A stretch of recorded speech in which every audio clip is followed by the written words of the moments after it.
Good morning. So before we Recording in start the progress. meeting, we'll hear instruction on how the public may access Spanish interpretation. Thank you. The following message will repeat in Spanish. We are offering live interpretation in Spanish via our Zoom platform. To access our Spanish channel, press the interpretation button at the bottom of your screen, where you will see a globe icon. Choose Spanish. If you're joining via Zoom smartphone app, select your language by clicking More, or the three dots at the bottom of your screen. Select Language Interpretation and choose Spanish. Bienvenidos. Estamos ofreciendo interpretación en español en vivo y en directo durante esta sesión en nuestra plataforma Zoom. Para tener acceso a interpretación, oprima el icono del globo terráqueo al pie de su pantalla y seleccione Spanish o español según su formato. Si está uniéndose vía Zoom en su teléfono inteligente, seleccione los tres puntitos al pie de su pantalla, elija Interpretación de idiomas y pulse Spanish o español según su formato para activar su canal en español. Muchas gracias. Thank you. Back to you. Thank you. Now we'll go into our land acknowledgement. The city of South Lake Tahoe acknowledges the lands we occupy today are the lands in the home of the Washishu, the people from here known today as the Washoe tribe of Nevada and California, a sovereign nation. Since the beginning of time and for thousands of years before the arrival of any other people, the Washoe lived here and cared for this place with values and intention that we can all learn from. On behalf of the City Council, I would like to acknowledge, thank, and honor the indigenous Washoe tribal communities that are the past, present, and future stewards of the Lake Tahoe Basin. With that, I will call the meeting of March 11th to order, and if everybody could please join me in the Pledge of Allegiance. I pledge allegiance to the flag of the United States of America and to the republic for which it stands, one nation, under God, indivisible, with liberty and justice for all.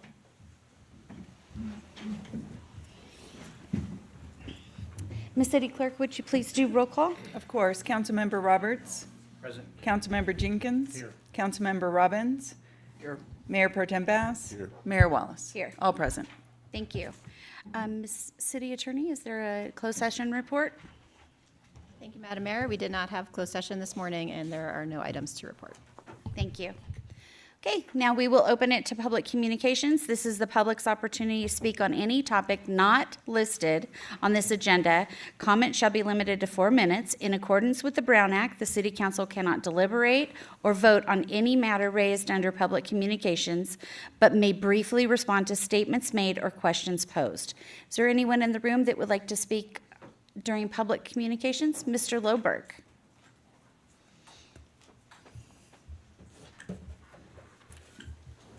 Scott Loberg, good morning. In the paper, it said their Public Works Department, these projects are going to be $120 million this year. When you add the money that the water company is spending, $70 million, that's nearly $200 million that are being spent on projects in South Lake Tahoe.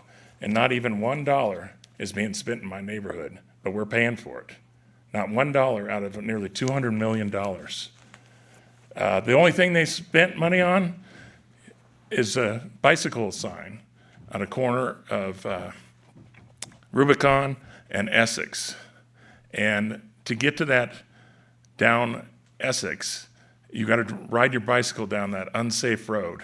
I'm surprised people haven't. I know people that have ridden on roads like that, and the wheel gets loose and from them, and they break their collarbone. It's an unsafe road.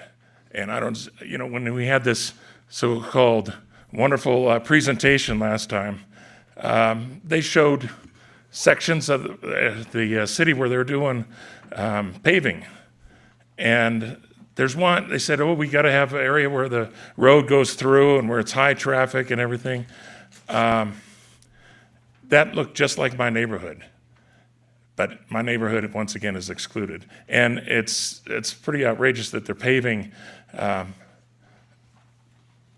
by the new community center, but they're not paving Lyons. Lyons, if you drive on those two roads, Rufus Allen and Lyons needs it probably 10 times worse than Rufus Allen. It's nice to pave a road in front of a nice shiny project, but it needs it elsewhere. I don't think anything's been spent in my neighborhood in 20 years.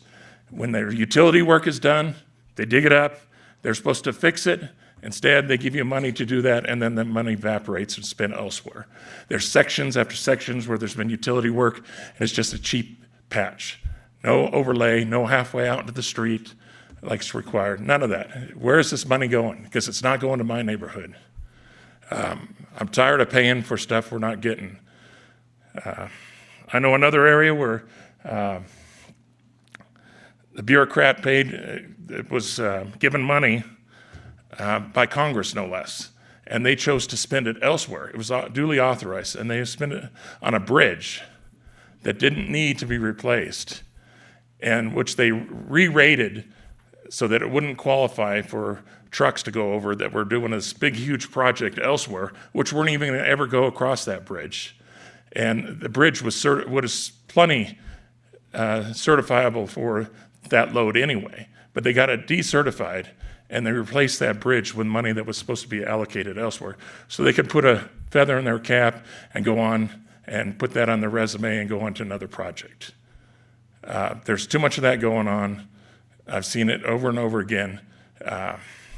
Why isn't any money being spent in Highland Woods? There's money being spent all the time in Tahoe Keys. There's money being spent elsewhere in El Tahoe and across the highway, but not in Highland Woods. Thank you. Thank you, Mr. Loberg. Is there any other member of the public that would like to speak under? Thank you. Ms. McCall? Good morning, everyone. Mary McCall. My interest is in the Bijou Golf Course, and I have already submitted to Susan a request for public records. John Stark and I are in contact, and there seems to be a lot of information that I'm not aware of. So I've requested these public records so that I can be more fully informed to see where in the world who we is and where you want to go. So I would appreciate your getting that done for me before the end of March. We're going to be meeting again with John. Thank you. Thank you, Ms. McCall. Is there any other member of the public that would like to speak on non-agenda items? Please come forward, Mr. O'Malley.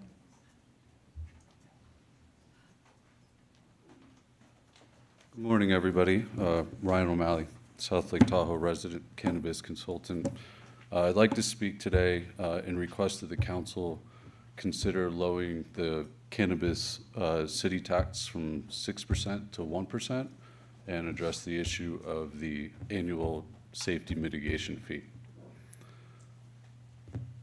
Basically, at the moment, the California cannabis industry is experiencing an extinction event. Essentially, this means while the overall industry is in decline and margins continue to get even tighter, the cost of doing business continues to increase along with taxes and fees. Basically, with no relief in sight for policy and law reform, many of the cannabis businesses that have fought for a legal market are now becoming insolvent and closing their doors forever. What's more is that the traditional market continues to thrive, which is intrinsically tied to the legal market and can hold basically the pricing and margins for the legal cannabis market that we have today.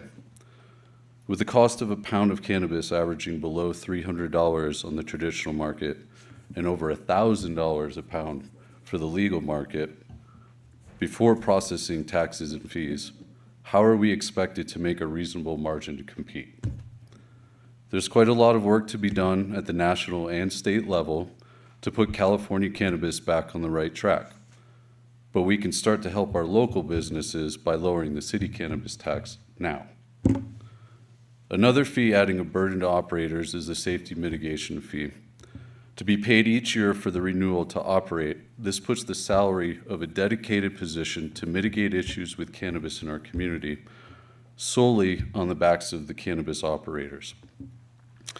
It's been stated here at council that crime and nuisance and other potential issues that may have been assumed with bringing in cannabis business to our city just haven't come to fruition. So what are we mitigating? It's not the black market. Alcohol doesn't have a dedicated position to mitigate their specific issues, so why should cannabis have one if it's been shown that these businesses can operate without contributing to problems for the city? Again, I'd like to consider lowering the cannabis city tax and addressing the exorbitant costs of the annual safety mitigation fee. Let's do this so that we don't have to see more jobs lost, and so inevitably we don't have to see another cannabis business go out of business and not continue to operate in the city of Southlake. Thank you for your time. Thank you, Mr. Morale. Is there anyone else in the room that would like to speak? Please come forward.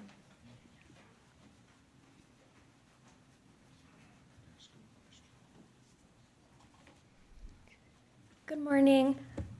My name is Jess. I'm the CEO of CannaBlue, and I'm here to present some numbers that will show why lowering our local cannabis tax from 6% to 1% is the right move to support our businesses, increase city revenue, and keep Southlake Tahoe competitive. On July 1st, the state excise tax will increase from 15% to 19%. Due to California's compounded tax structure, this will push our tax rate to 37.18%, up from 32.56% today. To put that into real terms, a $100 cannabis purchase in Southlake Tahoe today costs $132.56 after tax. After this tax increase, that same purchase will cost $137.18.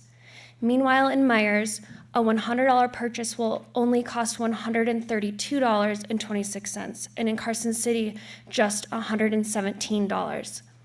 Since we began operating in 2020, cannabis taxes in our city have already increased by 33%. If no action is taken, we will see a 51.88% increase in cannabis taxes since our business opened. This is unsustainable for our local dispensaries. Unlike other businesses, cannabis companies are subject to IRS Tax Code 280E, which prevents us from deducting normal operating expenses like rent, payroll, marketing, and utilities. As a result, regular businesses pay taxes on their profit. We pay taxes on our gross revenue, leading to an effective tax rate of between 60 and 80%, compared to 20 to 30% for most businesses. We can't control state tax increases, but we can take action locally. Lowering the local cannabis tax from 6% to 1% would make a significant impact by reducing the total tax rate from 37.18% to 30.71%, offsetting the upcoming state increase, making Southlake Tahoe slightly more competitive than Myers, and lowering the cost of a $100 purchase from $137.18 to $130.71, which is a savings of nearly $7 per transaction. Customers are already leaving for lower tax areas, and this trend will only worsen as prices continue to rise. Instead of driving customers away, reducing the tax to 1% would keep more money in our local economy, allowing our residents to spend at other Southlake Tahoe businesses. It will maintain strong tax revenue by preventing further sales loss, support job stability for local workers in the cannabis industry, and help prevent the closure of another one of our local cannabis businesses like Tahoe Cannabis Company. Reducing the local tax to 1% is a smart and necessary decision for our city. I urge the council to act before the July 1st tax increase takes effect. Thank you for your time. Thank you. Anyone else? Any other members of the public? Please come forward. Morning, Council. David Turner with Tahoe Green Dispensary. I also am certainly aligned with what my counterparts just stated. I think what I'd like to do is just bottom line this for you folks. If I'm a betting man, one of us are going to go out of business this year. Extrapolate that out 2 years, there'll be another. What does that mean? Well, I can speak for Tahoe Green. I don't think we're necessarily unique to the other dispensaries. We hire coaches at all levels, from T-ball to high school football. We hire Lake Tahoe Community College students. We hire parents. We hire employees who give 100 service hours a year, volunteer service hours a year. The last thing we need is those type of folks to have to go and pick up and look for another job. It's hard enough in this town. It really, really is, and I think you guys can all respect that. You add on to that another empty commercial business in this town, I mean, that's the last thing we needed is another blight on this community. All we're asking for is a helping hand so that we can continue to give back to the community in the way that we have and employ valuable members of our community who want to work in the cannabis industry. So I thank you all for your consideration, your attention to it, but we humbly are asking for some relief. Thank you. Thank you, Mr. Turner. Mr. Asbury and then Mr. Proctor. Sorry.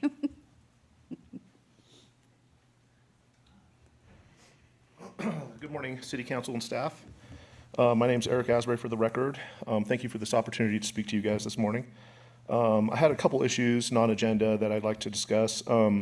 We have this beautiful Tahoe bikeway, pedestrian and bike path that runs from Camp Rich to just shy of State Line and shy of, Ski Run Boulevard. And there's a couple busy intersections that trail crosses. There's a really nice flashing crosswalk on the All Tahoe crossing.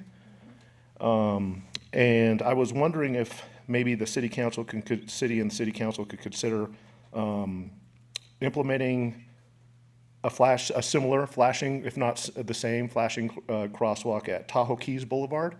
That's a pretty busy intersection where that bike path goes. I see a lot of near misses on that intersection. And then the second one would be Black Bart. People kind of go at a high rate of speed and, you know, the bikers maybe aren't paying, or pedestrians aren't paying attention. So I just would like to see if you guys could consider that. On the second topic I wanted to talk about regards the Tahoe Coalition for the Homeless. I noticed on the last city council meeting, there was an agenda item, something related to a $40,000 bonus or a grant to the foundation for encouraging more homeless in the community. And I thought it was written in a way that wouldn't be the best use for taxpayer dollars. I'm glad to hear that it got extended to, I guess, potentially the next city council meeting after you guys have your budget talks. And so if it's in the city and city council's opinion to award this said $40,000 to this organization, I was hopeful that you guys would consider potentially modifying that contract instead of encouraging other homeless individuals to come into our community from out of the area and give them an award for that. Maybe the award could be getting some of these existing homeless population back on their feet so that they're not reliant on government to support their lifestyle. I was thinking some ideas might be through educational things, you know, budgeting, maybe some type of job assistance where they can find people jobs, because I know a lot of them are not employed. I have firsthand experience with the Tahoe Coalition for the Homeless. When in 2020, when the city of South Lake Tahoe was granted $10 million to purchase 3 properties, I happened to be living in one of those properties, the El Nido to be exact. Myself and my family were going through some transition from one long term to another. So I knew the owner, and he let me stay in a hotel room for $1,200 a month. But with that said, once it went to the city, I got the boot because both my wife and I, we both work, and so we couldn't stay there any longer. Anyway, I was just wondering, with the irresponsible management of Tahoe Coalition for the Homeless in the past, them breaching contract on the Bears Den, and then millions of dollars mysteriously missing, I think it's the wrong idea to go ahead and award that type of mismanagement of taxpayer funds. Thank you very much. Thank you, Mr. Asbury. Mr. Proctor? Good morning, Mayor Wallace and council. I'm here to speak on the item that was just mentioned, and I believe has been pushed to another council meeting. The Pay for Success and the Warm Room, and I think my intent here today is to Chris Proctor, for the record, Barton. My intent is to just provide some information and a perspective, because as I understand it, you're going to be deliberating and thinking strategically about what you want to do as a council, and I think if the healthcare system's perspective would help, I'd like to offer it today. I've had the opportunity in the last 5 years to learn a lot about housing instability and homelessness in our community. I've had the opportunity to volunteer at our warm room when it was still in operation, and I'd like to just speak a little bit about the difference between a warm room, as we've done in the past, and what Tahoe Coalition for the Homeless has been doing since. And I would hope that the council could just consider both of those alternatives as completely separate items. They're apples and oranges. A warm room, from my experience, and I think from others, if it is still considered a best practice, I'm not sure it is not rehabilitative in any way. It's basically serving a need to get people off the street when the weather is at a certain level. It does serve that intent, it does serve that purpose. But again, I think in your discussions and your deliberations, hopefully you can at least talk about it in those terms. When it comes to the pay for success and the supportive housing, we've learned a lot as a healthcare system as it relates to items that are considered social determinants of health. These are factors that are built into our environment that can affect health and wellness. Okay, so transportation, housing insecurity, food insecurity, these are all the types of social determinants of health that are out there, and we're aware of all of these. But I think the challenge we've had as a healthcare system is if you try to put it on a balance sheet and you try to say we're investing this much money to address this social determinant of health, there's never really a quid pro quo relationship. It doesn't pay for itself sometimes, and it may not pay for itself for decades. For instance, if you take a family that's struggling with homelessness and you bring them into a supportive housing situation, those children that might come along in that situation, maybe we don't see that benefit for decades. So I just would advise that try not to fall into some of the processes where you look at for every dollar spent, you're going to get this much in return, because social determinants of health don't really work that way. And so really, again, not here to, I hope I don't sound debative or argumentative, but it's just please consider these alternatives. From the healthcare system's perspective, what our partnership with Tahoe Coalition for the Homeless has been instrumental in helping our patients that have been in the hospital. So just to elaborate on that, we might have someone that comes to us with an emergency situation, they get admitted to the hospital, that means they're staying upstairs, and as our caseworkers start to work with them about a discharge, we realize that they're going to be discharged back to homelessness. Before Tahoe Coalition for the Homeless purchased the properties that they have and have offered those up to serve certain populations, we did not have an option for that individual. Best thing we could do was provide them clothing from the attic so that they could hopefully endure the elements when they were discharged.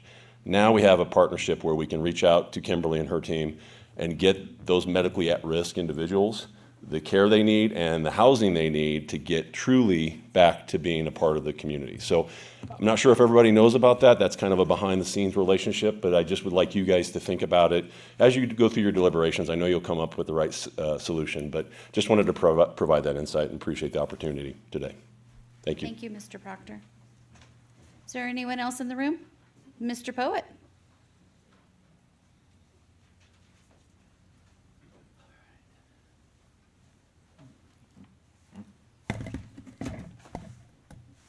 Hello, I'm Bob Poet, and today is March 11th, 2025. 2025, not an election year. It's our opportunity to find common ground and be happy.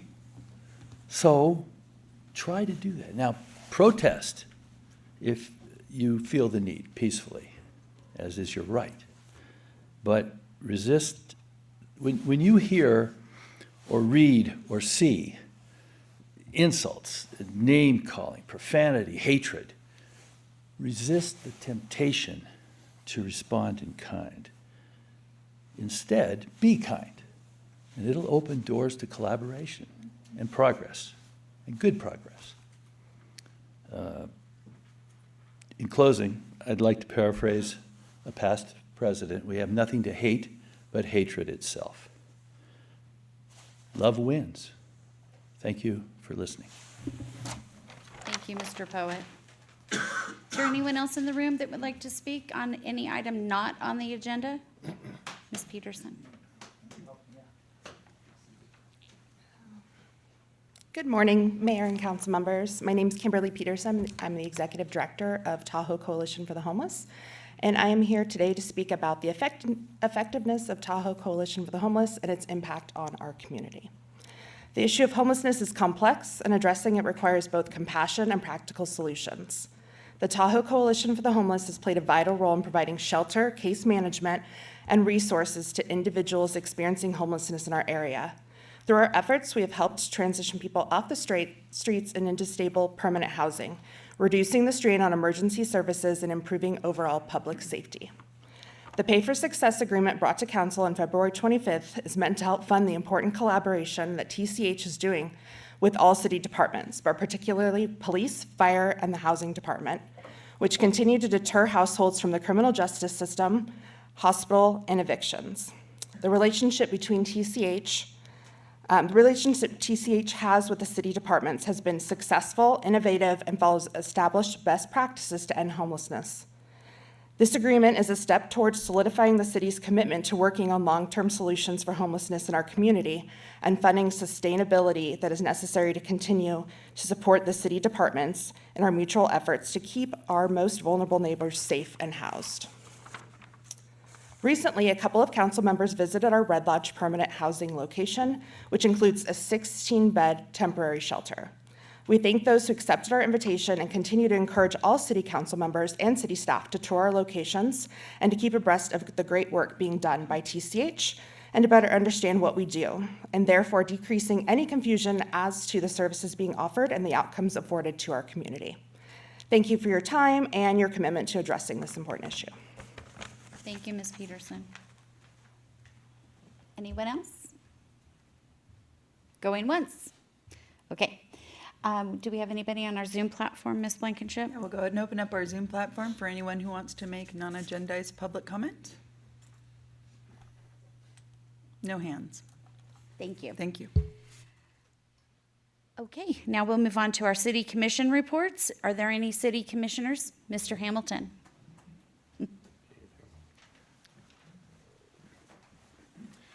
Good morning, Mayor Wallace, council members.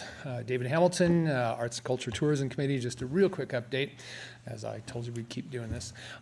We just went through and have refined and set up the application process for the mini grants, which will be coming up. So those applications will be going out around the end of April. We hope to close it up around the end of May. We'll deliberate in June with staff and recommend the people who will get the grants at that point and hopefully go forward. And then they'll have July through September to have all the projects finished. So this is nice. Since we've done it before, we're kind of on track now, so I think everything should function well.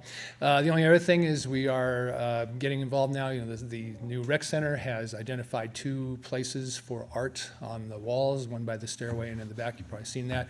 And we hope that the WashU will be able to create something for us, and I think those discussions are going to begin now, and the commission will be involved in that as we move forward. And that's where we're at. Thank you. Thank you, Mr. Hamilton. Hold on. Council, do you have any questions for Mr. Hamilton? Thank you very much. I like it. We're doing so well. Nobody questions us. That's always a good thing. Okay, any other city commissioners? Okay, we'll move on to our consent agenda. Before we start our consent agenda, I believe that we have an update about some information on item number 3. So Chief Stevenson, do you want to? Yep. Thank you, Ms. Mayor. Appreciate it. Dave Stevenson, Police Chief. Item number 3, the Police Department 2024 Annual Report. I needed to amend about 3 different numbers, and this has to do specifically with community service officers, which includes our parking ambassadors. And more specifically, page 40 and 41, there's some graphs there. The first number I wanted to amend is that we reported our parking violation and snow sites total for the year was 785. That number is not correct. It needs to be 9,674. I know, sorry. So we were gonna amend that, if approved, to reflect that in that graph. The other 2 numbers or 3 numbers that I was going to add that I don't know how I didn't notice weren't there. The second one would be CSO citations, everything besides VHR sites, which are in the report, and parking citations. They wrote 231 other citations. I'll just call it other. And then the totals in fines, there's two numbers there. So the total collected for the year of CSO, basically citations written, we expect it to be 1,922,325. To date, we've collected $1,198,937.19. And I believe that's it. So that will be incorporated in those graphs, moved around to reflect those numbers. And that's all. Thank you. Thank you, Chief. Okay. Council, do you have anything for consent? Move to approve. We have to take public comment first. Oh. But thank you. I know you're ready. Just ready. So if there's nothing from council, we'll move on to public comment. Is there any public member that would like to comment on the consent agenda? Mr. Mosher.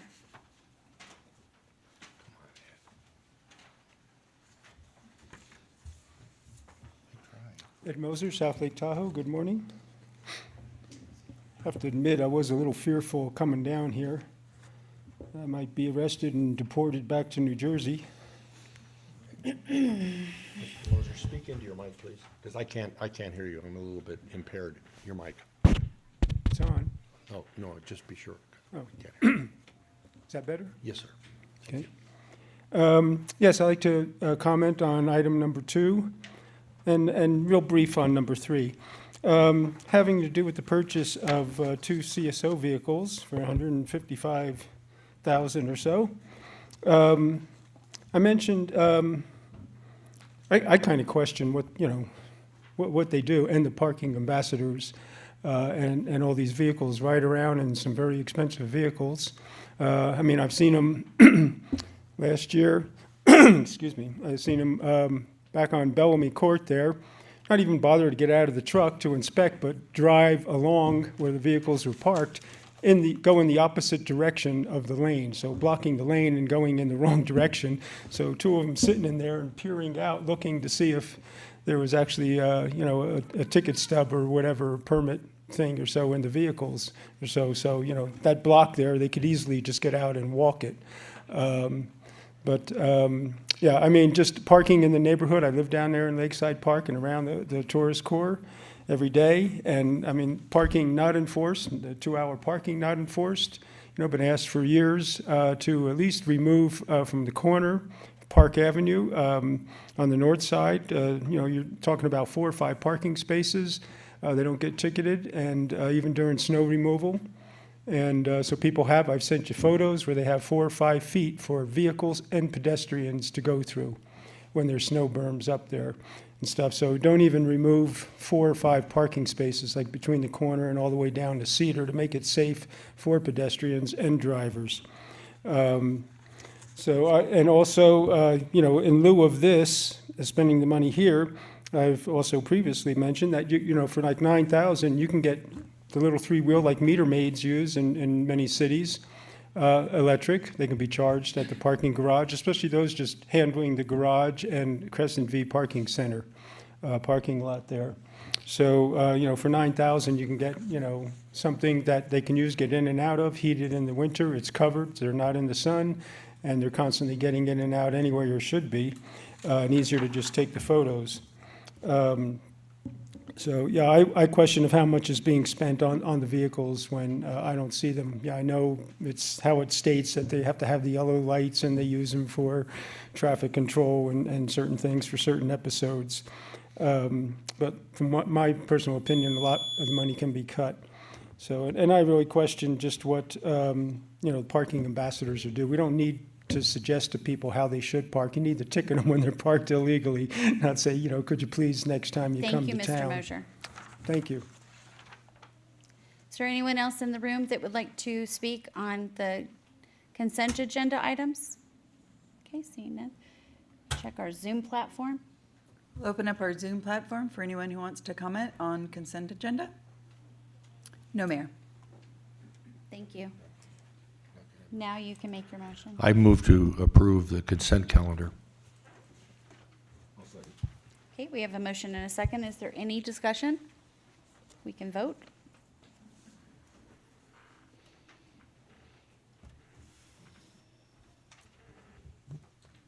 That motion unanimously carries. Thank you. Moving on to our regular unfinished business, item number 6. I believe you have something, Mr. Roberts. Yes, Madam Mayor and fellow council members, I'm recusing myself from this item out of an abundance of caution because of my employment with Tahoe Investment Capital and Stewardship, which has clients in close proximity to the Chateau site. There is a pending request for advice from the FPPC on this. Thank you, Mr. Roberts.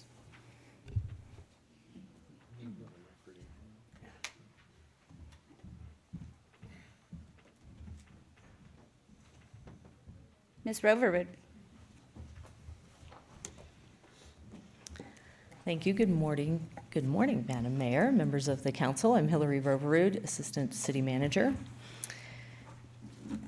In August of 2024, the City Council entered into a professional services agreement with RSG Inc.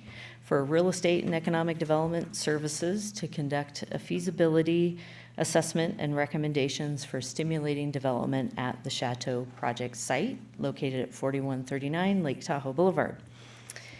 RSG has completed the first few components of that scope of work, including stakeholder interviews, market analysis, feasibility analysis on development concepts, and some preliminary analysis of potential tax increment financing options. Representatives from RSG are going to provide a presentation for you this morning. And after the presentation, you can ask questions and have a discussion regarding options for next steps related to this item. So I want to go ahead and introduce to you Jim Simon. He's the principal and president with RSG Inc. And Mark Sawicki, he's a director and our project manager for this particular project with RSG. To come up.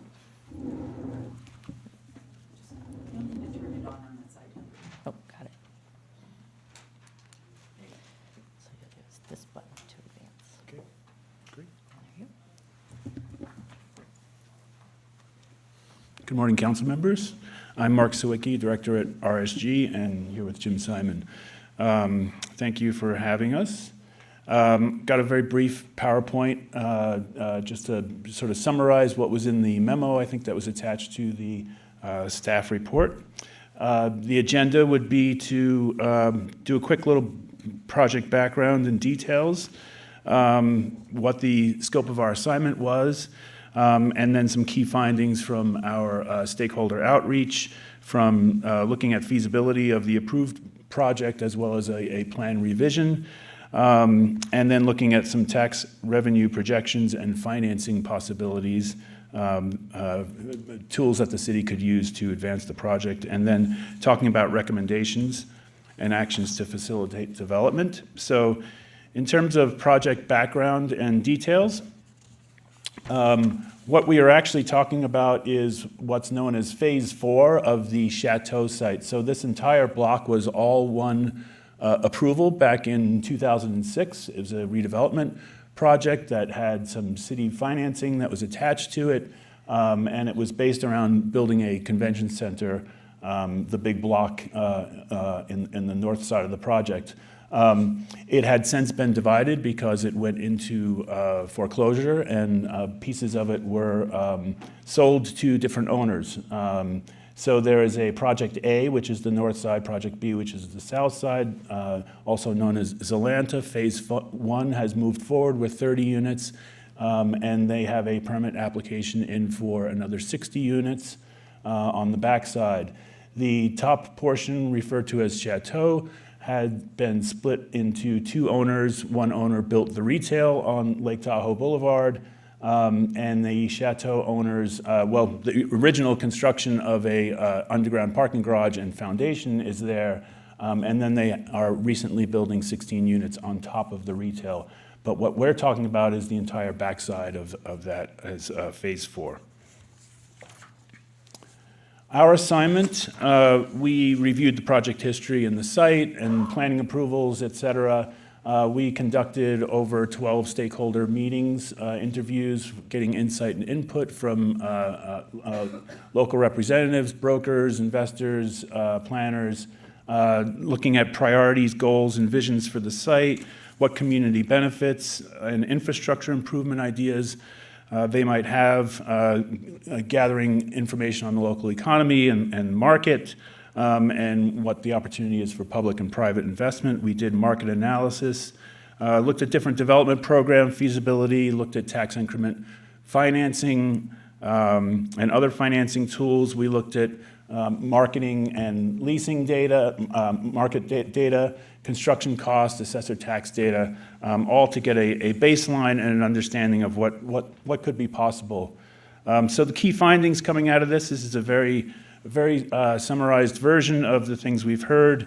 Development is negatively impacted in Lake Tahoe, and particularly for a project of this size. Labor and material costs are all up. Interest rates are up.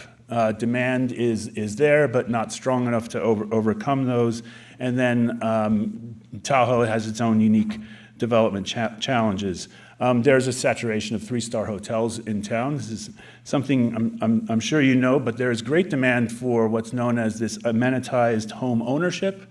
These are residential condominiums that, as long as they're in the tourist core, they can be used as vacation home rentals. So they are very valuable. And what a developer would do is you build this, you sell the unit, so they actually don't have the carrying cost of the unit, but it gets put back into the rental pool so they can generate revenue that way. And the owner gets a split of that.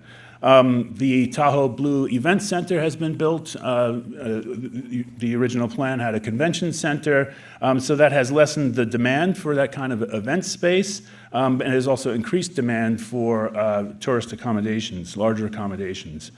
A successful convention and conference center is something that can provide economic value to a community, although they are very difficult. They come with a lot of development costs, and the benefits are dispersed among the hotel community, and in your case, that would also carry over to the state line side. So they are tricky to do and very costly. The Chateau site has conditions of approval that are now almost 20 years old. So a plan revision would be necessary. That plan revision, in order to be feasible and marketable, you would eliminate that large convention center, but you would probably include some meeting space, and that could be determined how much as additional to the Tahoe Blue Event Center. You would want to have larger units than was originally designed, 3 to 5 bedroom units. And these can carry a very high room rate, which would go to support the project. Add more commercial floor area, which is retail and restaurant uses on the ground floor. The original approval had a lot of internal, what's known as accessory use space, and the idea would have more of this space be outward facing for the entire community and not just the residents of the hotel. That would require a plan revision to get more of that space. And then adding some more publicly accessible space. If you get rid of that entire convention center floor plan, you could probably open up the project, something similar to the Marriott project across the street, where the whole community can use those amenities.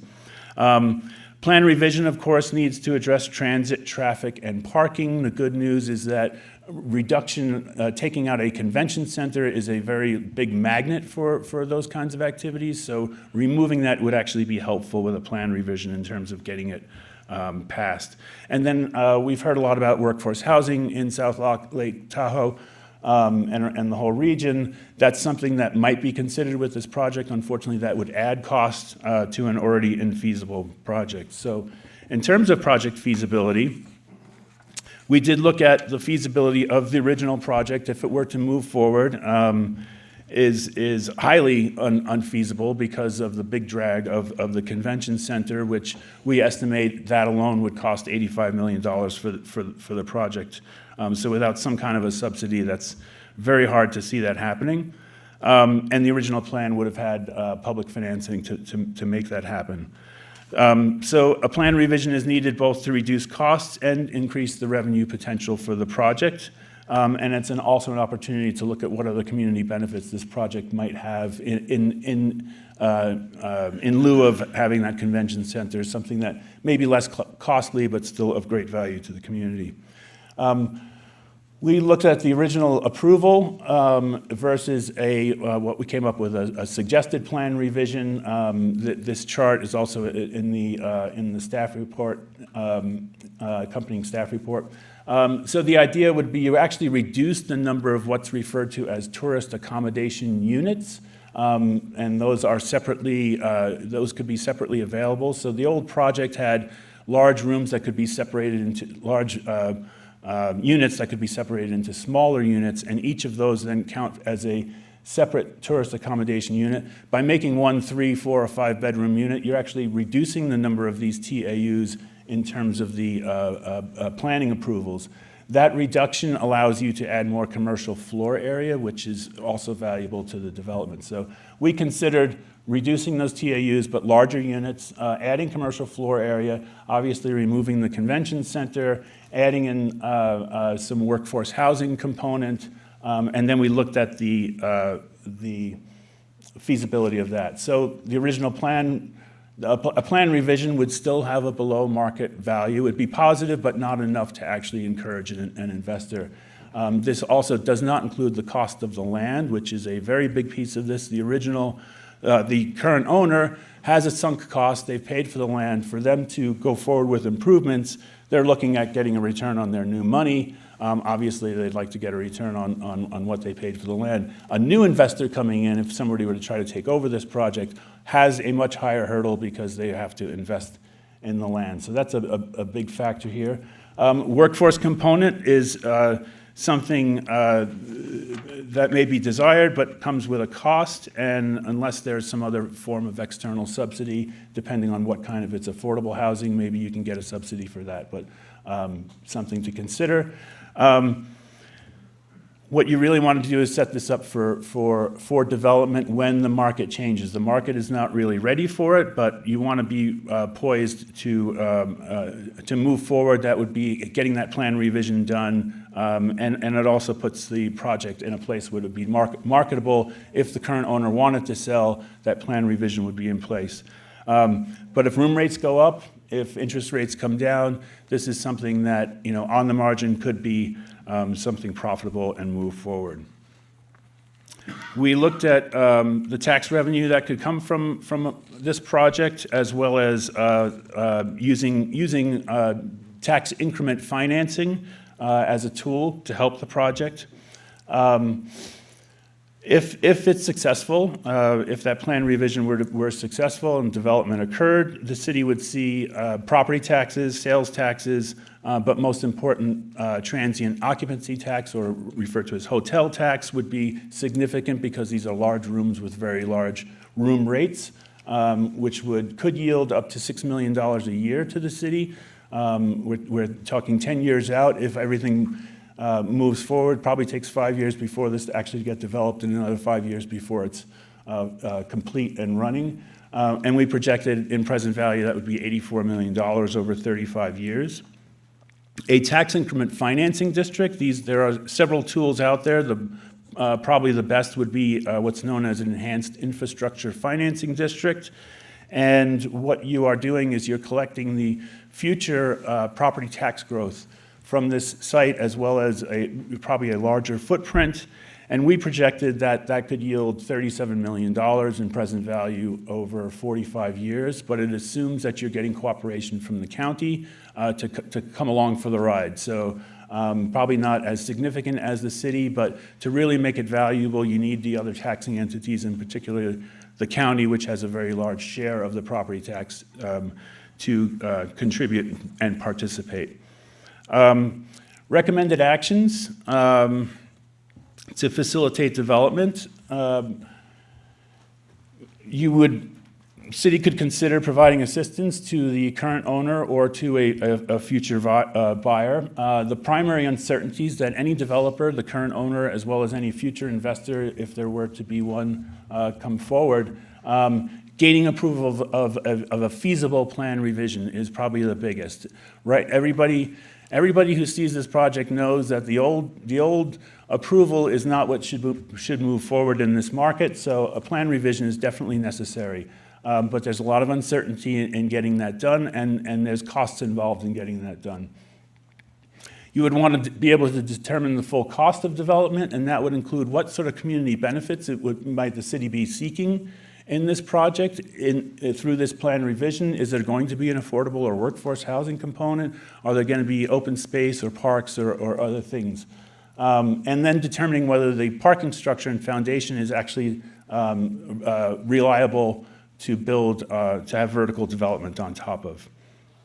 So the greatest short-term value is to mitigate these uncertainties and get this site to be development ready. This allows for construction when markets are ready. Once the project is profitable, it could move forward. You don't have to then start the whole plan revision process. It would also facilitate a sale if the owner was looking to sell because the plan revision would be done and the new buyer wouldn't have to go through that. We looked at the cost of some of these incentives that the city might consider providing. One incentive would be just to help the existing owner through that development review process and plan revision process. A second would be to help with having an engineer look at that parking structure. We know that there was a study done several years ago, and this would be either confirming or not confirming what may be known. Helping with preparation of environmental review that would likely come with a plan revision. That's a big unknown whether any environmental review, but some will probably be necessary. The city can consider licensing parking or purchasing parking as a way to help subsidize the project, subsidizing some of the public access space, and then subsidizing any workforce or affordable housing component. By facilitating development progress, this would encourage more timely and full development of the site. If it's successful, the city would yield a very high return on their investment. And if a financing or assistance were given to the owner or subsequent developer, the city would want to have an agreement in writing with certain expectations and milestones that can hold the developer or owner responsible for. The downside of public assistance is it can add cost to the project in terms of prevailing wage. Other considerations and next steps, we recommend continuing to engage with the property owner, clarify their plans and their expectations, get their assessment on project feasibility and their ability to finance this. What are they seeing as the future for this project? And then most importantly, discussing those plan revision components. What are they looking for? Helping guide them through that process and determine whether they are willing to accept city assistance to move this forward. And then there's working with the TRPA, who is the governing body over development around the lake, and what are their plan revision expectations and how they could work together with the city. And I realized there was one more bullet that should be there, which is continuing to explore the tax increment financing district and having those conversations with the county. And that concludes my presentation, and we are available for questions. Thank you. Thank you, Mr. Sawicki. Mr. Bass, you have questions for Mr. Sawicki, or? I do, yeah. Thanks for the presentation. So a couple things. So when we looked at, and I know you guys have recommended that the public portion of this project, which originally was a performing arts center plus somewhat of a convention center, was it taken into consideration how this actually could add on to what our purpose of the event center is, as well as kind of where we max out right now for a midweek conference, about 500-person conference, because of the build of the event center really only accommodates that. Did we look at if this original plan was stripped down to just as an expo without the performing arts component included, to where that could actually bring us up to like a 2,500 to 3,000 person conference, and combined with what the amenities are for conferences, which also include the ballrooms and the casinos, because I think that possibly, in my mind, definitely changes the dynamics around kind of what we're talking about. Or was it just looked at as okay, what the original build was that included a stage, included kind of this ability to have nighttime events, which, yes, the event center has definitely taken that need away, but has not taken, in my mind, the need to look at trying to expand our ability for these midweek conferences, I think, which was really the intent of this original design. So did we look at it in the kind of sense that we combine those two uses and how they would work in combination? Good question. We, in terms of the feasibility, comparing the original with a plan revision, we assumed the original convention center size based on those original plans, the total square footage, and applied a cost of construction to that. In the plan revision, we assumed that there would be some meeting space, because that was the feedback we got from the Tahoe Blue, the Visitors Association folks, that there was a concern about if you create too much space, now you're competing for certain things.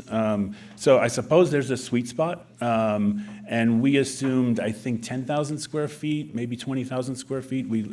I know we looked at both as still part of this project, because what we heard was there is some demand for some more meeting space, but not something that's going to compete with the event center. So no, the plan revision had some meeting space, but not. I think that would be in a future version of a plan revision. I think that's something that could definitely be revisited. Just what that would look like. And again, that's a cost to the project that benefits the community, but doesn't necessarily benefit the project itself. So if the city were to provide some assistance, that might be something to help the project. Okay, yeah, and I guess that kind of leads into the second question I have is, if we were to look at that and, for instance, add this, call it 100,000 contiguous square feet that makes an expo space that did open us up to like a 2,500 to 3,000 person event, which right now we're capped at 500, then we would need more, I'll call it 4-star accommodations, because hopefully we're not building 3-star. But we would need more. Right now, I know what's happening when we sell these 500 person events midweek. We don't have the right amount of accommodations because of our, I'll call it, product at the casinos are really not feasible for what somebody traveling in a business expo wants. So we're kind of maxed out with Margaritaville. The Marriott's already occupied full time. So in that capacity, we generally, from what I'm seeing, don't have the ability to house what would become a larger conference. However, with what the original build of the 352 units at Chateau would open up those type of accommodations. So I'm just wondering if we kind of, as we approach this, we didn't kind of look at, okay, how would it work if we were able to open it up? And I get the competing interest of the Tahoe Blue Event Center saying, well, we don't want to build something that's going to compete, but it wouldn't if we added this contiguous feet. And we're not trying to have a stage, and we're not trying to compete with what the event center has. But in my opinion, what you would end up with is the ability, again, to kind of hold these larger midweek conferences. For the keynote speaking event that happens at these large conferences still happens at the Tahoe Blue Event Center, but you have an expo space that really opens up our ability, which again, the original intent of all of this was midweek business, Tuesday through Thursday, that with companies and kind of people that are taking buses from the Reno airport without a vehicle. Kind of a lot of the intention was that, and I just see a thing. So I'm just wondering, and I know, again, you spoke to stakeholders and that kind of thing, but I'm just wondering if we need to look at analyzing that and also speak to the Tahoe Blue Event Center about, hey, what are you seeing when you're going out to try to get these conferences? Are we finding a lot of people that are saying, hey, we'd love to come to Tahoe, but we're bringing 2,500 people and you're maxed out at 500. And I think we have a large part of the market share that is telling us that. And so I feel like with what I'll wait for some of our discussion. I think that kind of leaves out my questions for now. Thank you, Mr. Bass. Mr. Jenkins, do you have questions? I have questions along the line that Mayor Pro Tem has, questions and conversation. And I appreciate the work that RSG did on this report. I think you looked at the a variety of options.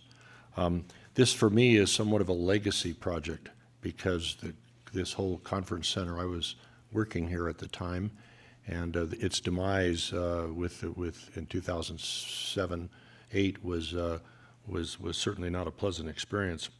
One of the keys at that time was that the city of South Lake Tahoe, through its redevelopment agency that we had before, should not be taking risks with public monies on adventures that even consultants are saying are risky, without knowing much more about the intentions. And I've understood it with an outreach that the downtown retail and F&B tenants will tell us that we need more quality lodging units at the core. And the event center folks would tell us that we do not have sufficient quality lodging on the California side. And do you agree? I think what I heard you say was that you agree we do not. Is that fair? Yes, I think the demand is there. And I should note, I was thinking when Councilmember Bass was speaking, that the plan revision we had in place is not just these larger units, but there would also be a hotel component. And those work well together. That was one of the things we learned, that even if you have these large vacation home rentals, you still want to have an entity that has a hotel, that has a flag, that they can combine those amenities. So those are important. And yes, we did, to answer your question, there is a demand for more hotel rooms. And the question is it feasible enough to build them right now? Yeah, and I think you mentioned along the line of investment, we don't have redevelopment anymore, as thank you, Governor Brown, 2012. So we don't have the resources, but you talked about the TIF, tax increment financing, and of course that's a long-term process, and I call it redevelopment light. And I'm glad at least you've taken a look at that. The comment you were talking about building affordable housing, we have a plethora in this community of affordable housing, both in Sugar Pine 1, 2, 3, without preferences apparently for locals in need first. What I would like to get your take on, I'd like to see this project develop in a way that gets the most benefit to the taxpayers, the existing businesses that are in the area, across the street at Heavenly Village, and our friends in Nevada. I'd like to see the most benefit to us, and that we not put ourselves in a position of risk at all with taxpayers' money, given the state of funding in California and what we're going through with the Palisades. Do you think that's an unreasonable? Of course, I hope you don't, but I am married, so I hear sometimes that what I say is unreasonable. But do you think that's an unreasonable approach? Last thing, I asked you a question, but the last thing is, I think we need to know more about who's behind this, what the money's involved, what's money, who has the money, is it a corporation, is it an individual? If so, where's the money coming from? I think we all have to know that. And I think engaging in further conversations is an excellent idea that needs further conversation as you've discussed. And I guess for now, Madam Mayor, now that I've been quiet long enough, loud long enough, I'll be quiet for a minute. Thank you, Mr. Jenkins. Did you want to address Mr. Jenkins' rhetorical? I think the question that was in there was whether it's a good idea for the city to put some money into this. And I think our recommendation is some money, but not a significant sum until it's closer to a real project and the market is there. Just because it would be highly risky, but there's a very high return. So I think it's important for the city just to make sure that this project is moving along and doesn't continue on the path that it has been in recently. Thank you, Mr. Sawicki. Mr. Irvin. Yeah, thank you, Madam Mayor. The other question I heard Mr. Jenkins ask was about the affordable housing component, and I want to highlight, I think what you said is that adding that aspect and that to the portfolio of the project proposal does come at a cost. I had a follow-up question to that is, did you look at the level of AMI that you're thinking about? Is it deep subsidy affordable housing that requires tax credit financing, or was it truly workforce housing, which is a hard RENA allocation for us as a community to meet? That's a challenge, the missing middle. So did you look at that difference at all? I looked at 3 different scenarios. One was a quote-unquote workforce housing scenario, which we assumed would be 120% of AMI. Wouldn't count towards your RENA goals, nor would it be able to attract any external subsidy or financing. So it would come at all costs to the project. But the the rents would be, somewhat higher. So that's the trade-off there. We looked at something that would qualify for, truly affordable housing that could be at, 30% to 60% AMI, and that would qualify for federal and state subsidies, so it would be a much lesser cost to the project. It would need to be a separate project so that you could create sort of a low-income housing tax credit vehicle to do that. So that would lessen the cost on the project. And then lastly, we looked at what if the project paid an affordable housing inclusionary in lieu fee. You have an inclusionary housing ordinance in South Lake Tahoe that allows a developer to pay an in lieu fee. So that could be something that the project could do in order to say that it's paying its fair share towards affordable housing, and that would go help another project somewhere else in the housing. That affordable housing would not be on site, but could be in proximity, and that would lessen the cost as well. Thank you for that follow-up. I just wanted to kind of unpack that a little bit, Madam Mayor. And if I may also, another question that was raised was about wanting to know more information. This isn't really for you, Mr. Zwickby, but Councilmember Jenkins. I do know that the owner's representative is here, and I would love for them to have the opportunity to talk when we get to public comment. Absolutely. To explain a little bit more about their plans that they have on the horizon. I met with them last weekend to talk about their plan revision ideas, so I'm sure we'll hear from them. I just want to let you know that. Thank you. Thank you, Mr. Irvin. Mr. Bass and then Mr. Robbins. Oh, okay. Go ahead, please, Mr. Robbins.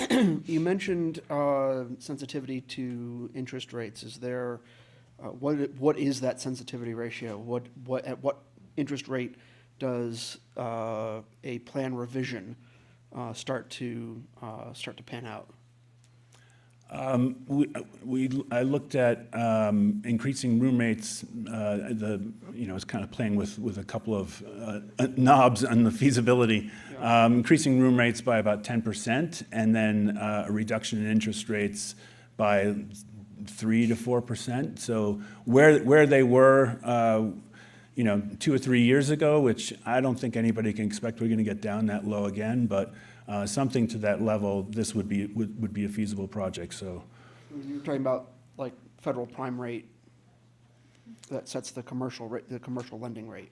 right, we were looking at sort of a construction lending rate of 6 or 7% on this, and if that were down to like 4%, which is where it was several years ago. So it's some combination of those factors. I don't think construction costs are going to be coming down anytime soon, but they may stay level. Unfortunately, insurance costs are rocketing. So if interest rates basically cut in half, more or less. Yeah. Okay. All right. Thank you. Mr. Bass? Just a couple more questions here. So the other curiosity is, did you look at, similar how the Tahoe Blue Event Center was funded, which is by a $5 a night fee, have we looked at a T-bid that would similarly be able to fund the public portion of this project? And then the second part of that question is, if something like that were to be formed, does prevailing wage then apply, as it's not necessarily a tax in public funds, but it's a business improvement district that is private businesses deciding to gather the funds? So I don't know if prevailing wage, and maybe you don't know that either, but would that then apply in that scenario to fund the bottom floor of this project? We did not look into a sort of a fee collection, nor its impact on prevailing wage. I think that would be something we would have to look into further.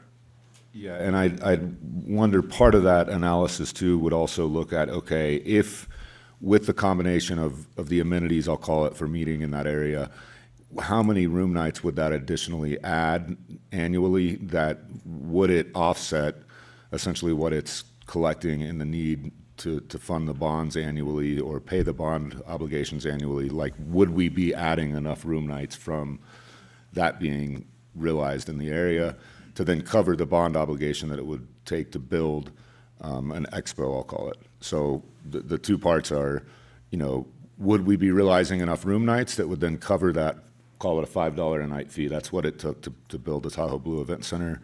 And I don't recall what they analyzed it added by building the Tahoe Blue Event Center, but I do think it came out, at a positive level. So, and then my second part of that question is also, in this analysis, did we look at a scenario, as we've been in already, where there's been developers at the table ready to purchase the property and the offer has been denied?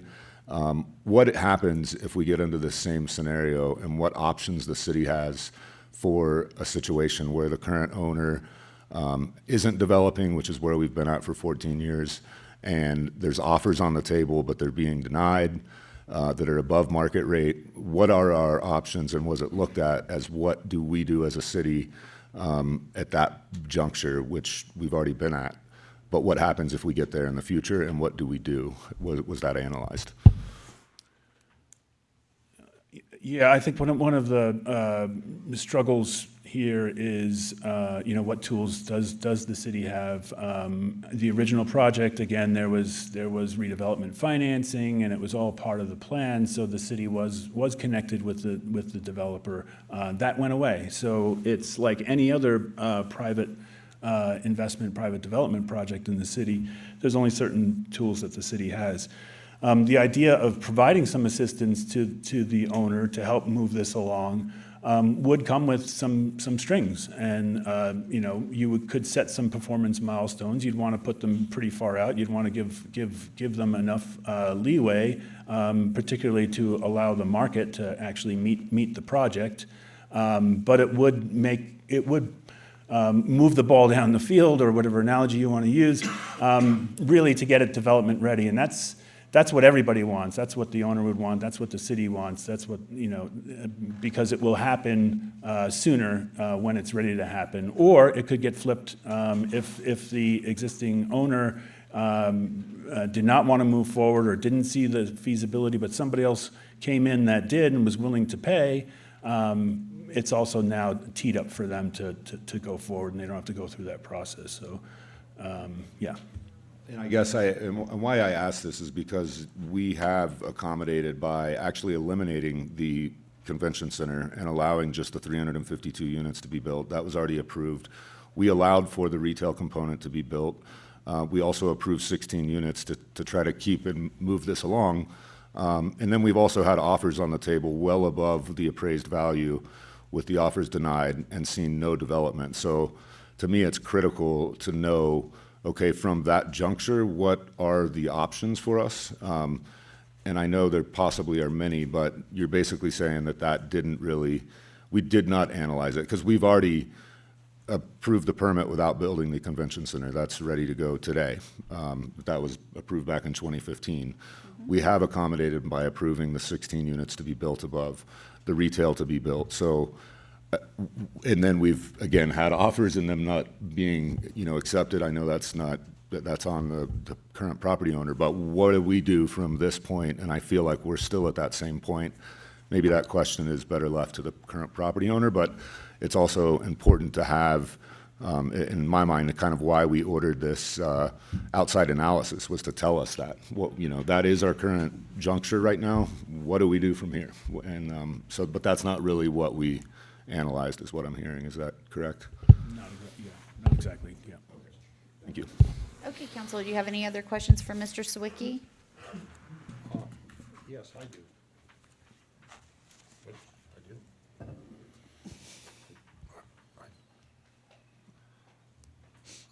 With a project is now envisioned without a convention center, as originally conceived, and with already permissions granted by the city in the past that have already been given, I guess, project modifications, as I am understanding the Mayor Pro Tem,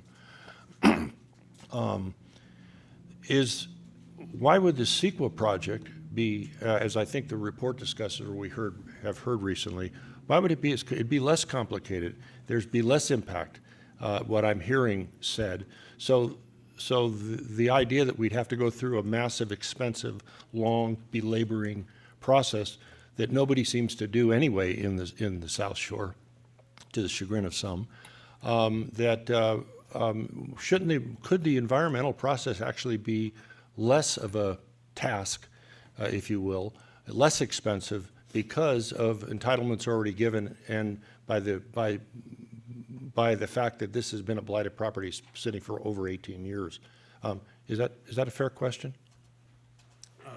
Sure, it's a fair question. I'm not an entitlement expert, and sort of bridging back to the other question, my understanding is TRPA, it needs to approve the change, and whereas the city does building permits, the actual entitlement is with TRPA. So that's where that plan revision has to take place. And the question is what would happen in that within that governing body to get the entitlement done. But I think it's everybody and from a feasibility perspective, you'd want to limit the amount of environmental review that needs to take place. But those original documents are now also 20 years old. So somebody needs to make the determination that they're still valid or that additional work needs to be done. But the hope is that it's a less intensive project.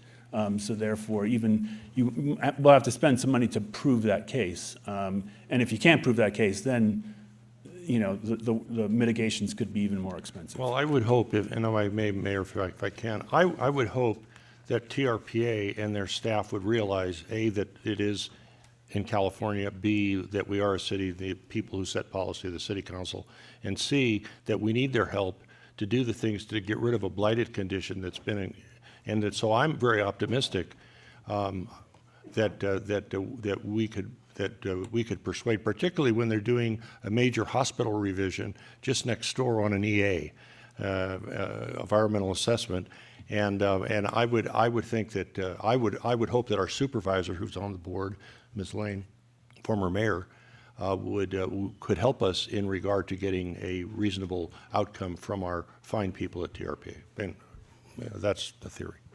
I could just add a little bit to what Mr. Sawicki was saying. Yes, the permit, there are two different permits essentially for the project. One is under the Tahoe Regional Planning Agency, the other is under the City of South Lake Tahoe.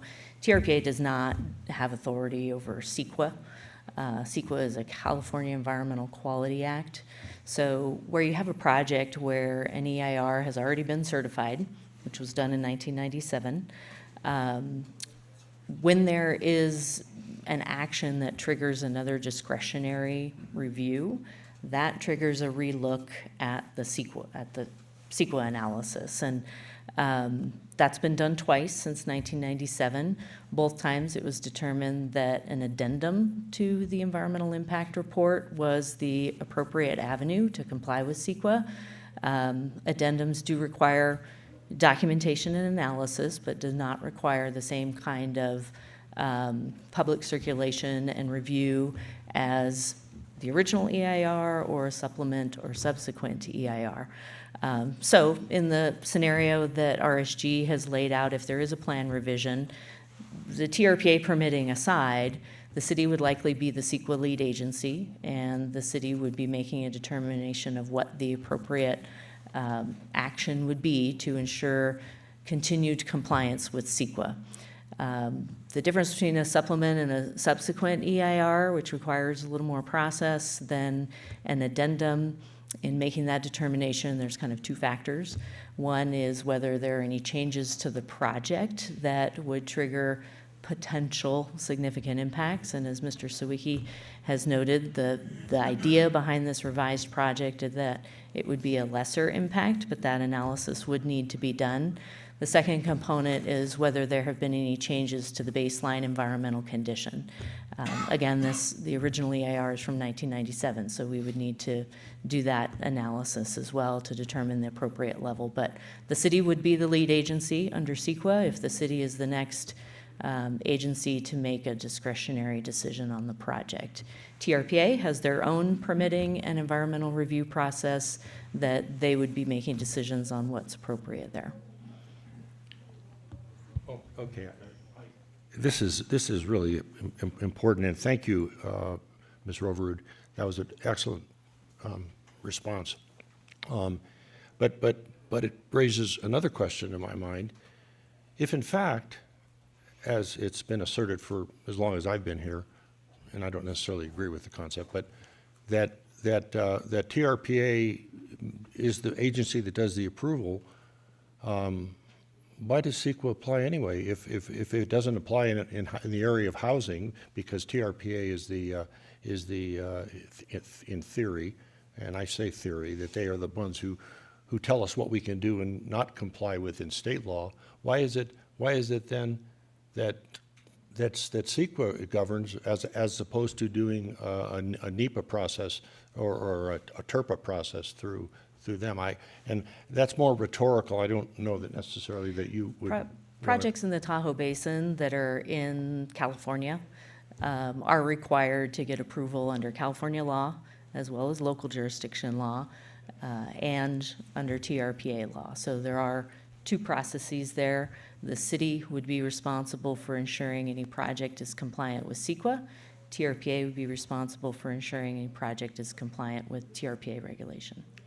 Except for in the area of housing, affordable housing, which is, that's just more rhetorical. Right. Okay, thank you. Thank you, Madam Mayor, for your patience. Okay, thank you, Mr. Sawicki. Is there any member of the public that would like to speak on this item? Mr. Loberg.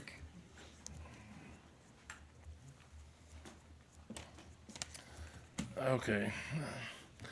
The mayor pro tem put forward a pretty wild claim that these people that go to this convention would only stay on the California side.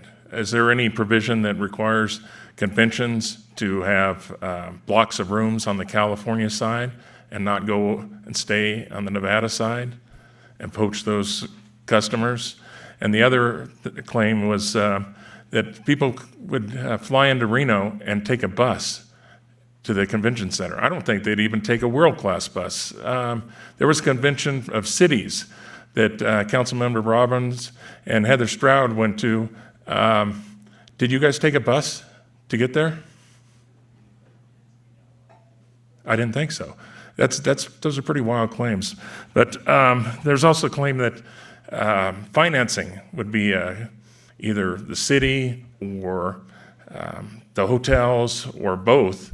While the hotels can benefit, so do the businesses, the restaurants, the gift shops. Are they not required to contribute to that? And the other thing is there's a convention season typically, and when is that convention season? And does any of that overlap with the hockey season? Are we going to get more conventions because people can't go and have something over the hockey? Or is it just wide open and the convention season's when there's no hockey, and so we're going to be competing heavily against them? And the other thing was the third to last slide showed totals of what projected cost range. And the right side said up to $32 million. On the left side, there was numbers like 100,000, 100,000, 500,000, and a couple other numbers. But at the total at the bottom, if I missed it, it said 20,000. So I was just curious why there was such a discrepancy, why one was totaled up correctly and the other one was vastly incorrect. Thank you. Thank you, Mr. Loberg. Mr. Mosher?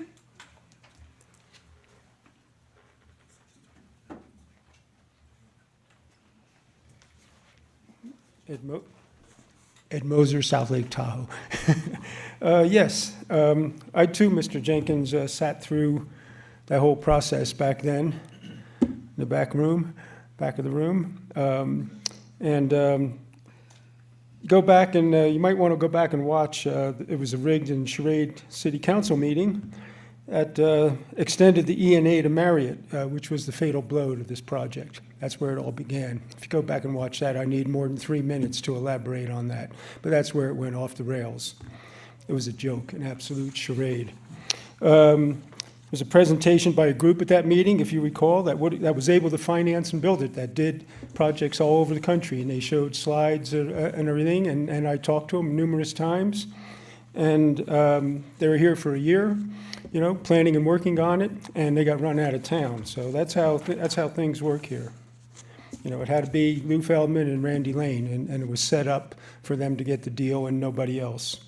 And so you end up with what you got. Also, you know, these numbers, 35 years, 84 million, 45 years, 37 million, these are all imaginary numbers. And that's one of the problems here, is we deal with imaginary numbers a lot of times, and they don't work out in the end.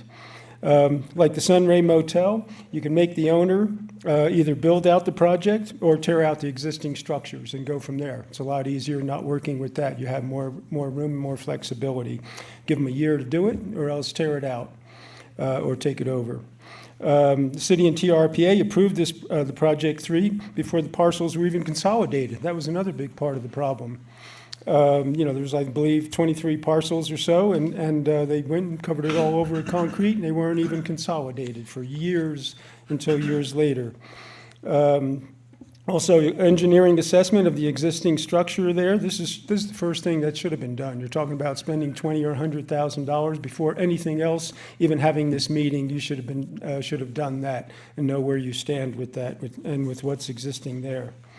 Have the TIB, you know, Mr. Bass, you mentioned, have the TBID contribute and pay for some of these phases, you know, for the existing structure survey and stuff. So there are, you know, like I said, for infrastructure improvements in the area, greatly benefits businesses and motels and everything in the area. So, and also, I think the real solution is Washoe Tribe, build a hotel, casino, and conference, theater, space. That's a whole nother subject I can talk on.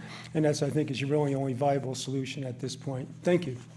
Thank you, Mr. Mosier. Is there anyone else in the room that would like to speak on this item? Mr. Chan, correct? Yes. Thank you.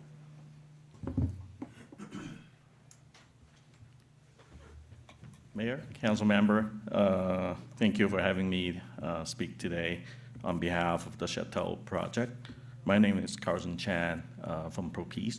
We're the lead developer of the project, and we're the only developer on the project currently. And we're committed to revitalize the Chateau project and what is now called Rome Tahoe.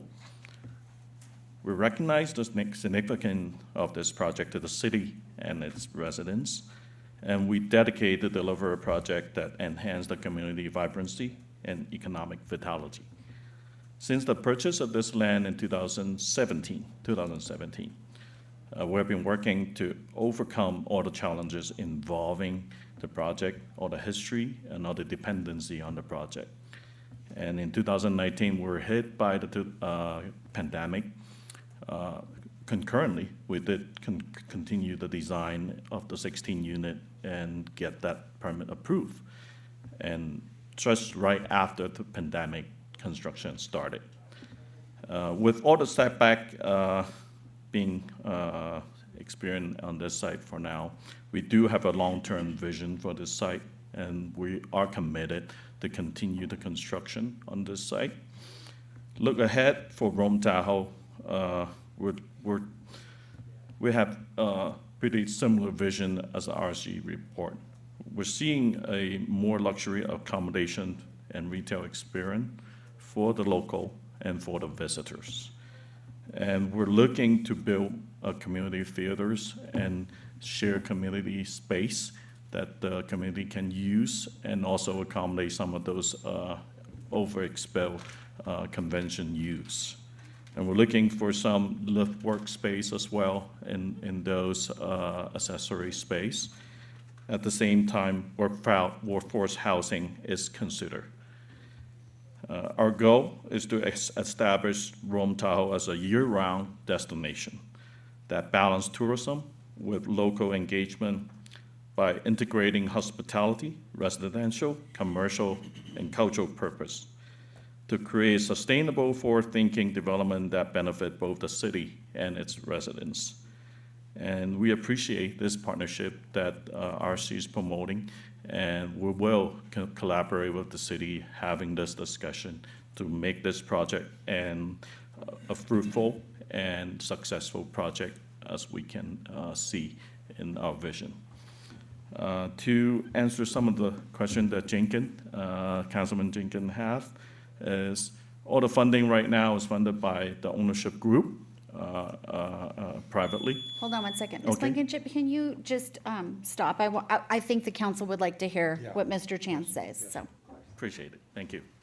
So to give you some feedback on what the background of the group is, we're all American citizens, and the group is committed to develop this project and is funded by local money. And a lot of rumor have been going around in town for years, and there's a lot of variation of speech. I'm here to clear that cloud so that we can continue. We had a lot of bank funding back in 2019. And when that exhausted, basically the partnership had to come up with the funding to continue the project.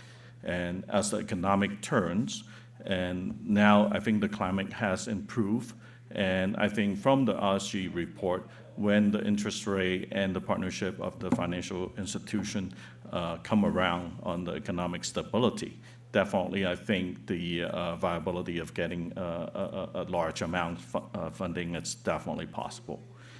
And to clear up the timeline a little bit on the project, 2007 is the original approval. We did not own the project. 2015 is approval. We did not own the project. We owned the project 2017, and we applied for the 16 unit immediately as we speak. And we have spent millions on design, actually. We have almost 20 revision on the design with two different architect firm. I think as the economy changes, we change the design accordingly. From the original modification of the existing plan to cover a convention space with large sum of condotel, to right now, which is a variety of different product mingle in a vibrant, walkable development. I think we're making the right choices as we move. And I hope the conversation can direct to me personally or our group personally. And also, I want to address the offer on the table above appraised value. I believe that's false, and we did not receive any offer above appraised value. And if there's any offer should be announced, it should be announced from our group. If it's from a third party, they have violated their NDA already. And I think moving forward, we'd love to work with the city, and we'd love to commit it to accommodate what the RSU report can offer to us, and also what we can do to improve the condition of the site. And we're managing the site concurrently as we speak, and we'll continue to do so, so that the retail and the above residential will basically have a harmonized living condition as we develop, and that's what we're looking to do. Thank you, Mr. Chan. Thank you. I appreciate your help. Okay. Any other questions that I can answer? I don't think that we're going to do a question and answer with you. Okay. If any council member would like to, they can reach out to you, and you Okay. will answer their questions. Is that correct? That's fine. Thank you very much, Appreciate your Mr. time. Chan. Thank you. Thank you. Is there any other member of the public that would like to speak on this item? Can we go to our Zoom platform, please, Ms. Blankenship? Sorry, yes. We'll go ahead and open up our Zoom platform for anyone who wants to provide public comment on agenda item 6. No additional public comment, Mayor. Thank you. So I'll bring it back to council. I would just like to address Mr. Loberg's question about the numbers. It took me a second to realize that, but what it is it's one item at the lowest amount versus all the high-end items total. So it goes from lowest to high, because they were options. Is that correct? Yeah. Pretty misleading. Okay. Thank you, council. Do you want to kick it off, Mr. Bass? Sure, I Oh, can wait, go hold ahead. on. Oh, yeah. Mr. Irvin wants Mr. to Irvin. say something I think that might be helpful. Thank you. Sorry, thank you, Madam Mayor. Yeah, I was commenting on that too. I think the column on the right was tallied. The column on the left was not, probably inadvertently. So, no shenanigans there. But second of all, to the point with Mr. Chan being here through council discussion, if there is a clarifying question that come up, I would request that we afford him the opportunity to answer that since he is here, if that's okay, Madam Mayor. I think that that's fine. We were still in public comment at the time. Understood. Thank you. Thank you. Mr. Bass? Sure. So yeah, I think, again, as I pointed out in some of the questions that I had before, as I appreciate what RSG has done here, I also think that we missed a couple key components in what we were looking for, and I wonder, can we go back to look at these things? Again, to me, I think it's critical that we understand the dynamics around what this would add if we did reimagine this as just an expo space. I don't think that the questions were posed to the Tahoe Blue Event Center or LTVA as this not being a competitive build-out as it would have been in the original plans. But if that were to be revised again to make that public portion of this project an actual open expo space, and what that does for our market and ability to basically market what we have to midweek business. And again, we did use eminent domain to realize what this project currently is. The reason eminent domain was allowed to be used was because of the public purpose that was incorporated into the original plans.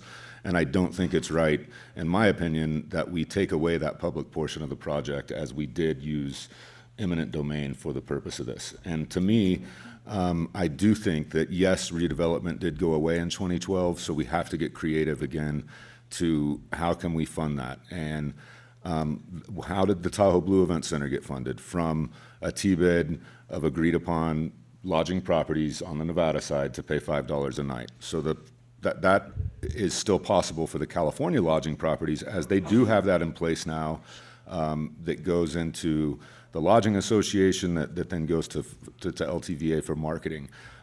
So in my opinion, if the lodging association or the lodging properties on California could look at what would we realize if all of a sudden we were open to 2,500 and 3,000 person midweek events that were only open to 500 and 600 person events at this point. The Tahoe Blue Event Center will never be able to accommodate more than a 500 or 600 person conference. But if we were to combine all of those amenities in the core, it really would. So I think that's a critical component that needs to be analyzed in kind of what the purpose of this was. For me, the second one that is very critical for us to know, and this should have looked at, is what does happen if we end up back at this juncture of what we're not seeing development, and what other levers do we have to pull? I brought it up before. The tribes have real potential when they look at what is feasible if we were to take this and potentially work with the tribe.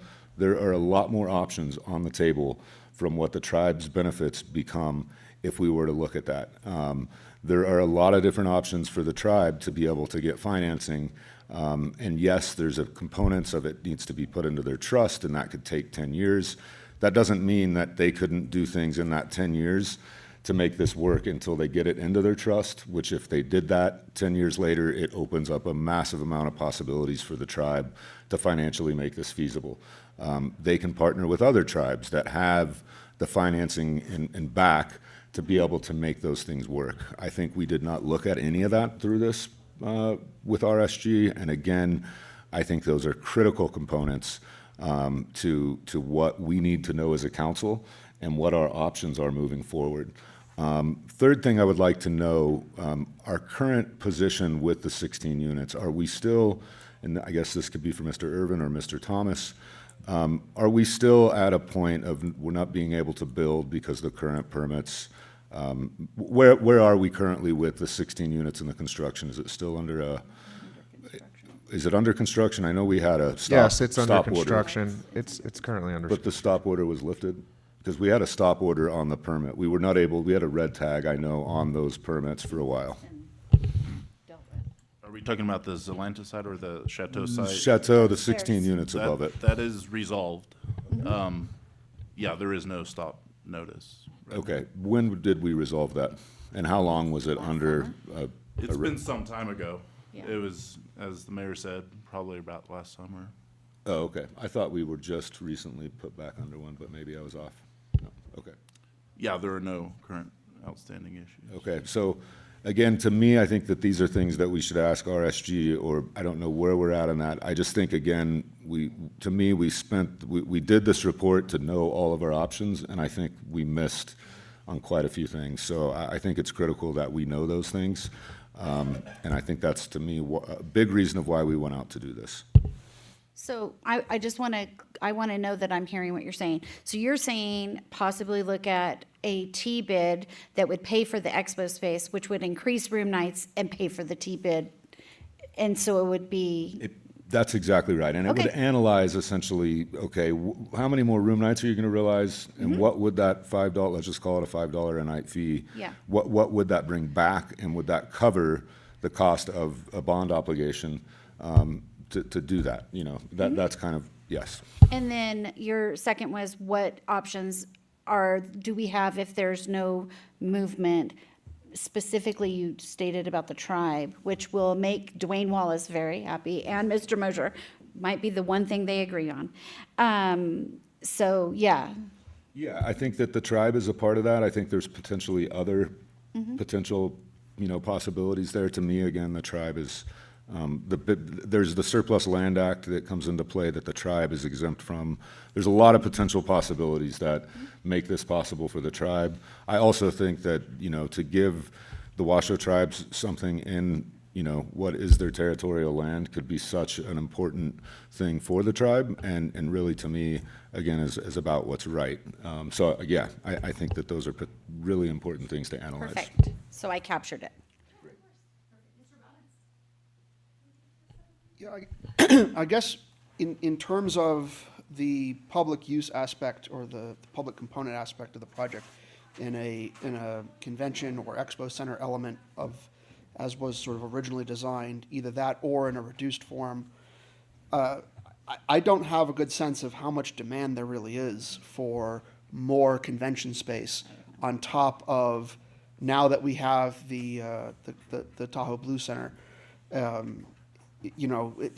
From an anecdotal standpoint, which is a very limited standpoint, most of my colleagues are seeing travel cuts. They're seeing elimination of conferences.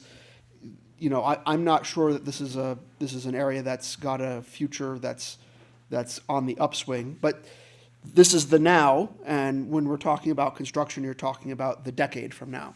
So I guess I'm a little lacking in a sense of, if there's to be a convention component, how much demand is there for that really on top of the Tahoe Blue Center, beyond what that facility can already host? Because you can have events there midweek too. It's not like the Tahoe Blue, it's not like it's closed midweek. You would need a space as was originally intended for something that would be an event that's so big it has to be in multiple facilities. It has to be in the Tahoe Blue Center and in the casino auditoriums and in the Expo Center, and people would be moving around between them. And those are, conferences like that exist. That's not like a thing that doesn't exist. But is there demand for that here, really? The Tahoe Blue Center is not booked out every day as it is.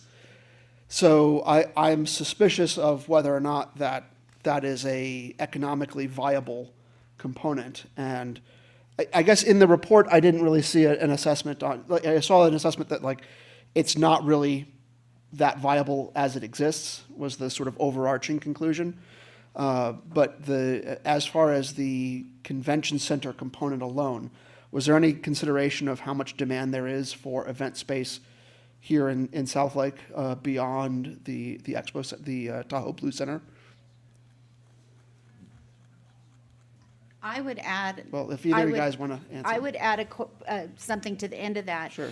Did they just look at whether it was feasible to build because of the lack of public financing, or did you look at whether there was demand? Yeah, well, my question is about demand Yeah. for, like, if the So it's- facility existed, is there demand to use it?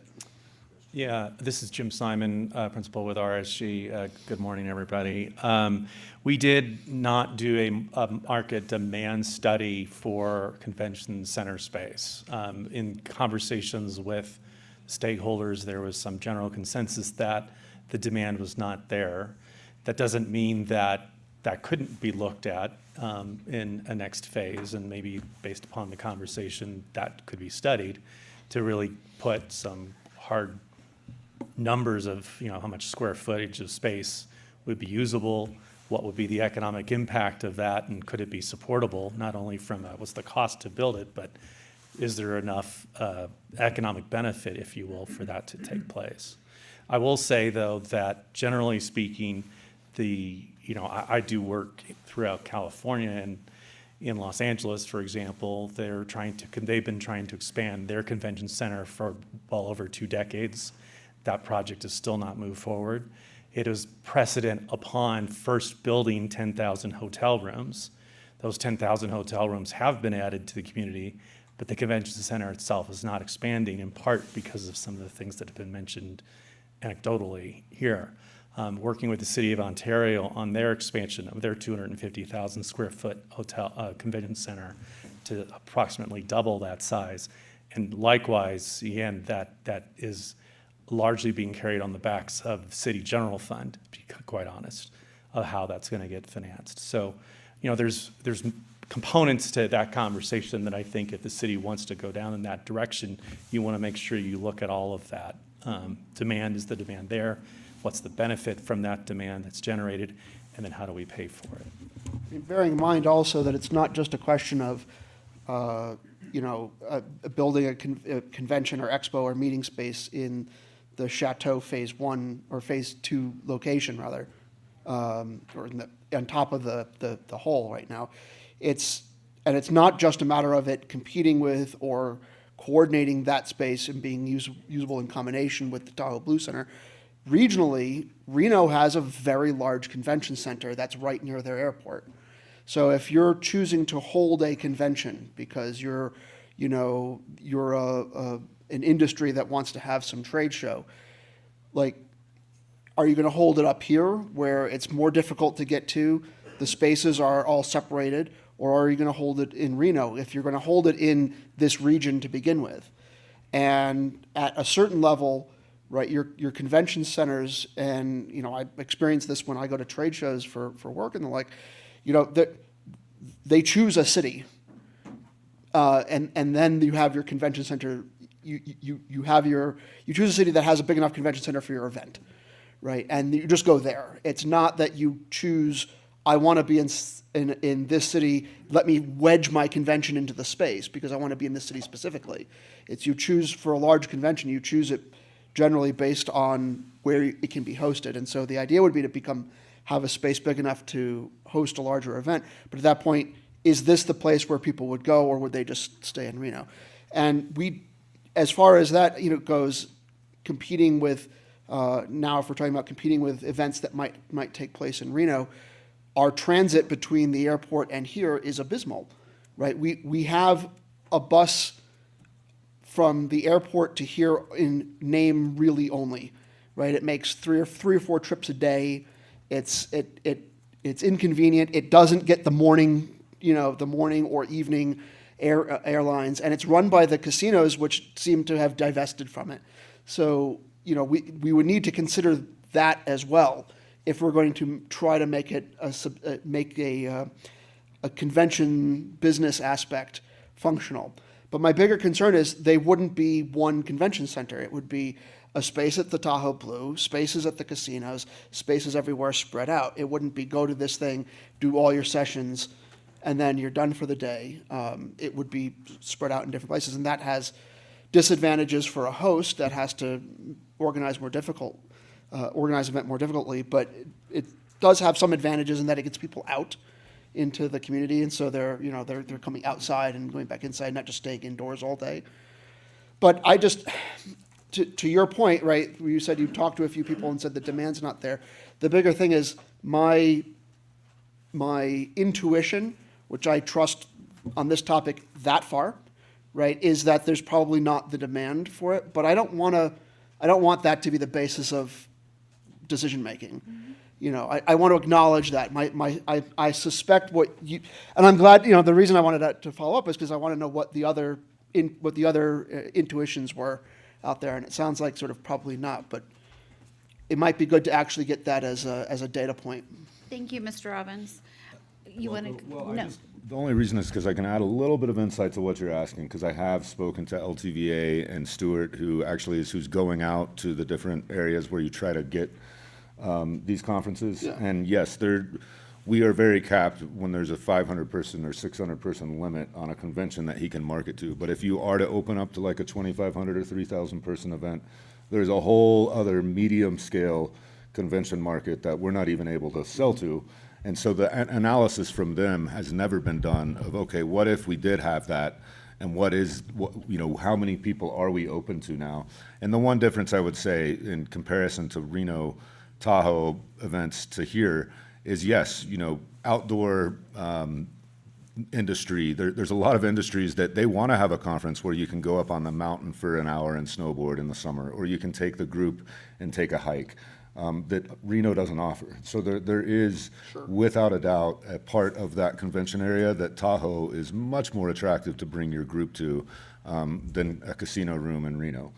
So I think that, yes, what I'm just trying to say is that LTVA, who I would see it would still be who is kind of out there trying to garner these events to our area, hasn't looked at, okay, what does happen at a 2,500 or 3,000 person when we're trying to sell that in that market. So I'm just answering that analysis hasn't happened from either side. I have a question for you, Mr. Bass. What other so I am sensitive to the reason that previous administrations did eminent domain. I have personal feelings about eminent domain. But is there another public purpose that would fulfill in your mind the justification for that previously used eminent domain? Or is it because we promised the convention center? Is that what we have to, in your mind? I No, understand it's a policy decision, but I Yeah. really want to know. I'm not closed off to creating other public purposes that would then, feed the public and what, but I think in a way, we need to have some component of this project needs to definitely be back to the public's benefit. Okay. And a lot of times, that's not gonna pencil out to make private enterprise money, but that was the whole point of why we took other people's private enterprise to make it a public purpose. That is the point of eminent domain and why it is supposed to be used. And giving that away, to me, is not the right thing for us to do, even though we didn't pull the eminent domain trigger, previous council did. Correct. Thank you. Ms. Stroud?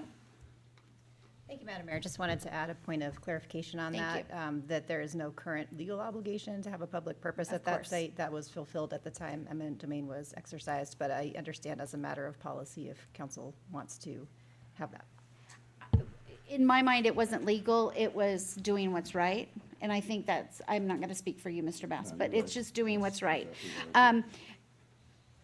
So, and then the question that I would have based on this other information is, if there was because we no longer have redevelopment, so we're not participating as a jurisdiction or even the state or the city because of the redevelopment funds that were available, what impact can the city truly have to make something like that happen and to participate in it if we're relying on a T-bid or some other funding mechanism, which I think is a great idea.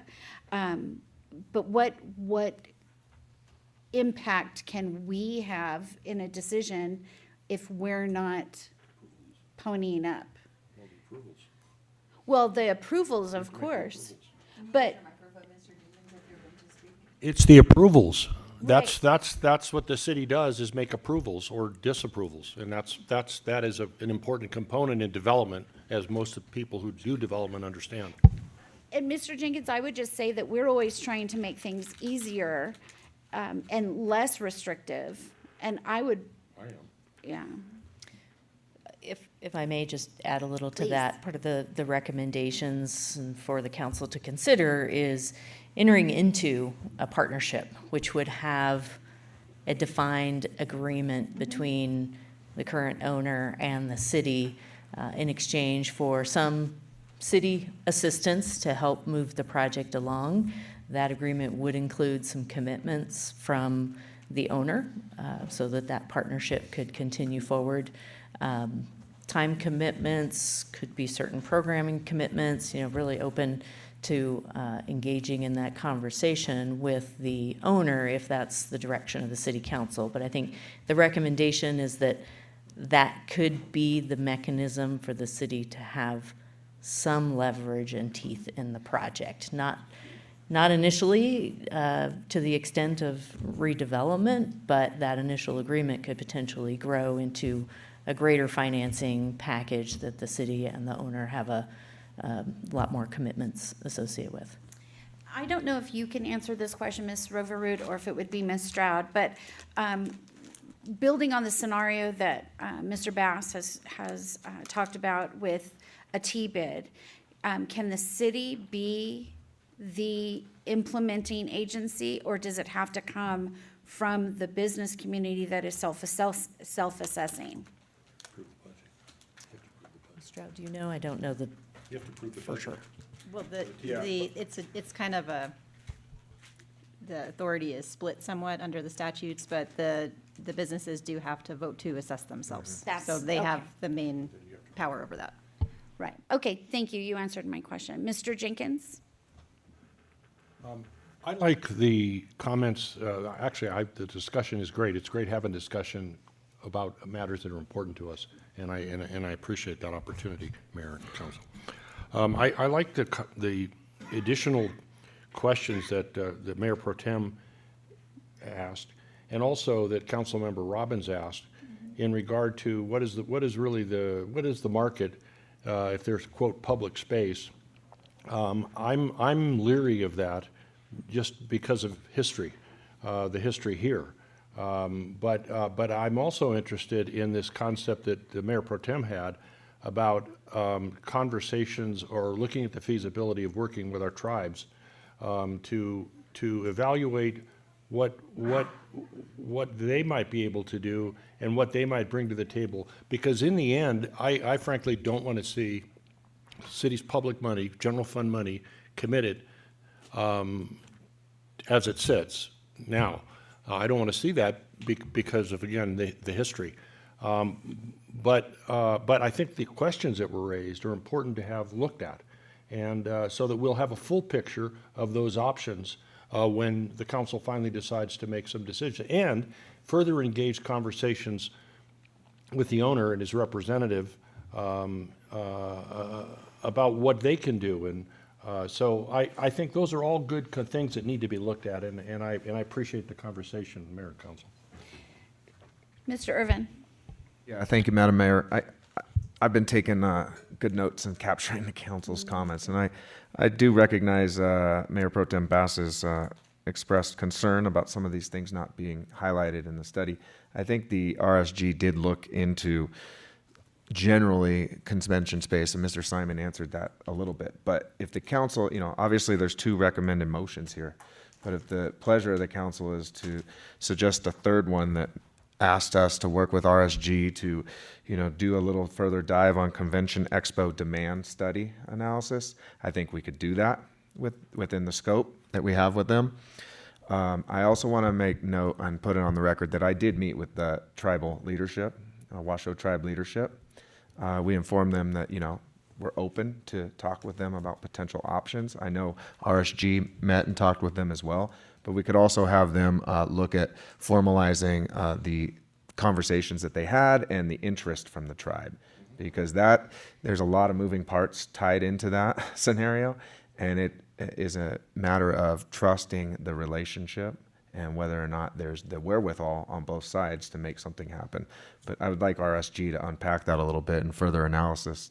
We could then, if that's a pleasure of council, there's a third motion, I guess I'm suggesting, or third recommendation to work within the current scope with RSG, answer some of those questions, and come back to council for a further discussion.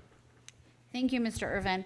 I agree. I think that the two motions that the staff has put forward are good because it continues the conversation with the developer and with the county with regards to a tax increment financing district. But I would also like to see them pursue information on the T-bid to pay for the public purpose space to pay for the T-bid, which increases room nights, which pays for the T-bid. And then, Mr. Robbins, I agree with you. We need to know if there's demand for it. And then I believe that conversations need to take place with the tribe. I think a conversation that you and I had, Mr. Irvin, was that maybe the tribe might be interested, but that they certainly didn't have capacity for this. So they would need some assistance. Is that correct? That's correct. But they could partner with the developer, and that could be a really possibly a possibility. So I would be willing to entertain a motion to pursue all of those things if council is in agreement.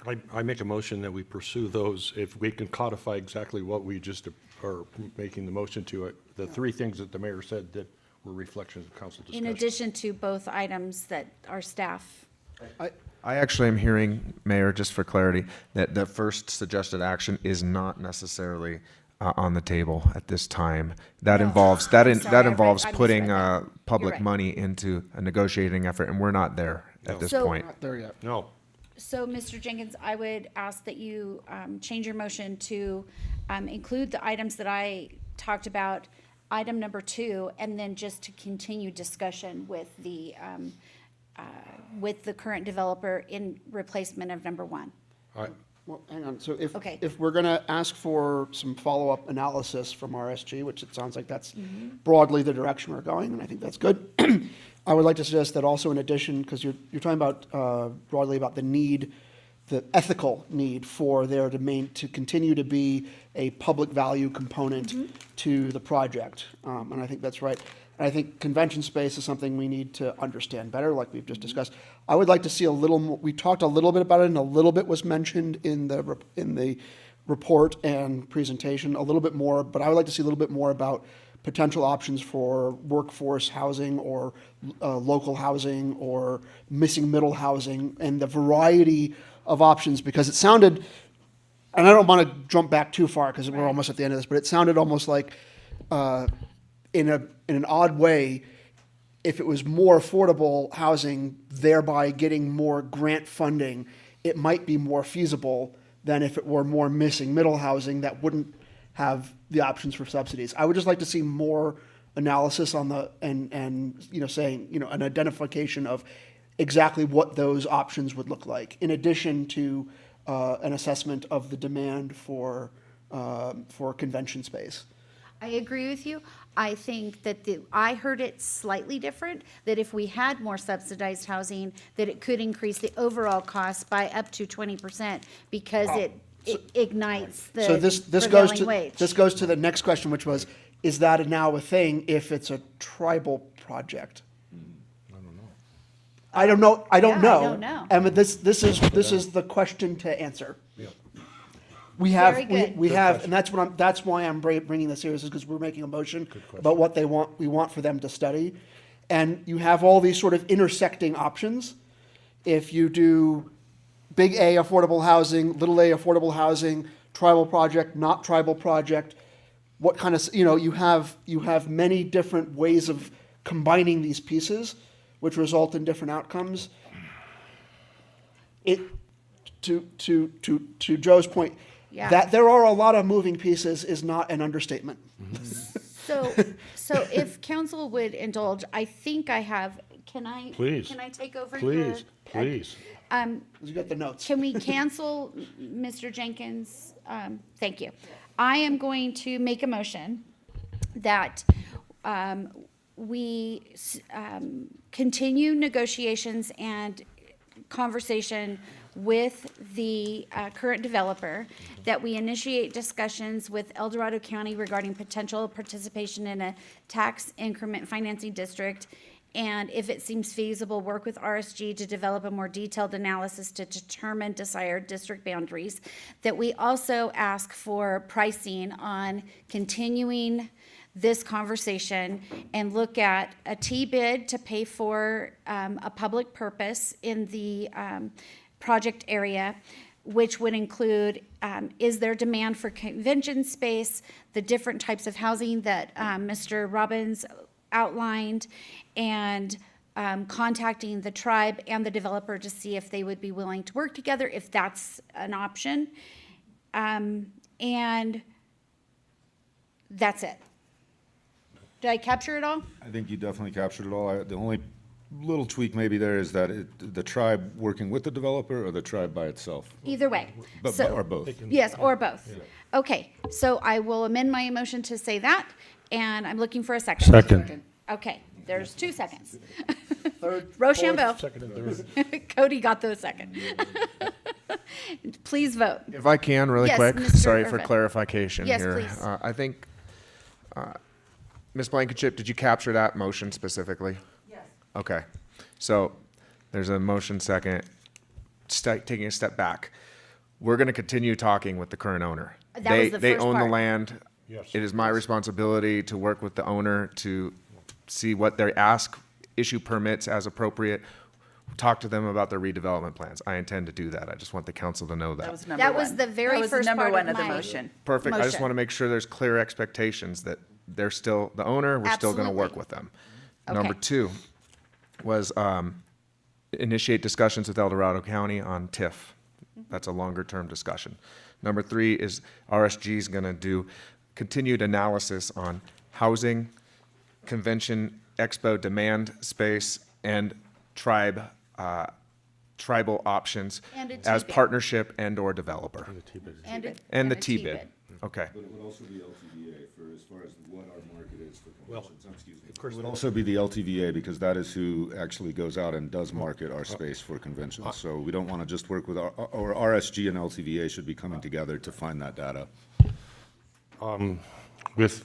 With respect on that, if we could maybe let the consultant decide who has the best information, Here's what I think. I think I what- think we need the professional consultant to give us the professional advice and not the lobbying idea from an organization that they're good people, but I would just like to see the consultant do that. Yeah, no, I agree. I mean, we're paying RSG to do a professional, unbiased assessment for us. Through their stakeholder analysis, they very well might talk to it's actually Tahoe Douglas Valley, a visitors authority that manages the Tahoe Blue Event Center, so they may talk to them. LTVA is a contractor of the South Lake Tahoe Tourism Improvement District as well as TDVA. Correct. Yeah, but LTVA is who sells conferences and conventions, not TDVA. Management of the space, but they'll do appropriate They're a stakeholder. Yep. Sorry, I kind of No, threw a no, wrench that's there, good. but this is complex. I want to make It's sure complex. we have clarity for what the next phase of the work is. Perfect. It's going to take us a little time, and if there's an approval from council, we will definitely come back with the answers. Okay. With that, we can vote. Yeah. Mhm. It was actually great. It was good. Yeah, I loved it. That motion carries. Okay, thank you so much for that item. We are going to take a 10-minute break. We'll come back at 11:20.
Okay, we'll call the meeting back to order and move on to item number 7, which is acceptance of a donation from Athletics Life and Sport LLC.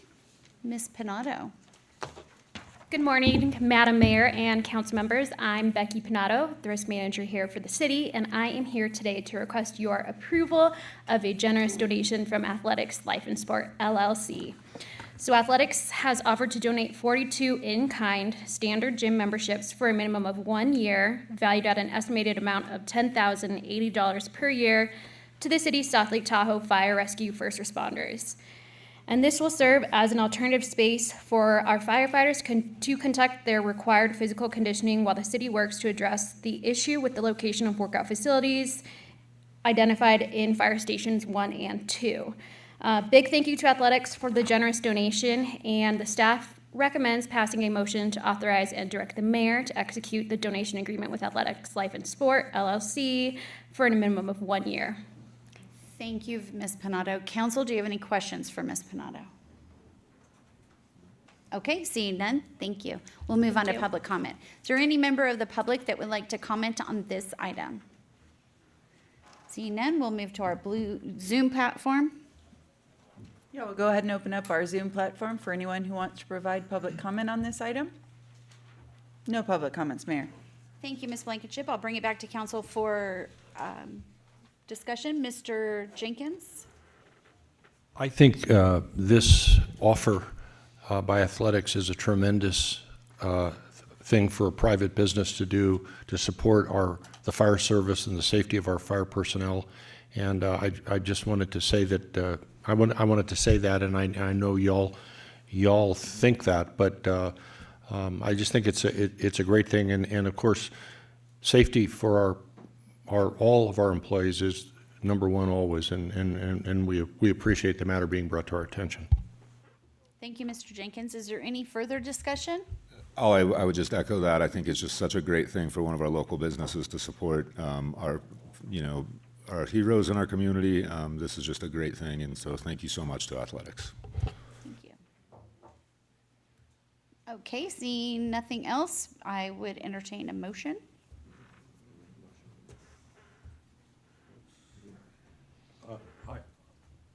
I move to approve. Whoops. There's the motion. Oh, where? Right there. I move to approve a motion authorizing and directing the mayor to execute the donation agreement with Athletics Life and Sport LLC for 42 in-kind standard gym memberships for a minimum of 1 year, valued at a total of $10,800 per year. I'll second it. Okay, we have a motion and a second. Any further discussion? I will just say thank you to Athletics for stepping up. Very, very kind and generous. Thank you.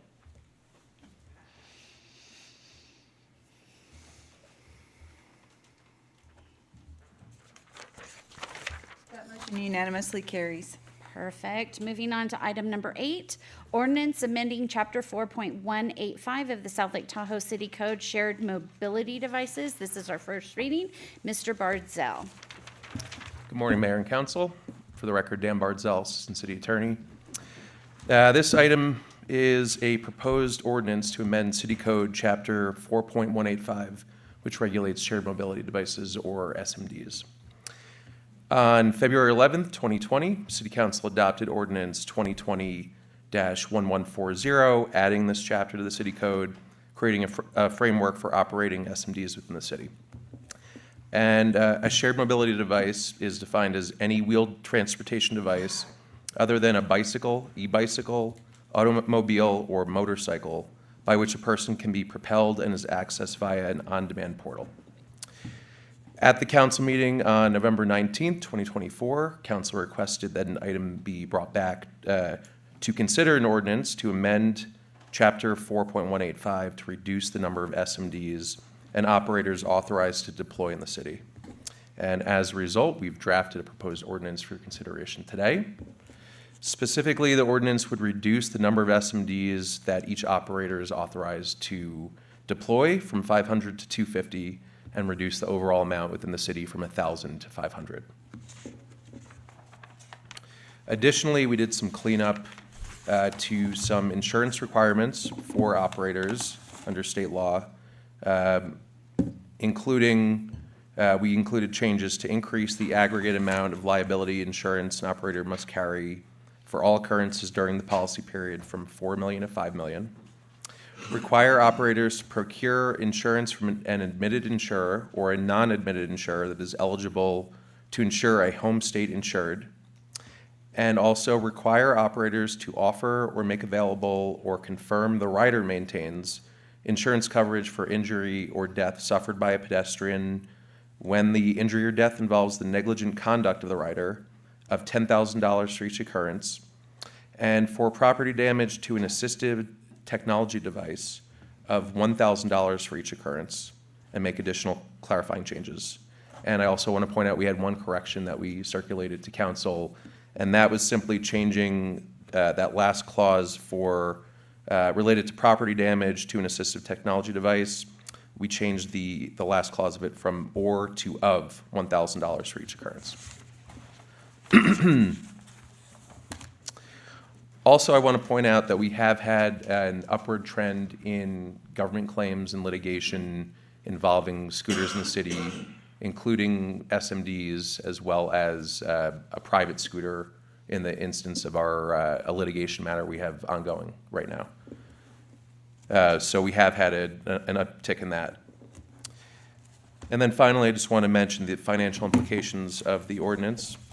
So if the ordinance was to be passed as drafted, it would incur a loss of revenue associated with a 50% reduction in available SMD permits. A reduction from 1,000 to 500 permits would result in a loss of revenue of $41,500. And that's at a rate of $83 permit fee per SMD. And with that, I'll open up for any questions you have. Thank you, Mr. Bardzell. Mr. Jenkins? First of all, I want to thank the City Attorney's Office for bringing this forward. You mentioned that there's a loss of revenue because of a diminution of the number of permits allowed, but is it not possible also that that there's a savings to the city from what might be litigation over injury or that could occur? So there's, while somewhat intangible, isn't there likely a savings too? Because I too have been worried about the safety of these issues, of these things, though. And I appreciate you bringing it forward. Is there a arguably? Yes, I think that's a fair statement, that there potentially, if we have less SMDs in the city, it would reduce the cost of litigation in the city, potentially. Also, the fees, it's my understanding, they're intended to support program costs. So if we were to reduce the amount of SMDs in the city, it would follow that the program cost would likely lower as well. So we would have a savings there. Sorry, has the city ever actually been sued for an accident on one of these scooters? Yes, we have. We resolved a lawsuit last year involving an SMD, and I believe my recollection is that was a Lime scooter. Currently, of the two government claims, that's a pre-suit claim. Those are both Lime scooters from the information we have so far. And the current litigation matter is a privately owned scooter, so that is not an SMD. So we have, to answer your question, been sued before over this. Mr. Bass? Curious, is there a way that the Lime and Bird or the operators can fully indemnify the city so that we don't incur liability from anything that happens on an SMD? We do have some language in the permit where we can tender claims to them. However, to get to that point does involve some work for the city. But yes, we do have some indemnification language. And also, prior to this meeting, we did have meetings with both Lime and Bird. Lime did raise some changes to the indemnification language. They wanted to reduce the amount of indemnification that they would be providing to the city. So that conversation has occurred. We wouldn't recommend that at this time.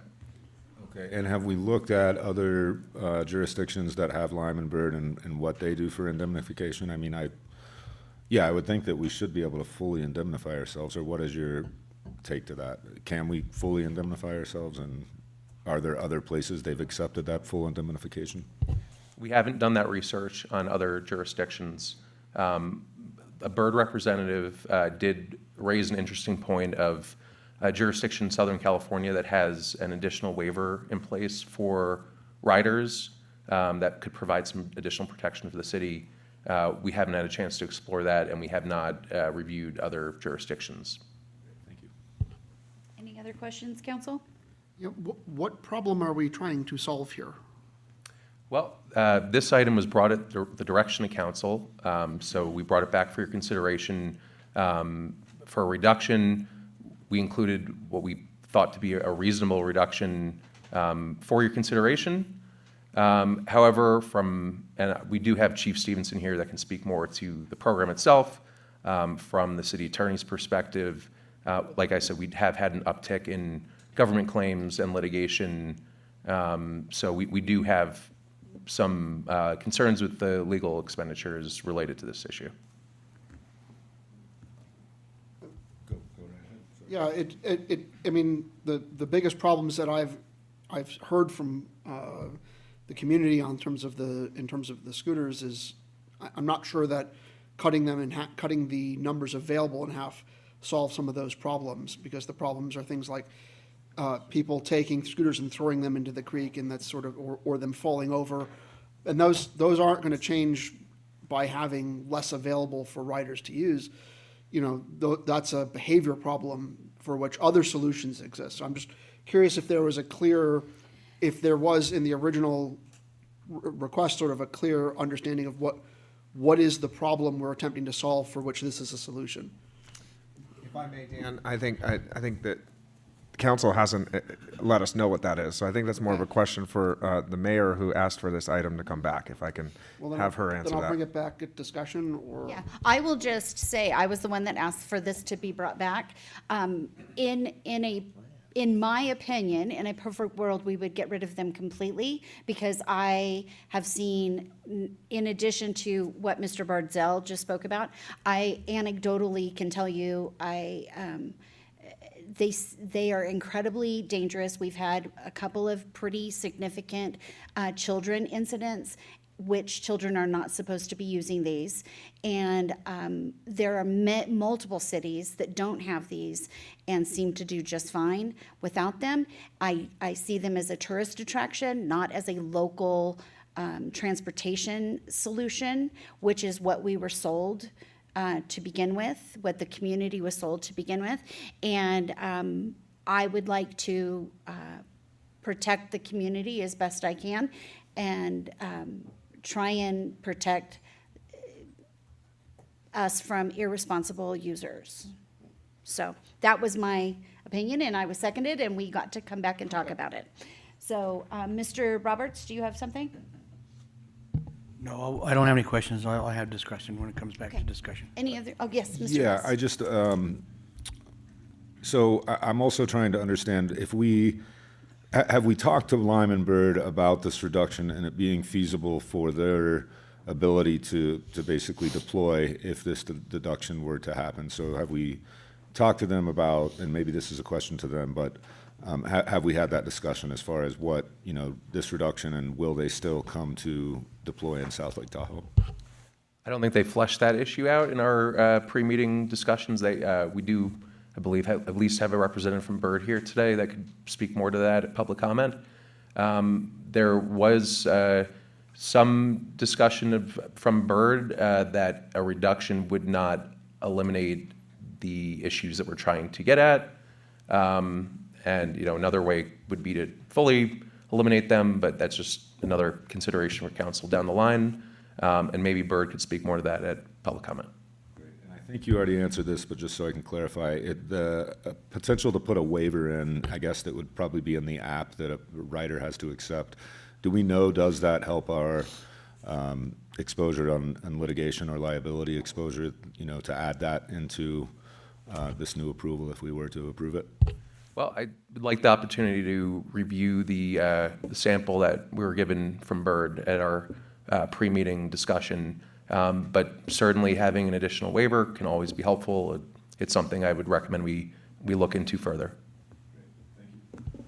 Thank you, Mr. Mr. Bass. Any other questions, council? Okay, thank you, Mr. Bartzell. We'll go to public comment. Mr. Loberg.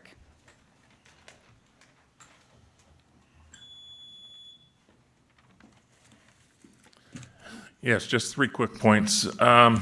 If you look up here on the city priorities, if you look at number 2, the second bulletin point, equitable access, for about the same price as a regular electric scooter, you can buy one that's handicap accessible. None of them are handicap accessible.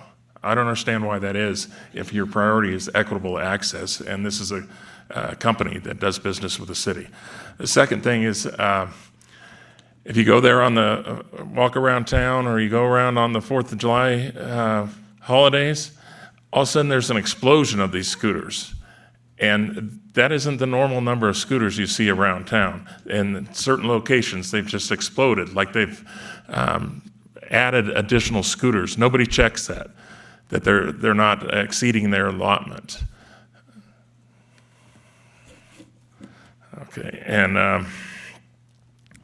the third thing is they need more signage so that they know where they can and can't ride these scooters, because they're pretty much just sent off to their own device, and they'll be riding them where they're not permitted. Thank you. Thank you, Mr. Loberg. Mr. Mosier?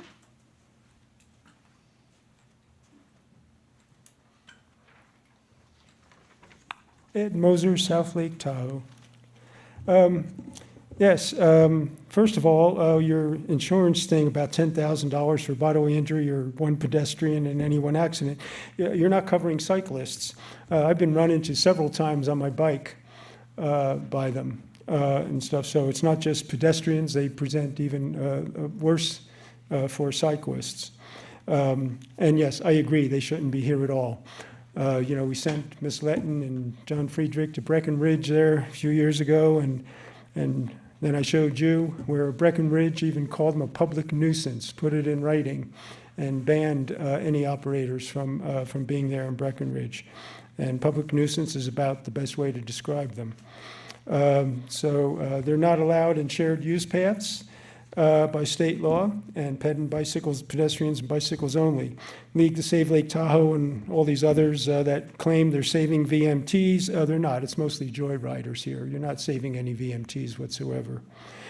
Zero enforcement. City attorney or police chief, CSOs, it's an absolute joke. They ride right by them. I was standing with a CSO and code enforcement guy, and the guy rode with the little kid on it, the two of them, the wife, and then another child that was probably about 11 years old, 10, 11 years old, on one behind him, and rode right between the two of them there and me. They don't stop, and there isn't any enforcement of it. And they don't know where they can ride legally. Like the gentleman said, there's no signage. They don't know what to do. So there's as long as there's zero enforcement, you're going to have problems, and your liabilities. And forget this $4 or $5 million. You need to really research and see what lawsuits are going on. You haven't done your homework, and your legal department hasn't done the homework, and you have vast liabilities for quite in excess of $5 million. The corrals that last year they were supposed to be in, that was a joke. They were left in more places than ever, and they were still left all over town. And they would just come in front of somebody's house that left them down the street from me and just replace the battery and leave it there, rather than picking it up.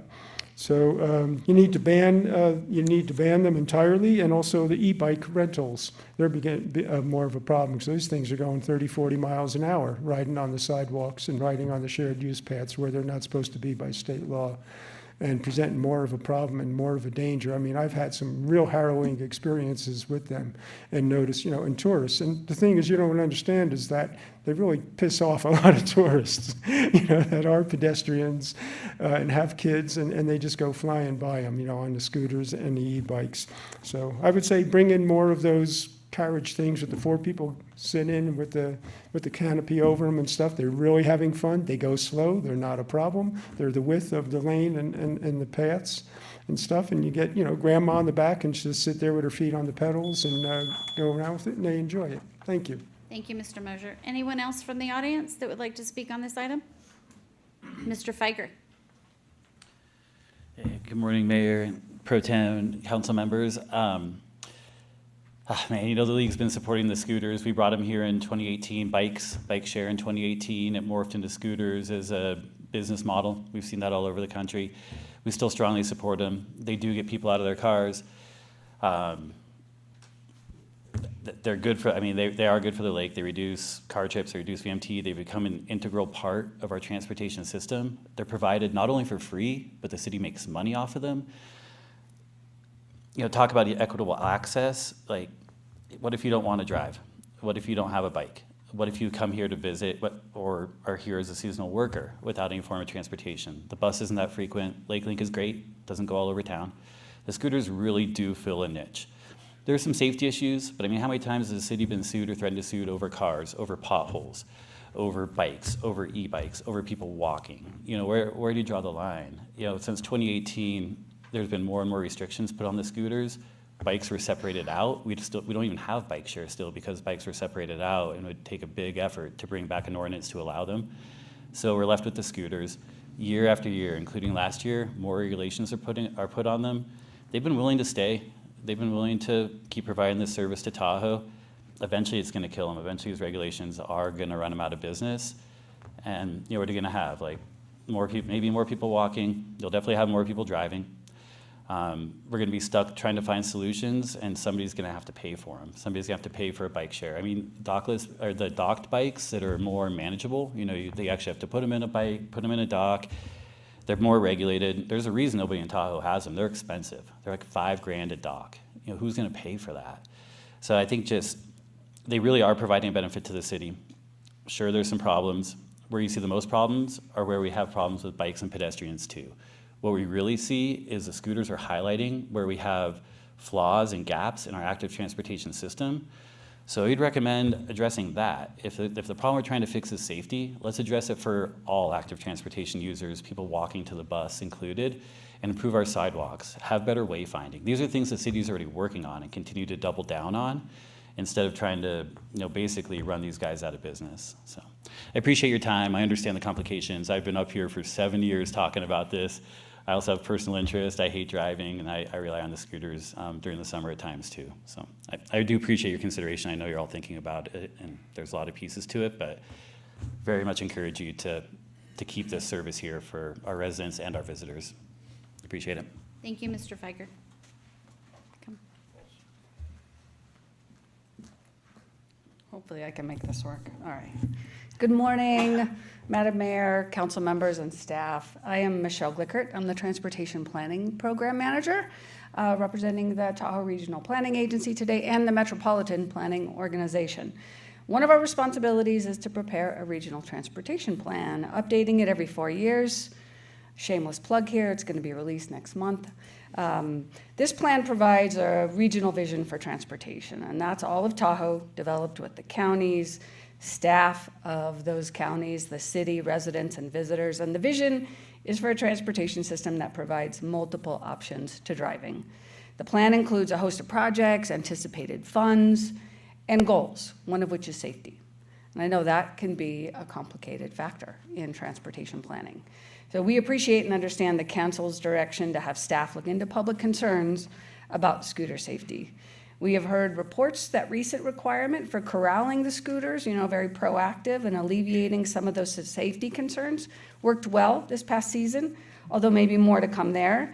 I'm hoping that today it may be possible to have a little bit more time to work through the proposal that's before you today. We want to work with staff, the operators, and better understand, as Councilmember Robbins was asking, what really is that issue?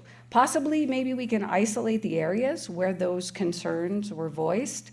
We can look at maybe some of that data a little bit deeper and consider forced speed reductions. That's something technology brings us. And these scooters have, I believe that's already been done, maybe in the casino core. So maybe just that pointed kind of granular look at where those concerns are and where the number of the scooters are to find that nice balance. Maybe there are some areas that should have less, and maybe there are other areas that could have more. So just a more directed solution rather than just the 50% cut. So the proposal today will be reducing the community's mobility option. 47% are visitors. So that means 53 in the last survey are residents. I took it myself. I was stranded in the rain, and I found my way home pretty darn quickly, and I was really happy that that option was there for me. But they are needed to help achieve the goals of the city, not just to get me home, and the goals of the region. So we really do need an abundance of options, from transit that you are all working hard to improve, better ped and bike infrastructure that you're working hard on too, but scooters are a part of the solution. And usage each season has proven to be very successful. The trips that we have here in Tahoe are rivaling like larger populated regions, our small little area. Lime surveys back in 2019 indicated that while not every scooter trip replaced an auto trip, 40 to 60% did. And that's important. We need all we can get in Tahoe. So today I'm just asking for a little bit more time to consider all the impacts. Find some of those focused solutions. Thank you. Appreciate your time.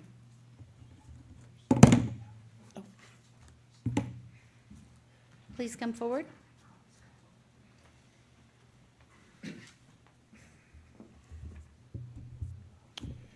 Good morning, Mayor and members of the South Lake Tahoe City Council. My name is Charlie Mastaloni, and I'm the Senior Manager of Government Relations for Lime. Since 2017, we've proudly partnered with South Lake Tahoe, offering safe, affordable, and sustainable transportation options that residents and visitors rely on. I understand and respect the Council's concern for public safety, which is also our top priority. I'm proud to share that our data reflects our commitment to safety. Since 2021, Lime has had over 678,000 trips, and there have been incidents on less than 1% of those trips, 45 total. 71% of those 45 incidents have been considered minor. Globally, this data tracks. We know from studies that 99.9% of all scooter rides end without incident. Furthermore, we require all riders to scan their driver's licenses and to be at least 18 or older in order to ride a device. Our scooters also significantly benefit the local economy. Lime has contributed over $300,000 to the city since 2017 through fees from our fleet of 500 scooters. Importantly, scooters aren't just used by tourists, they're used by thousands of local residents, especially during peak summer hours when traffic congestion is too high and allows folks greater access to local businesses and be able to travel places beyond just local walking distances. Environmentally, Lime riders in South Lake Tahoe have eliminated nearly 500,000 car trips, saving over 130 tons of CO2 emissions. 95% of our riders recognize that these substantial environmental benefits have occurred, and 38% of the trips directly replaced car journeys. Additionally, our ongoing partnership with Keep Tahoe Blue directly allows riders to directly support environmental preservation efforts inside our app. We're also happy to explore ways that this program could work better. We recognize that things need to change in the city and that there are ways that we can all collectively work together on this. And so what we're asking for is the opportunity to explore ideas such as maybe introducing a small per trip fee or potentially adjusting the existing per vehicle fee to continue to financially benefit the city and residents alike. And we fully agree that there's room to enhance and improve the program. However, cutting our fleet right now from 500 devices to 250 scooters without clear data-driven justification risks reducing an essential transportation option for a lot of folks. We're respectfully asking for an opportunity to work closely with each of you individually to understand what we can all do better to better serve South Lake Tahoe. So thank you all so much for your time, and happy to answer any questions you have. Thank you. Is there anyone else in the room that would like to speak on this item? Mr. Foster. As I said, I wasn't going to say anything, but listen, it's not the concept of having scooters. That's not what I'm against. It's that there's no enforcement and there's no, I guess they can ride wherever they want. I mean, nobody's addressed that. My problem is I'm riding my grandkids on the bike trail and there are people on scooters forcing us off the trail. What are we supposed to do? I mean, can they ride wherever they want? I mean, nobody addressed that. You see them on the street, the sidewalk, and on the bike trails. So what, and I realize the police are busy, but the issue to me is not the concept of saving a few gallons of gas by not driving your car. It's the out-of-control people that are on the bike trail. And I would suggest, for you guys that just spoke, you should come out on a summer night and you should go out on the bike trail and look how it is and see how it is. And then you'll understand why people are upset. If everybody rode just cautiously and normally, it'd be fine. I've lived here for a long time, but it's gotten more out of control, and the number seems to be worse. It gets worse when you have more. And I'm talking about, I'll say from Reagan Beach to State Line. If you want to look at where it is bad, it's there. So the towns that have gotten rid of it is because of the same issues. But the other option is do more enforcement. You know, when we have the things where they have down by Reagan Beach, El Dorado Beach, where they have the concert series, and you know, every week I think they're down there. The police are on bikes because of that. It changes everything. I mean, it's so great on the bike path when they're out there. So it just shows that it does make a difference. But it's not the concept of saving money or any of that. It's the safety of people on those bike trails. That's my concern. Thank you, Mr. Thank you. Foster. Is there any other member of the public that would like to speak on this item? Yes, please, come forward. Hi there. My name is Francois Incha. I'm a local business owner. I am contracted by Bird to manage their fleet in the basin. I can speak to a couple of things that have been brought up here. I know for a fact that Lime does increase their scooters on the road during those high times. I can tell you that Bird does not. Matter of fact, last 4th of July, we had under 500 on the road at the time. I agree, enforcement is probably a big part of this problem. And we have these community parking enforcement people and other people that are getting paid by the city. Why can't they do something to help this? We know the main problem is in the casino corridor. Station somebody there and write some tickets for people that are breaking the law. You know, that's not Bird's or Lime's fault. These are the bad actors that have rented them. You know, is it Avis's fault when somebody drives their rental car into a street sign or a pedestrian? No, it's the person driving. This business has changed my life and my family's, and it means a lot to me. And I bring that by trying to do my best to alleviate the problems that this community has. And I know for a fact that a lot of locals do utilize this service. There are regular people that use it every day. DUI, J1s who don't even have cars, huge amount, maybe they're not considered locals, but they're living here. And they are using this service.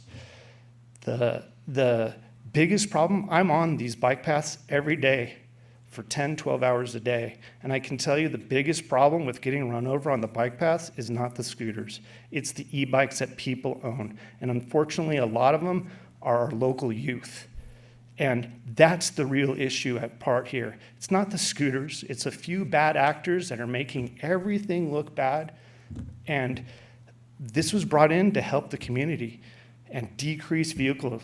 I've talked to so many tourists, and over again, they've said, I'm parking my car and my whole family's renting scooters so that we can go and enjoy the beaches and other places at Tahoe. I work regularly with local businesses, and they appreciate the effort that I do to keep making sure that the scooters are kept cleaned up and available for their guests to use because their guests utilize them. So I really beg and ask the council to reconsider lowering the amount of scooters in this basin because my family depends on them. And I care, and I'm willing to do whatever is necessary to help make this problem go away and help us grow together into a good future. Thank you. Thank you. Is there any other member of the public? Please come forward.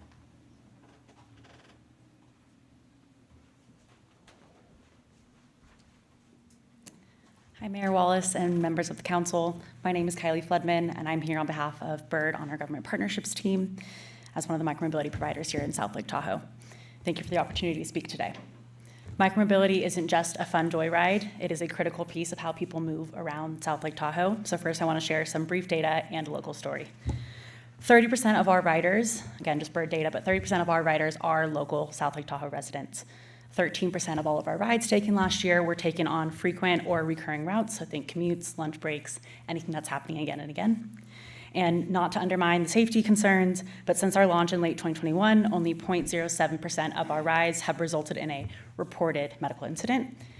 Now, for a perfect example of how the reduction would impact your constituents, not only our local manager that just spoke, but yesterday I checked into my hotel from Sacramento, mentioned I was here on a bird work trip, and the two hosts immediately told me how they were just talking about how they wish that this program could come back early given the good weather.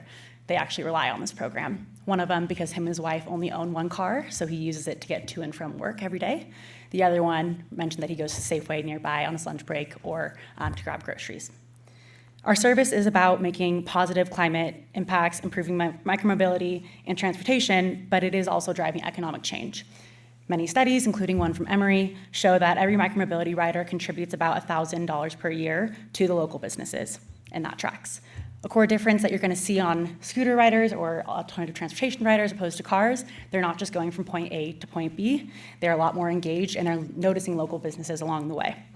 So speaking of the hot topic of tourists here, someone mentioned the concerts at El Dorado Beach or Keys Beach, right? If they're heading from Heavenly Village over to those areas, they might see Big Daddies, they might see the Idle Hour and say, hey, that looks like a fun spot, let's pop in there. Something you don't get in cars.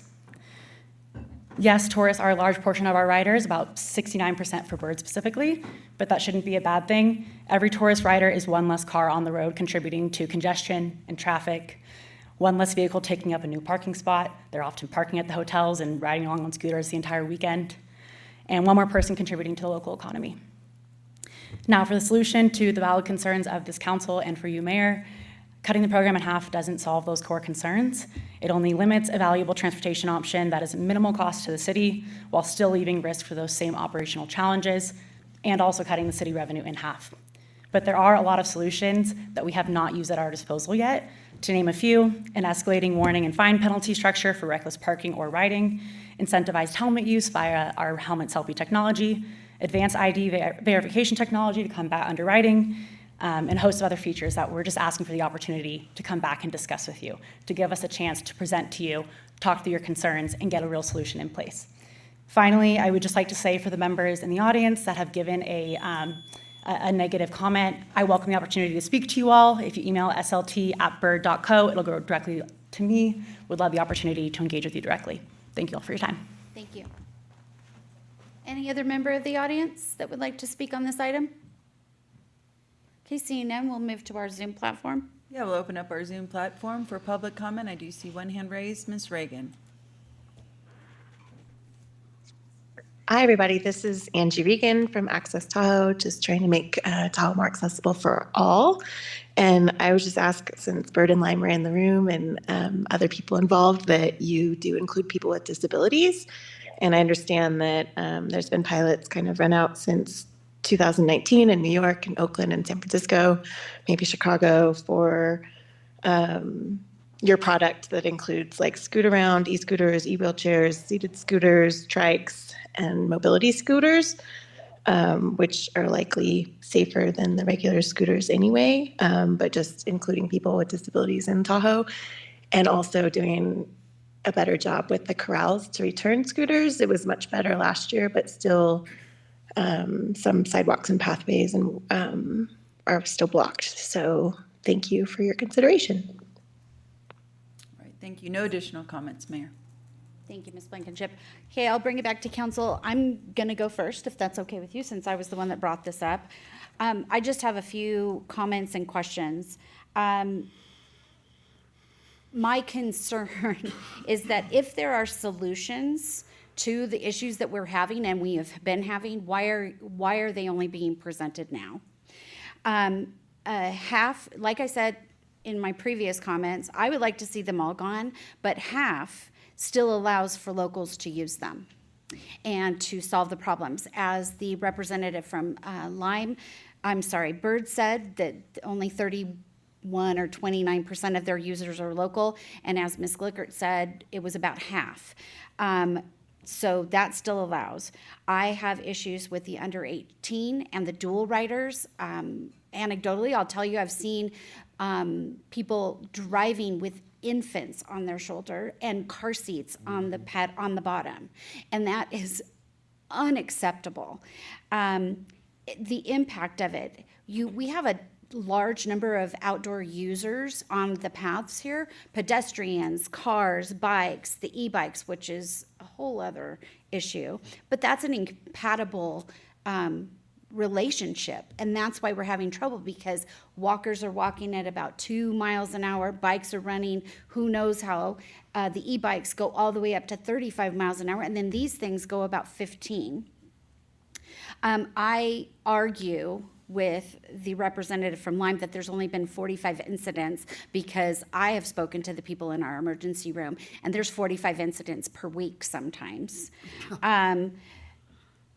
The families using scooters is not a good conversation for me, because as much as I appreciate that, but families are not supposed to be using scooters. Adults are supposed to be using scooters. How many of these, if it's a regional thing, how many are used in North Shore? How many are approved in North Shore? I think 0. And the forced speed reduction and geofencing, that's a great idea, but we have trouble every single year with the one spot in town that we have as geofenced, where the scooters for the first 3 weeks are driving willy-nilly through Heavenly Village, which is a high pedestrian area. We just recently passed a 0 fatality pledge for cars, and I happened to be on council when we had a 12-year-old girl riding a scooter at the McDonald's parking lot up by Ski Run, who has a permanent disfiguring scar on her face, and we could have easily lost her. The young man and his friends that were riding down Highway 50 at the intersection of El Tahoe and Lake Tahoe Boulevard had to be care flighted for a head injury to Renown. These are things that really concern me, and like I said, I would like to see them completely gone, but half still allows for the locals to use them and for some tourists. But if we're doing it for that reason, let's do it for that reason. Let's try to limit our liability and the danger to our community. So, is there Mr. Robbins? A cut like that doesn't mean they're still available for locals but not for tourists. It means they're just not going to be available for hardly anybody, because there's not going to be enough of them available at any given spot. And clearly that's your intention. Your intention is to reduce them to the point of elimination. No. But as a local, and I know people have yelled at me that I'm not, but I'm pretty sure I'm a local, I use them, right? I use them throughout the summer. I use them to avoid car trips because I don't want to drive during the nice weather. I use them, sometimes what I'll do is I'll drive to Kale Meadow throughout the summer and take a scooter from there to the gondola, take the gondola up to East Peak and paraglide off East Peak, land in Kale Meadow, and I'm using the scooter to avoid a Uber ride or to avoid a shuttle ride, and so I'm, as someone who uses these things for their intended purpose, for transportation and for connecting locations when I don't want to either wait for a bus or if it's after hours, they're a useful item that fills a gap and cuts down on the need for quite so many car trips. And when we look at those and we see people on the scooters, we think, damn, I don't like the people on the scooters. But the alternative is them in a car. And we seem to be so car-brained that we don't mind the risks and the dangers associated with vehicle traffic. The number of people that have gotten into drunk driving accidents or that have gotten into fatal car collisions. We had the one on Pioneer, the fatal accident on Pioneer just last year that hurt quite a few people. But we accept that automatically and are much less concerned about that. And we don't say, let's go ahead and ban cars as a result. This is a very short-sighted way to try to solve a problem that we haven't sort of properly established. I think there was a lot of improvement, and I as firsthand experienced it because I often take the scooters to get to the State Line area, to get to Heavenly Village in the summertime, because parking there is terrible, driving there is terrible. It's paid parking everywhere, and I don't want to bring my car there. And so I'll take a scooter there if I want to get to any of those businesses, if I want to go to the dumpling place, or if I want to go to any of the other, well, usually it's the dumpling place. But, you know, and when you get into the Heavenly Village area, you are in the geofenced area. You have to park in one of the parking zones. They're not corrals in the sense that they have a fence around them, but they're a designated spot for parking. You can't drive on the sidewalk there. You actually have to like drive on the bike lane median there. And yeah, I guess you could push the scooter through the pedestrian area or carry it, but that's not really a thing. So and when people talk about like how the parking corrals haven't really helped the problem, the parking corrals are only in Heavenly Village. They're only in the State Line area. They haven't expanded beyond the immediate downtown sort of State Line tourist core location. So if we're still looking at, my biggest problem with the scooters is on the bike paths, how people park them on the side of the bike path and then they tip over. And when I'm on my bicycle, it's an obstacle that I have to bike around, and that's obnoxious. But the answer to that problem is to geofence the bike path so that you cannot end a ride. You can ride on the bike path, but you cannot end your ride on the bike path. So you have to park off the bike path. There's a million of these options. I met with the Lime representative yesterday. They have options for giving you discounts if you're wearing a helmet by taking a selfie with your helmet. There's options for detecting scooters when they go into protected areas. So if they are, in wooded areas or whatnot, that they can be detected and alerted. The reason why we haven't had those discussions, though, about options to solve problems is we didn't ask for that. We asked for a measure to cut the number in half. We did not ask for staff to reach out to the mobility company, the vendors, to say, come talk to us about ways to solve problems A, B, C, and D, where we have established these problems. And I think this is not a good way, just from a functional standpoint, regardless of like how we think on the issue. This is not an effective way to govern. We haven't properly agreed on establishing the problem. We haven't reached out to the interested parties to see what solutions exist and then choose from the set of solutions. We just have come up with a first reading of a measure that is a battle axe to a problem that probably needs something more like a scalpel. So I would like, what I'm moving towards here is a motion to say, let's have staff reach out to the mobility companies and have them come back for an agenda item in 2 months, 3 months, whatever is a reasonable time, with them on the agenda to give a presentation so we can have a back and forth discussion with the mobility folks, with the Lime and Bird, and I guess it's just those two, about what options exist. That can also cover things like other options for indemnification and liability, and staff can give us a proper analysis of what those issues actually are. But the reason we don't have that is because that's not what was asked for. And I commend staff for doing doing what was asked and seconded. It's not on you guys, right? But I think that's the right way as a government to be responsible, is the right thing to do. And lastly, just from the standpoint of local economics and business, I own a restaurant here. And in the summertime, we have lots of our customers showing up on scooters. They're coming, because where we are on Ski Run Boulevard rather, there's a set of hotels right across the street, but then most of the hotels are a little further away from our business on 50. It's not quite like State Line where the casinos and the hotels are right there. So we get lots of people that are staying at the Hampton Inn, another hotel that are scootering in for, music night and whatever, and then that runs till 10:30 at night.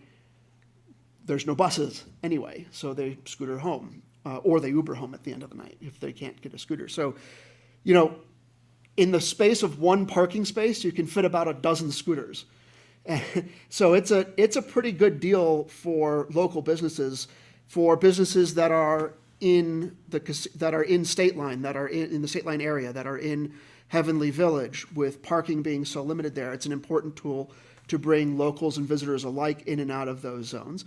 And yeah, it's used by visitors because in the summer months, visitors outnumber locals.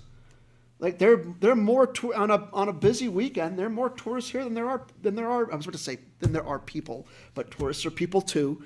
So so Thanks for recognizing that. So I caught myself.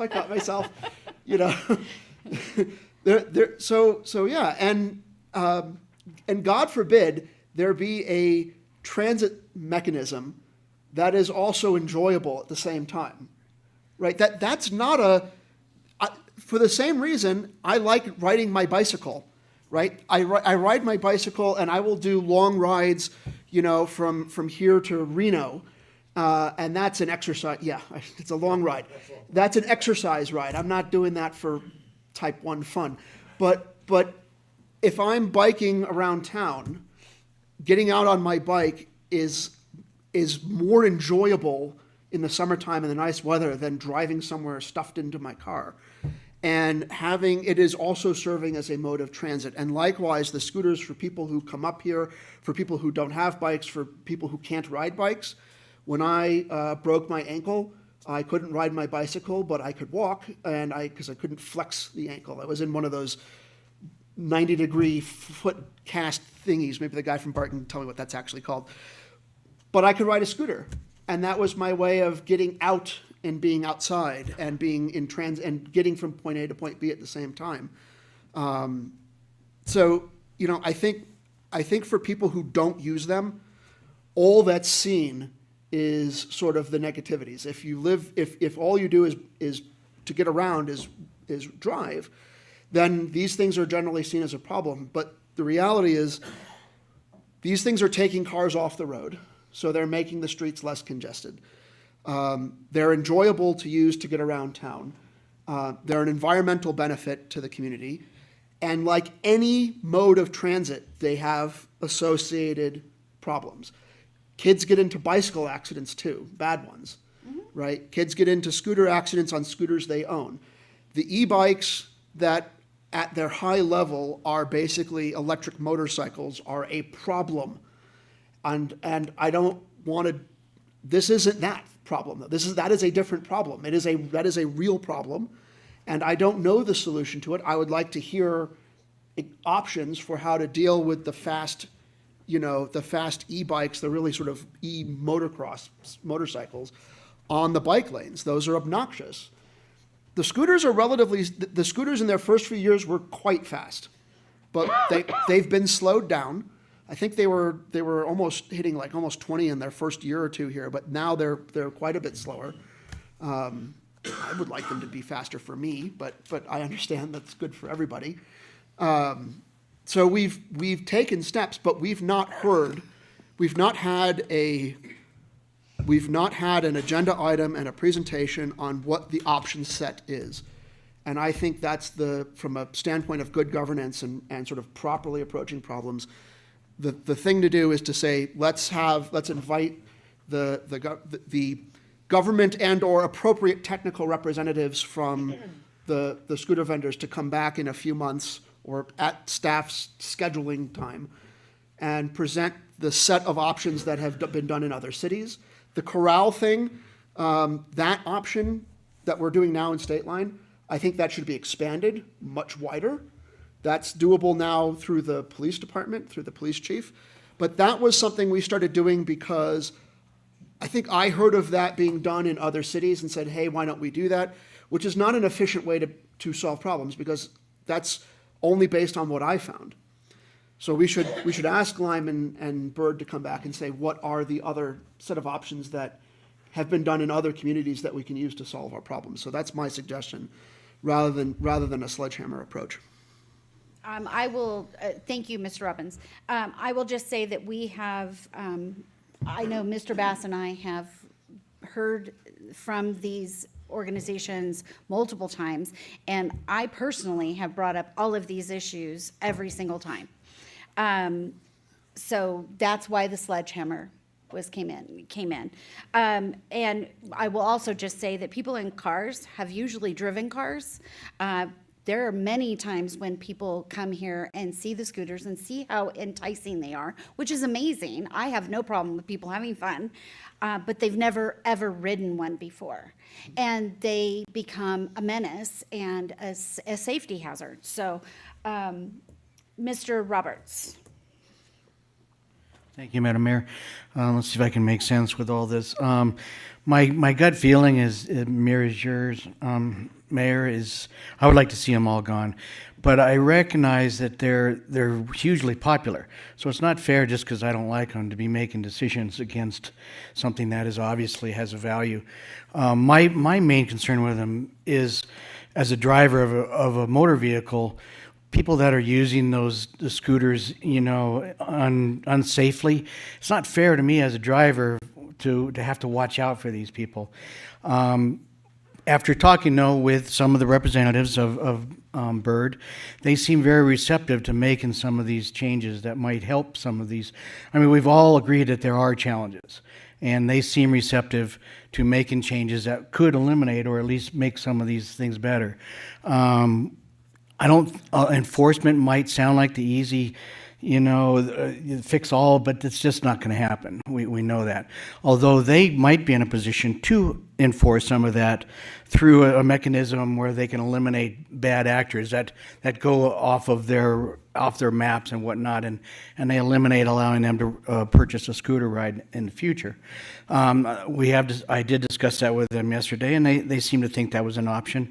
Some of the other things I think that we should look at going forward, I do agree that we should have more conversation going forward and bring this back after more review.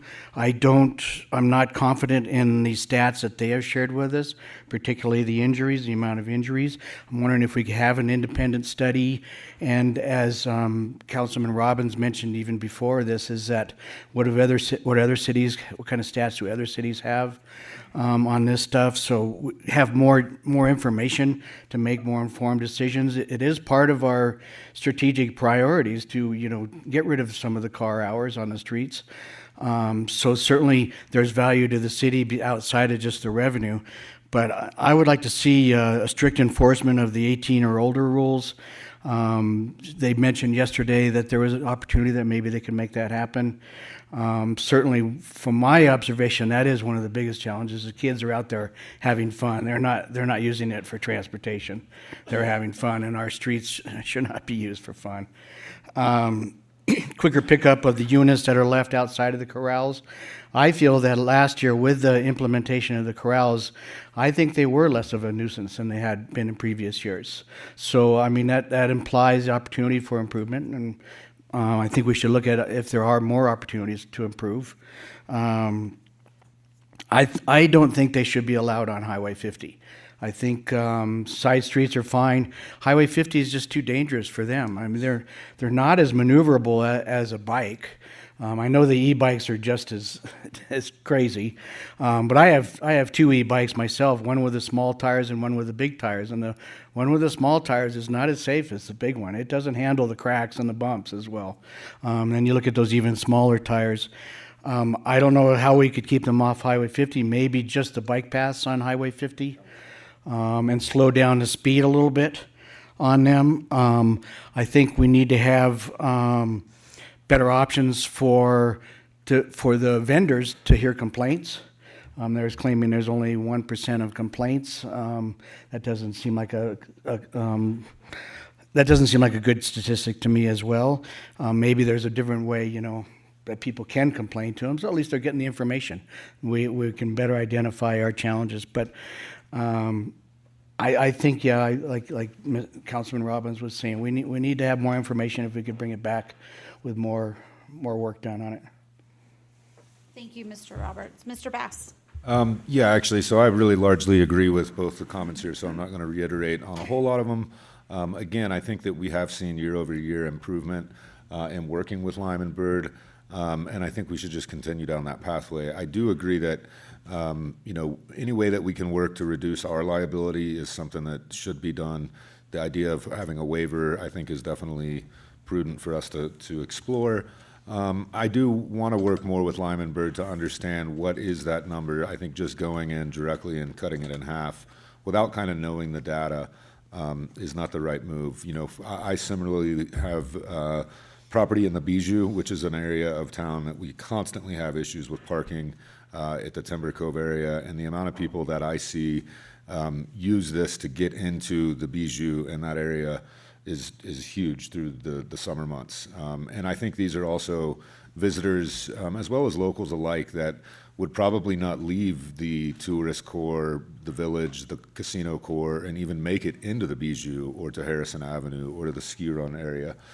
So I think we see this really as a opportunity that people are able to spread out into South Lake Tahoe more that wouldn't otherwise. And I think that's one of our challenges that we want to address, not just with scooters, but also as we move into other forms of transit and transportation, of how do we get people to spread out into our town more that are visiting here, that aren't just centered in one core, that helps our business community.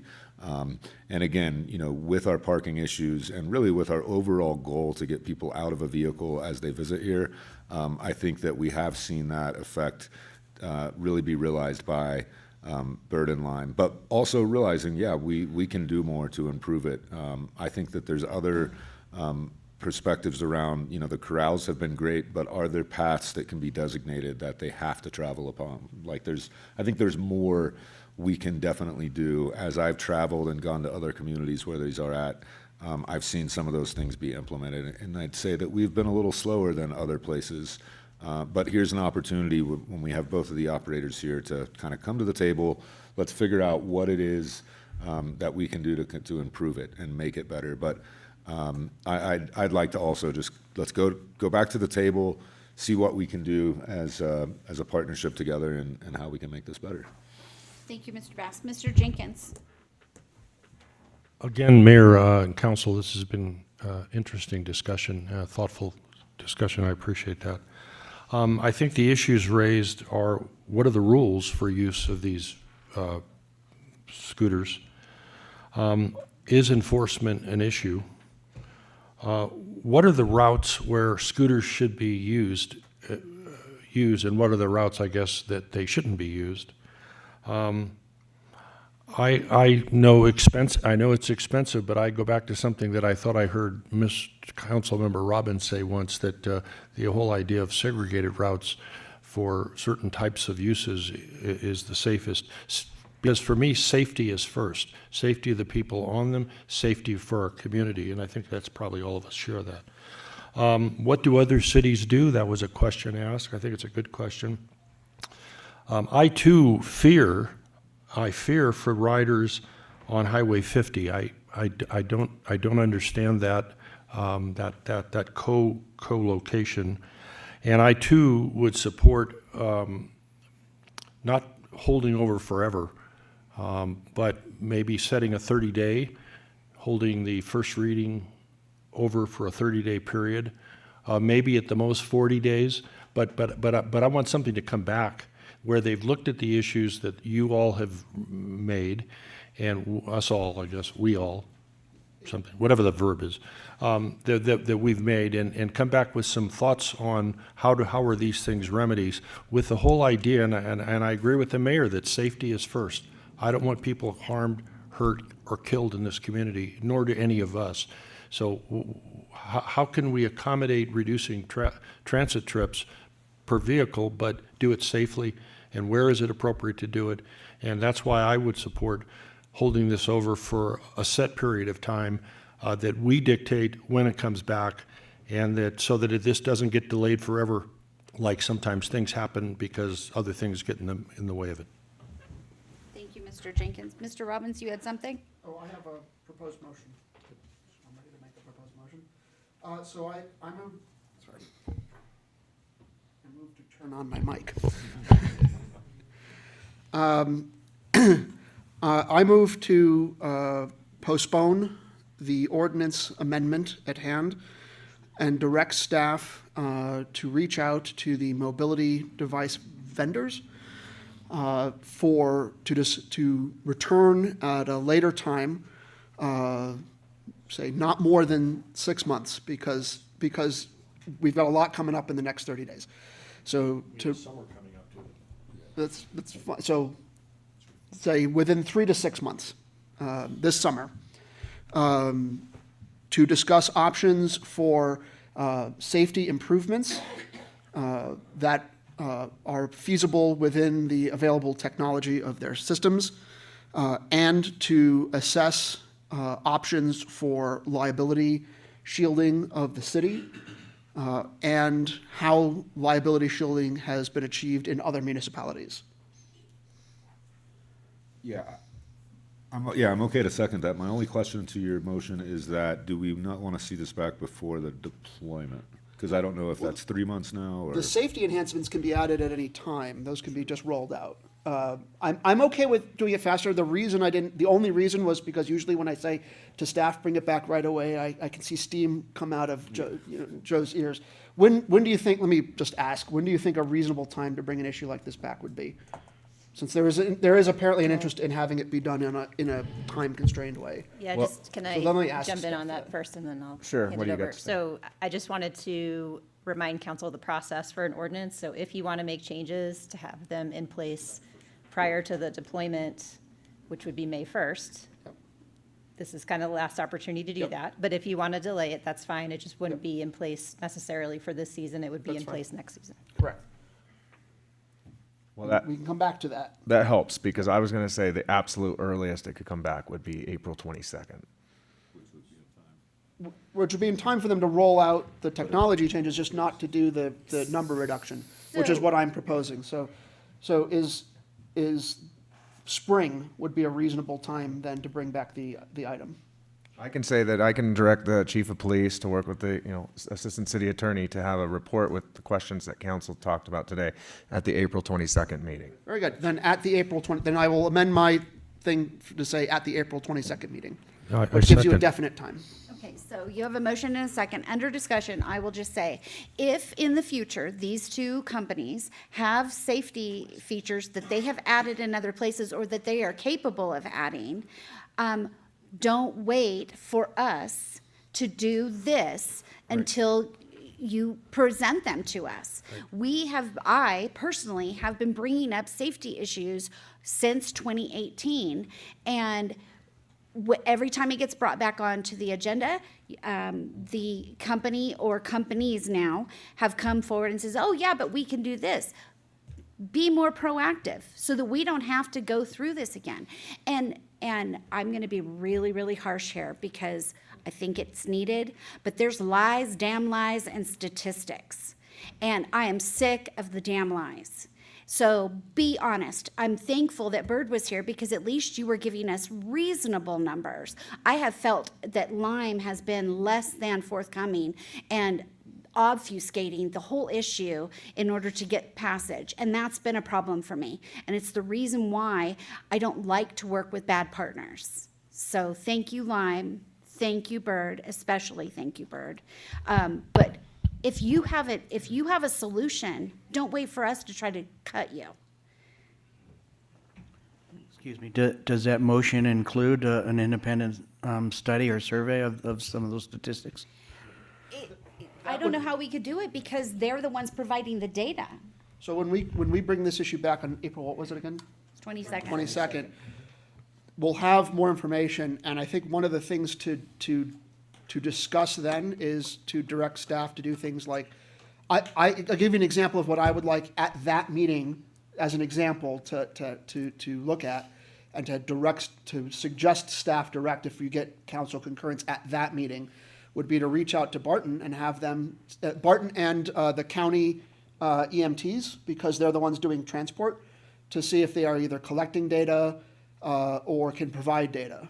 But that's something we have to ask staff to go do, and we can't ask them to do that quite now because we have to have it on the agenda to do we got to bootstrap this. So that's what we're doing. Right, and just so you know, Mr. It's a Roberts. process. I can't make this stuff In up. one of the previous iterations of this, the staff did bring us statistics from 911, where anytime a scooter was mentioned, but I don't think that that's all encompassing, because maybe they don't say that when they call 911, but they say it once they've gotten to Barton. And I think that, so That's the I'm thing to ask agreeing for, with you. yeah. I'm agreeing with you. I think that that's a great idea. And more, and to agree with you more, right? I think there's. It's amazing. I think there'd be high value in thinking a little more expansively about not just for scooters, but what are injury statistics for all the modes of transportation, bikes, pedestrians on the right? Because we have this Vision Zero goal, and so one of the aspects of that, as an element of that, is to understand the accident rates as a function of transportation type, not just as per one type of transportation. I'm good with that. But let's bring That this may back not up in be April. available for April 22nd, but. But we can ask for it, but at April 22nd, we can ask for it. Correct. And I think that's the reasonable Mr. thing. Jenkins, did you have further Otherwise, the smoke's discussion? going to come pouring out of Joe's head, and we don't want that. Thank you, Mayor. To keep the motivation going forward, would this motion include bringing back the first reading along with the information that you are requesting? Because otherwise, then we're going to have to go, then it's going to be a longer delay past April 22nd. Can't we create some incentive here? Would it not be reasonable to create an incentive? We could have I think it's pretty clear that there's a sort of Damocles hanging over their heads. I think the mayor made that vociferously apparent. So I think we're good with not, because then what we would have to do is, if we wanted to come back to this, we'll come back to this in 1 year. And then we can always return to this for the next season.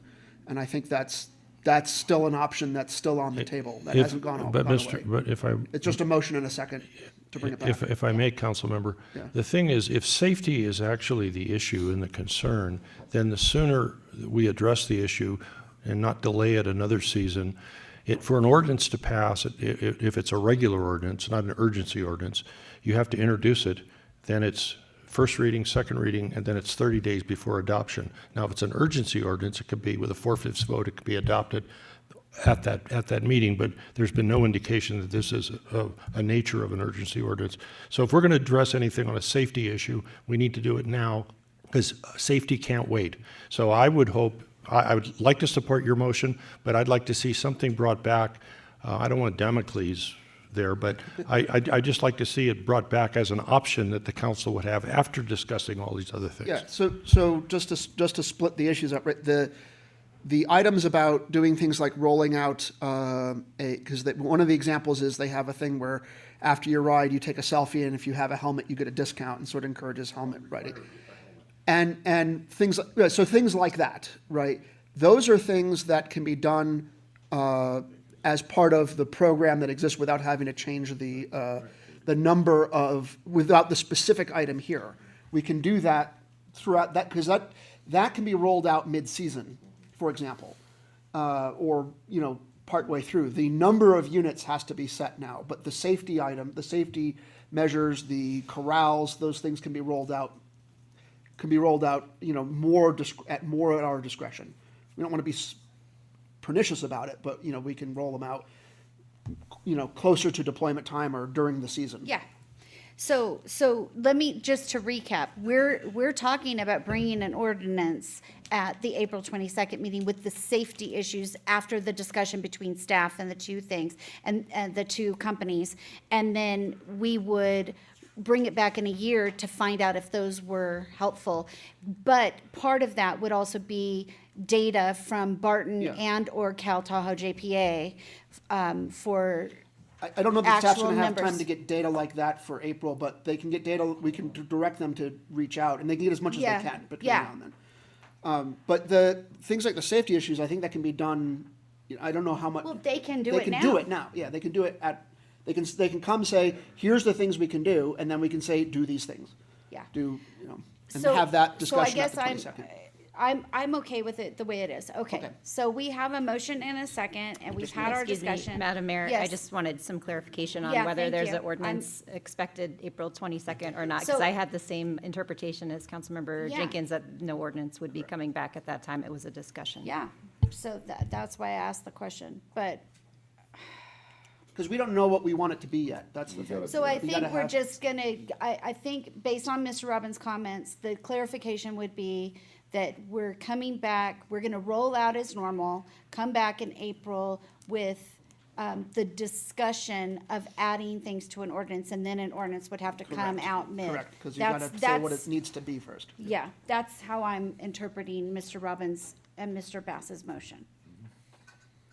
All right. You can vote.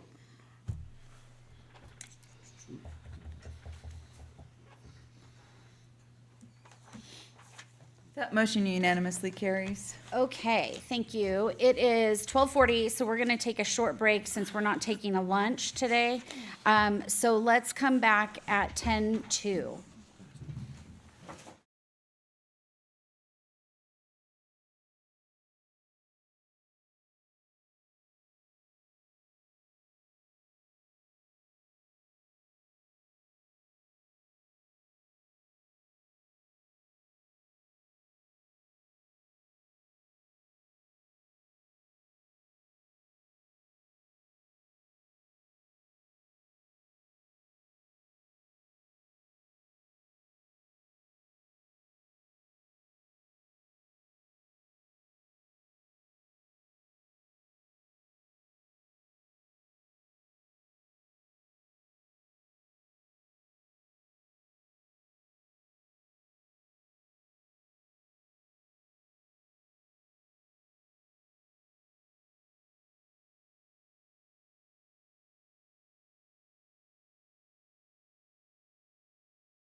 Okay, I'm going to call the meeting back to order. We're moving on to item number 9, the Ski Run Business Improvement District Annual Report and Budget. Mr. Robbins, I'm told. I have this flip to the next agenda item.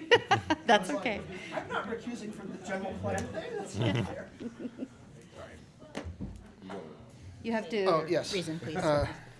One moment, Mr. Hannah. Does that mean if you're recused that we can charge you more?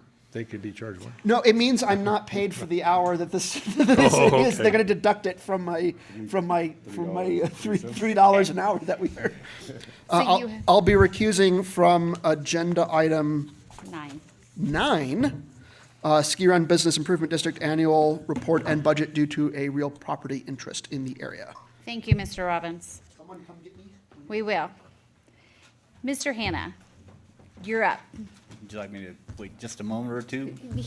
Yes, please. Just a moment. He's almost out of the room. We can talk about him now. Madam Mayor, good afternoon, members of council, Mr. City Manager, staff. My name is Ben Hanna. I'm an accountant here at the city in the finance department, and the purpose of today's presentation is to initiate the annual process of levying the assessment for the Ski Run Business Improvement District. The Ski Run BID was formed in 2003 for the purpose of collecting revenue to support landscape maintenance. Members of the BID voted to assess everyone in the district an amount based on their annual business tax and/or an amount based on frontage on Ski Run Boulevard. Historically, the assessments do not cover the maintenance costs. The assessment may only be used for the landscape, in other words, lawn care and watering. It may not be used to maintain the bike path, which is funded by Measure S and tracked separately. Council will hear an overview of the revenues, expenses, and BID activities from the prior year, and then council will be asked to consider the approval of a resolution of intent to levy, as well as to set the time and date of a public hearing, which is currently proposed for May 6th. Please note that should you approve the resolution of intent to levy, the timing of the required public hearing is time sensitive as it affects the annual business license process that we like to get rolling around the middle of May. In terms of annual assessments, there are no changes to the boundaries or areas of benefit for the Ski Run BID, and the method of assessment for the business license year 2025-2026 remains the same as in previous years, which is 25% of the annual business and professions tax for each BID member. Additionally, if the property is owned by the business operator, there is an assessment of $2 per linear foot for property frontage on Ski Run Boulevard. Attachment number 3 to the staff report shows the projected budget. And as you can see from that, revenues are expected to be approximately $14,000 in business license year 2025-26, which is slightly higher than the previous year, but it is based on actual revenues received from the business license process. The expected expenses are $27,500 based on actual expenditures tracked by staff. These expenses are for landscape maintenance only, which includes lawn care, water, and electricity. With revenue projections of $14,000 and expenses projected at $27,500, you can see there's a shortfall of $13,500. And this Ski Run BID budget shortfall has historically been covered by a general fund subsidy. The ongoing partnership between the city and Ski Run BID is reflected in their annual report. We have continued collaboration with the city to reduce the maintenance costs and improve pedestrian safety has always been a focus. The Ski Run board members have expressed their desire for a unified vision plan to encourage mixed-use redevelopment, year-round businesses, and a more diverse mix of housing options to the street. They're looking for regulatory changes such as relaxed parking requirements and more flexibility for outdoor dining. From the Ski Run BID board annual report and Friends of Ski Run, quote, after 4 years of planning, fundraising, and construction, Ski Run Community Park opened with much public fanfare on August 16, 2024.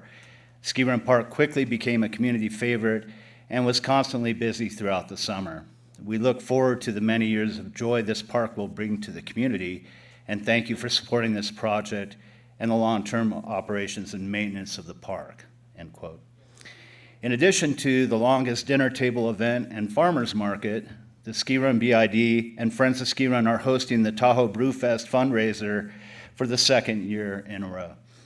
Ski Run BID members and Friends of Ski Run are continually looking at expansion of the number of events within the BID area, as well as the expansion of special event permit areas. The Ski Run BID is excited about the planned Ski Run Mountain to Marina Green Infrastructure Plan and look forward to continuing to offer great community events and support projects that promote a vibrant ski run and broader South Lake Tahoe community. I'm not sure, there may be a member of the BID joining on Zoom or possibly in the room, but anyway, so if you have any questions, let me know. And yeah. Council, do you have any questions for Mr. Hannah? Can I give him a compliment? You can. If you turn on your microphone. Smarty. Oh, thank you. I just want to say that I'm impressed that the ski run businesses have operated the business district and are not only interested in their success, but interested in our community's success by what you're doing. And I really congratulate you and all who participate. I'm a member of the finance team, but thank you for that. I just work with them to make sure that we collect their assessments. But like that. Absolutely. Finance director likes But it I too. think they've been a great partner for a long time. So. Thank you, Mr. Jenkins. Any other questions? I will go to public comment now. Thank you, Mr. Hannah. We're opening this item for public comment. Is there any member of the community that would like to speak on this item? Mr. McNamara. Hi there, Chris McNamara from Ski Run BID and Friends of Ski Run. Do I have to lean over? Yeah, just a couple things. Wanted to say thank you to the city for the Ski Run Park transition. I think it's gone really great. It was always our dream for it to happen, and I think it exceeded our dream. We would love for there to be more parks, so that's always been the bigger dream, is that then inspired other parks to be created. There's a lot of parcels. We've talked with a lot of the Conservancy, has a lot of parcels. So, still putting that out there.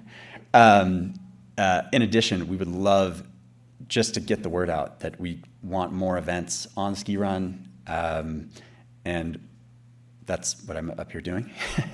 And I just finally, we would love to see the Greenway extended to actually hit Ski Run. That would be amazing. I know that that's tricky, but I think it's worth it. And finally, I would love to answer any questions any of you guys have about Ski Run BID, Friends of Ski Run, what are we up to, all that. I think we're good. Cool. Thank you, Mr. McNamara. Mr. Loberg.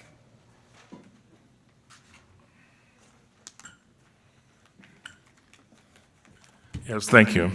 I want to know why in the hell we're still subsidizing this. Why aren't they raising their taxes? It's obviously they're not collecting enough money. That money can be better spent on roads to increase the safety of South Lake Tahoe in other areas, not just Ski Run. Thank you. Thank you, Mr. Loberg. Is there any other member of the public that would like to speak on this item? We'll go to our Zoom platform. Yeah, we'll open our Zoom platform for anyone who wants to provide public comment on agenda item 9. No additional public comment, Mayor. Thank you, Ms. Blankenship. I would like to just make a few comments and thank the Friends of Ski Run for that park. That park is an amazing added feature, and I can speak for, I think, the whole council when we want pocket parks in every single community, and we've had discussions recently about that. As to the conversation or the comment about subsidizing, I see it slightly differently. This is I almost see that the businesses on Ski Run are subsidizing the city. as opposed to the other way around, because it's something that we don't have to do because they're self-assessing. And it is a major part of our community that is getting special attention. I can tell you that we do all of it on Sierra Boulevard with the same sort of roadscape, and we don't get any subsidy from Sierra Boulevard, whereas we do. So I look at it slightly differently. Council, is there any other questions for Mr. Hanna or Mr. McNamara, or I would entertain a motion then? Sure. With that, I'll put forward a motion to pass a resolution approving a letter of intent to levy an assessment to the Ski Run Business Improvement District members and setting a time and place of a future public hearing whereby members of the Ski Run Business Improvement District can provide written protest on the content of the annual report for the upcoming fiscal year.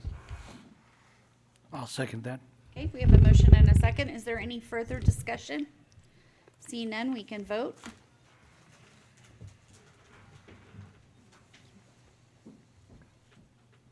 That motion carries. Thank you, Ms. Blankenship. We're going to wait just a moment for Mr. Robbins to rejoin us.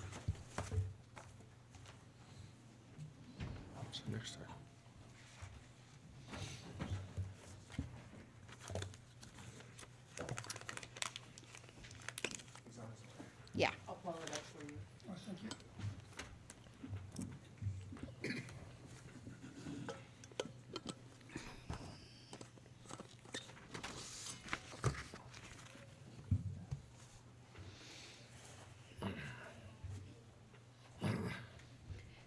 Okay, moving on to item number 10, General Plan Annual Progress Report, Housing Element Implementation Update, and Surplus Land Inventory for 2024.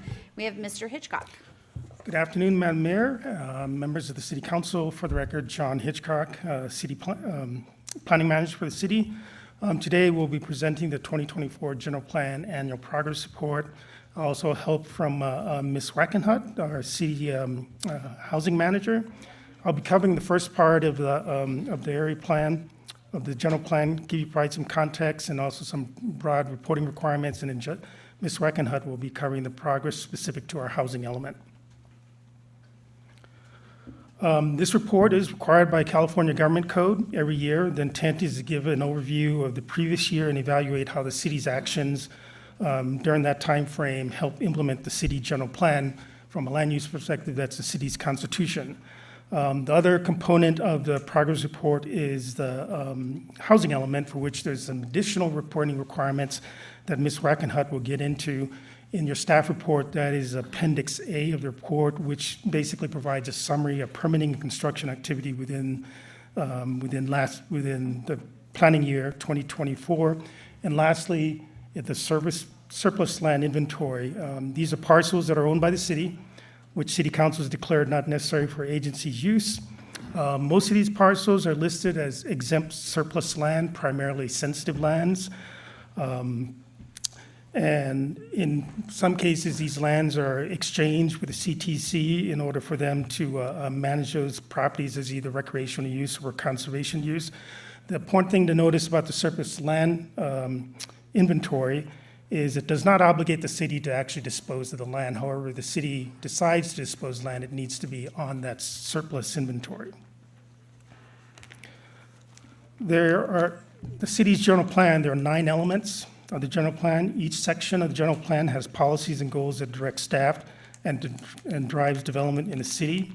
Of those 9 elements, 6 are required by the state. There's 3 additional elements that were added to the general plan by the city, which include economic development, public, quasi-public facilities, and public service element, and also the neighborhood priority list. From a planning perspective, the Development Service Department, every time we make a decision that relates to land use, whether it's discretionary or ministerial, we are required to make findings that the project is consistent with the city general plan as well as our zoning documents. And so from planning perspective and a project review perspective, when we do those projects, we do present, particularly to the Planning Commission, resolutions that list out what those findings are to ensure that the project is consistent with the general plan. Just want to go through some highlights of the general plan. For 2024, Development Service Department, we did amend the tourist core area plan as well as the Tahoe area plan. Most of the amendment was to streamline the permitting process, but also to encourage additional housing options in those two area plans. The city staff, actually the city did initiate the Midtown planning process. We have held public workshops as well as had meetings with interested stakeholders. And we will be coming forward in this year with that Midtown area planning process for the city council for consideration. Other activities, Development Services did contract with a consulting firm to prepare pre-approved ADU plans. These plans will be made available on the city's website to property homeowners who are interested in developing ADUs. It'll save them money since they won't have to do any of the engineering and the plan review process.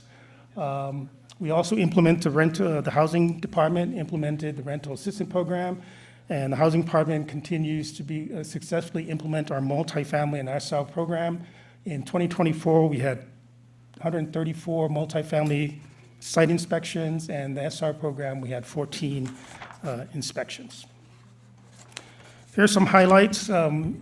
As part of your program to incentivize development of ADUs and multifamily, the city has provided in year 2024 residential units of use for 6 accessory dwelling units and 3 multifamily rental units pursuant to allocation to resolution 2023-051.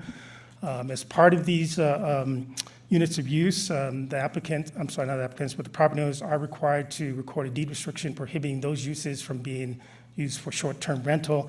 In total, as of today, the city has converted and allocated 52 residential unit use for either multifamily housing or for ADUs. And these are just examples of some of the projects you'll see in town that either have been approved or are currently under construction. For the fire department, the fire department has authorized a subrecipient agreement for the city's fire department to provide professional services for helping reduce fuels and planning fuels reduction projects. The fire department has also adopted a citywide ordinance for defensible space requirements. Public Works has also been active in 2024. They have procured engineer design contract service for 6 city fleet EV charging stations. They started on the State Line Avenue Complete Street projects, and they've developed a Vision Zero action plan, which the City Council will be considering in 2025. The Recreation Department has also been busy. Recently, they approved the renovation of the skate park at Bijou Community Park, and also approval of installation of movie mats at Conley Beach in order to provide ADA access down to the actual shoreline itself.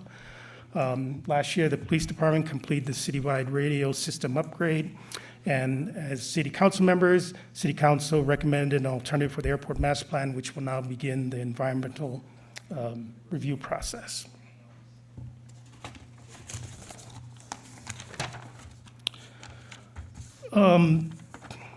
From plan's perspective, all the elements of the general plan are all treated equally. However, the housing element, perhaps by far because of the reporting requirements, is probably more important than others.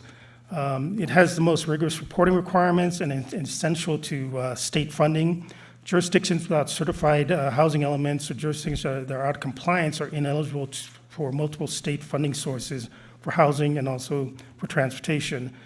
The city's current housing element was adopted in 2022, and then this portion of the reporting allows the state, the report that we give to the state allows the state to evaluate local and statewide trends and also to consider local planning and development activities in relation to statewide goals and policies. And with that, I will turn it over to Ms. Wackenhut to discuss the housing element. Thank you.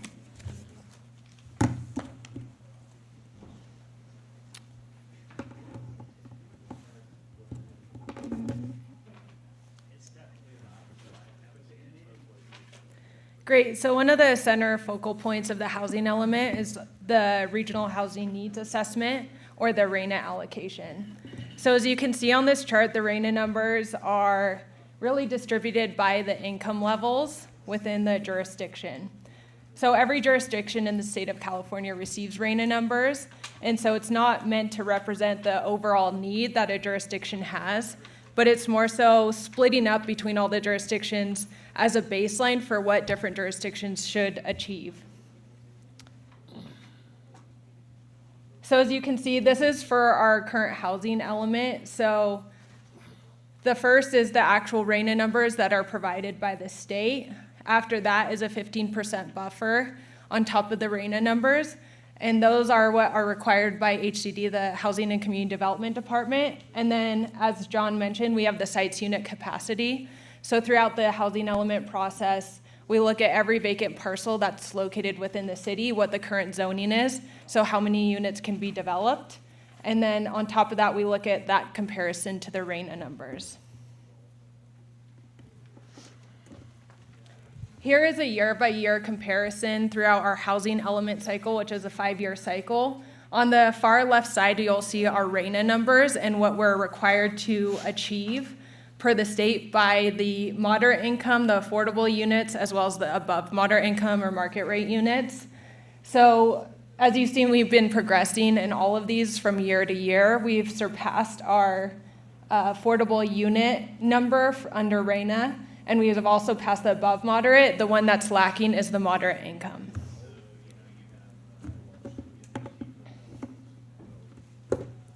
Here's the housing unit activity log. This log shows the number of applications received by building type, the building permits issued, and the certificate of occupancy issued to these different projects.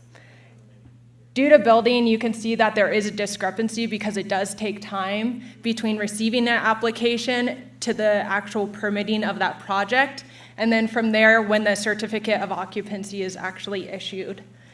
The asterisks that you see next to the numbers are inclusive of deed-restricted units. So the remaining numbers that are there that don't account for at the bottom of this are all market rate units.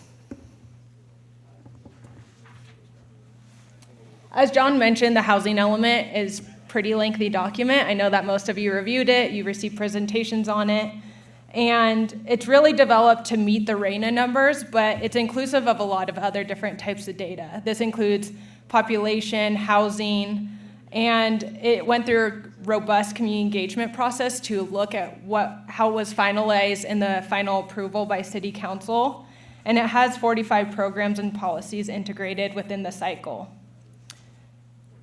The 45 programs and policies are not just focused on construction of new housing units, but it's also looking at not only the production, but the preservation and protection of the housing units that already exist. So these are all the different objectives that are within the housing element. I'm not going to read every one of them, but rather I'm going to provide an example of some of these.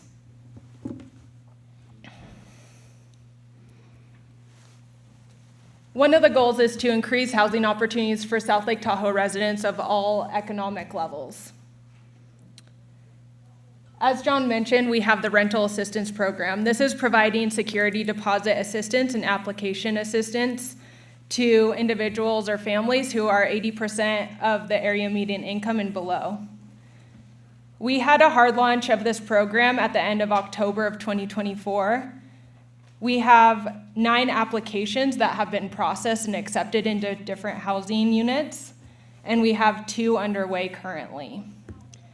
I will mention that 44% of the applicants were experiencing housing instability, and 30% of the applicants were unhoused at the time of application.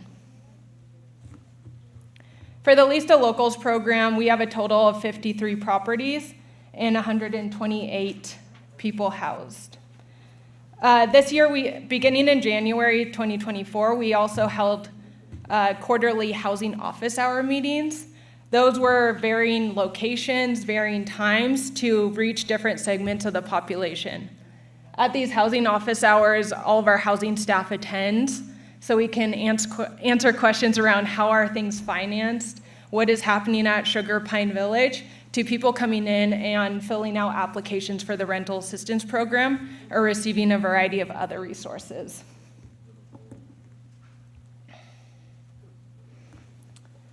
Another goal is to encourage construction and maintenance of affordable and workforce housing in South Lake Tahoe.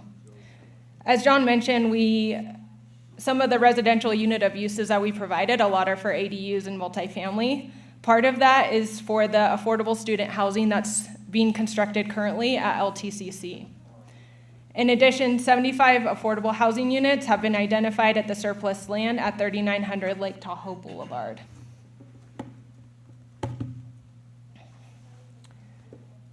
John mentioned a little bit about our MFD, the Multifamily Development and SRO Inspection Programs. As a reminder, the Multifamily Inspection Program is for all properties that are 6 units and more, and SROs are former motels that are used for housing, so 30 days or more. In addition, we also operate the Housing Hotline, which for a long time took in substandard housing complaints, and we've been evolving it over time in the past year. So now we've been tracking more civil complaints that are coming in from tenants. And then those civil complaints that are related specifically to the California Tenant Protection Act, such as rental increases, evictions, or sometimes we're seeing retaliation when a tenant does submit a housing complaint for a substandard housing issue and then shortly after they're evicted. Our housing coordinator also maintains a robust Excel spreadsheet with all the resources that are available within the city or the county. And so she provides a lot of warm handoffs to people for people that are maybe moving into Sugar Pine who don't have any furniture or beds to sleep on. And so she'll find those resources and connect those tenants to those resources. Another goal is to provide a range of housing services for households with special needs within South Lake Tahoe. As previously mentioned, we work very closely with Tahoe Coalition for the Homeless and Live Violence Free to serve individuals or families who experience homelessness or individuals that are experiencing domestic violence as well. Staff also represent the city on the board of El Dorado Opportunity Knox Continuum of Care.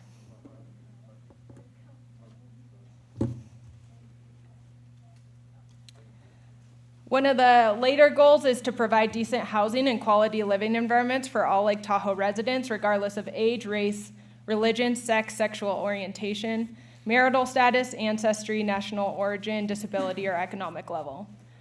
So one of the big milestones that happened this year that many of you were present at was the grand opening of the first phase of Sugar Pine Village. So this was the initial 68 units, and of course we have other phases that are currently in construction. In addition, our staff has also provided guidance documentation on the Housing Division's website in regards to housing discrimination, in addition to tenant and landlord information. And the last goal I'll provide some examples for is that providing a variety of housing types, sizes, price ranges, and densities compatible with the existing character and integrity of residential neighborhoods. The city created, between planning and housing, we worked on creating an accessory dwelling unit or ADU guide for anyone that lives in the city to understand the process, some of the incentives that the city is providing, and how to move through that process. And that was updated this year with the new state laws and new incentives that have been provided as a result of city council. And we also contracted with a consultant to develop the pre-approved ADU plans, which should be completed in around June. And as John mentioned, we also provide residential units of use at no cost to any multifamily or ADUs. Thank you for your time. John and I are available for any questions related to this report. Thank you, Mr. Hitchcock. Thank you, Ms. Wackenhut-Lamelli. Mr. Roberts, do you have questions? Yeah, with looks like great success on the RHNA allocations, with the exception of the low income level. Is there any reason why that's a challenge, or since you obviously seem to be doing great with the other ones? Seems an unusual anomaly. I'll go back to the slide, but for the affordable units, which are the low income, we've exceeded it just with Sugar Pine Village. So we've already surpassed that. So this is, because it's a 5-year cycle, we have to meet those numbers in the 5 years. And so we've exceeded those. The one that we're not meeting is the moderate income housing. Yeah, so here it is. And with the moderate income housing, one of the major challenges that we have is that there's no state or federal funding focused on moderate income programs, so it's more difficult to implement because the RENA numbers are focused on new construction and it's not on preservation programs. So our Lease to Locals is our moderate income program, but that doesn't count because it's not new construction. Thank you for the explanation. No problem. Thank you, Mr. Roberts. Mr. Robbins? Where are we on the ADU pre-approved plans and pre-approved products? I was trying to flip through the APC to see if that was coming up somewhere. I didn't see it, but I might have, my eyes are pretty bleary because I didn't sleep well last night, so I might have missed that. Yes. Just wondering where we are on that item. Yeah, great question. With our contract, we have contracted with Workbench and their architecture firm, so we're working closely with them. Right now, we're in the process of developing the assessment of the parcels to better understand all the parcels that are located in the city and what percentage are eligible to be developed with the ADU and some of the coverage requirements associated. So is there a timeframe that this item is expected to come back for council to review? I can elaborate on that. As Ms. Wecken had said, we're in the final stages of kind of finalizing that initial analysis, and we'll be working on a time with the city manager to schedule that coming back. We're very close to kind of getting that information ready for presentation. So we'll be working on scheduling a time with that. So this year, it's a this year thing, not a next year thing? Oh, absolutely, yes. Okay, that's what I was looking for. Thank you.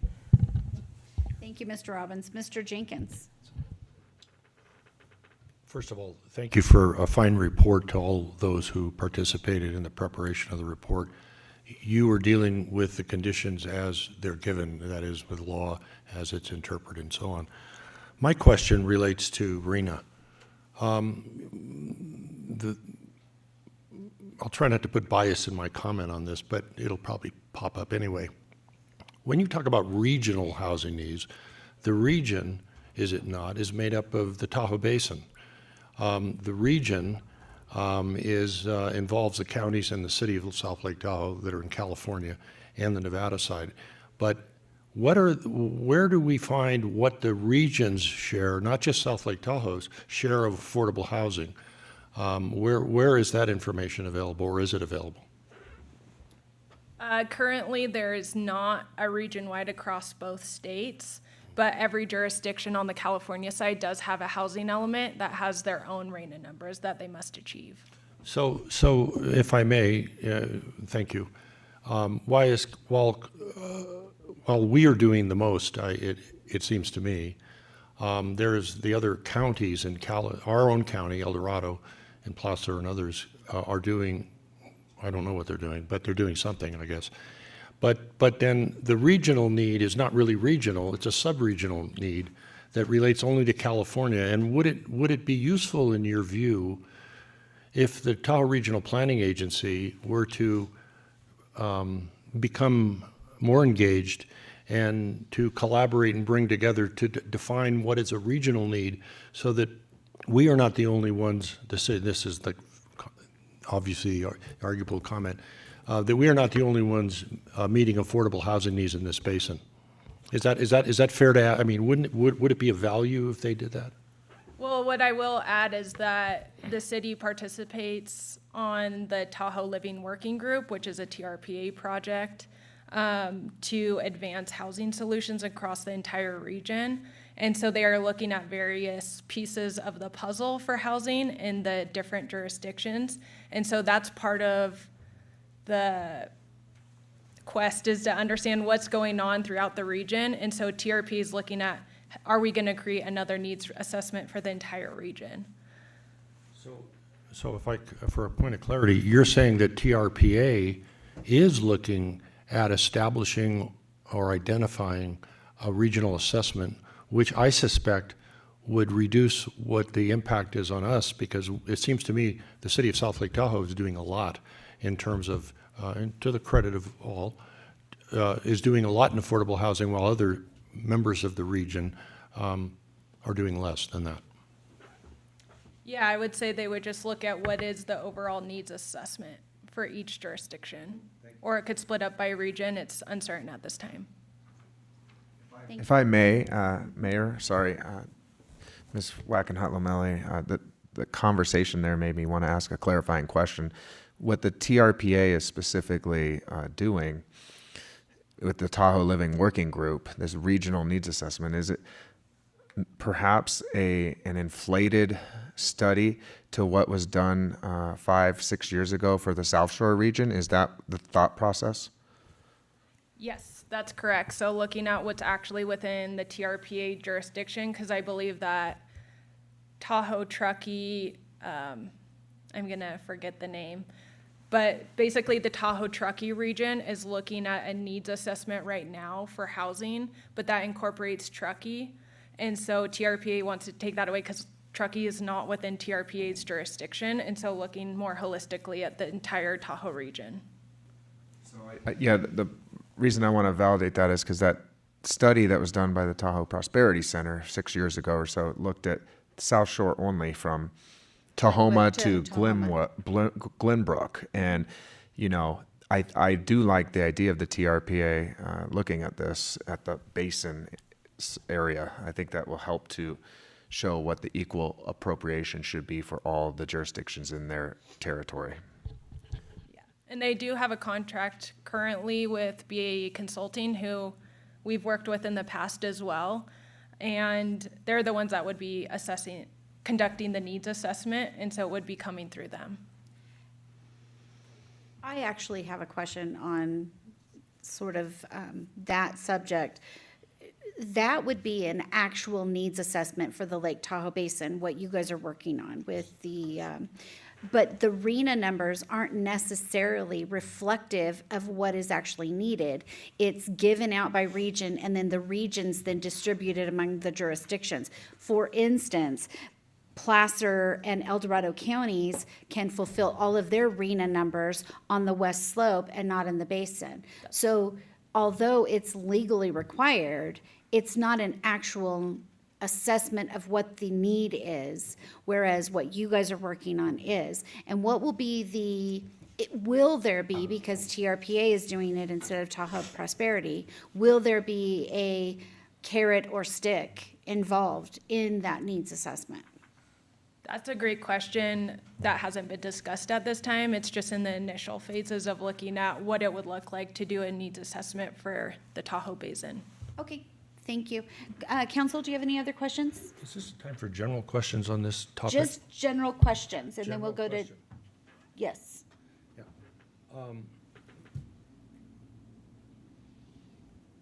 Maybe I'll just save them till the end. I don't want.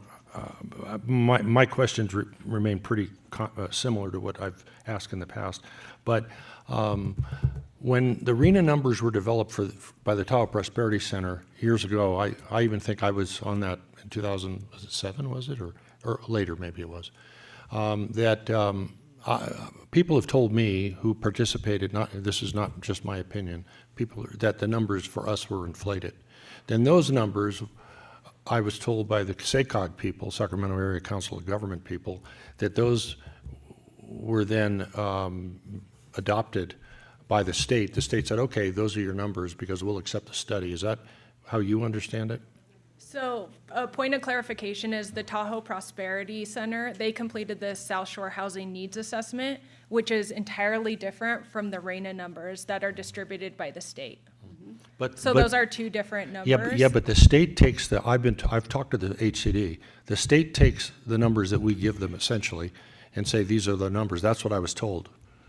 Is that your understanding? No, because, so if you look at our RENA numbers, they're very low. The South Shore Housing Needs Assessment is close to 3,000 units that are needed. So you can see these numbers are significantly lower. So they're very different processes. So where does the state give their numbers if they're not taking it from local? And this is not about you, but where do they get their numbers? Where are those numbers? Do they have a seance or what do they do? I don't understand. For the record, Maybe John H.R. can help. I have some information on that. It's my understanding SACOG also reaches out to TRPA, And obviously TRPA has their allocation system. And as part of that process, my understanding is SACOG works with TRPA to determine how many allocations are being given to local jurisdictions. And so some of the RENA numbers come out of that process. That's why our RENA numbers tend to be a little bit lower than what you'll get in other communities outside of the basin. And for further, thank you, Mr. Hitchcock, that is correct. I will add that Tahoe is probably the most unique jurisdictions in the whole state to follow that kind of unique process where the COG communicates with TRPA and has that discussion and derives the RENA numbers from that. But it is independent of any kind of third-party needs assessment that was done with regard to the Prosperity Center study. So, Mr. Jenkins, I can actually speak to that too, because Ms. Roverud, in her capacity at that time as Director of Development Services, Mr. Thomas, in his capacity at TTD, and I served on that working group in multiple capacities. We all did. One, I can tell you the numbers weren't inflated, and two, I can tell you they have absolutely zero to do with actual state mandated RENA numbers or whatever numbers that we're getting from SACOG. They were developed as a way to interpret what the actual needs are from Glenbrook to Tahoma, and spoke to and received input not at all from SACOG or RENA. Okay, so if I can follow, I appreciate this discussion. So if the housing units that are being built right now at Sugar Pine, 1, Sugar Pine 2, sounds like a song, Sugar Pine, Sugar Pine, Sugar Pine, that I won't sing, but if they're built based on addressing our existing needs, but the current owners are not taking the city council's policy of making it for first and foremost for existing people in need, for whom are we building the housing? That's my question, and it's been my question for a while. And if the developer of these housing is not agreeing to comply with a policy that this city council, not when I was on it, but thanks to Mr. Robbins and others who brought up the issue, then who are we building housing for if it's not for the locals first in need and the seniors? That is my question.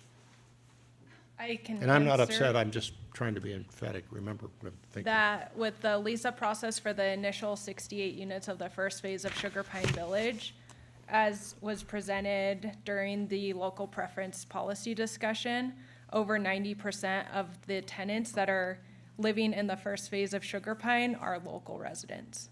So they all had addresses within South Lake Tahoe prior to moving in. But phases 2, 3, we were told at a meeting that I was in attendance that the developer didn't want to comply with our city's local preference for the second and third phases of the project. And therefore, the question still remains is, for whom are we building the housing, if not for locals in need and if not for seniors? And would it not be of some value, do you think, and this will turn into a question, might not be of value to ask the developer to follow our policy that these people established to make it first and foremost? Doesn't mean they can't put other people, but give it to our people first. Would that be a fair thing, do you think, for people who live here and people who pay taxes and people who might need housing who live here first? That's a terrible argument, and here's why. It's a terrible argument? It is, and here's why. Locals Because aren't you're first? saying that they're not putting our people first, when the numbers show that they are in the 90% range.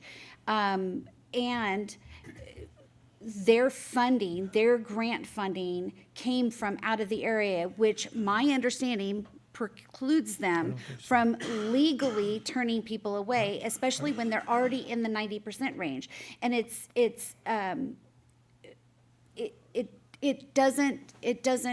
what problem are we trying to solve?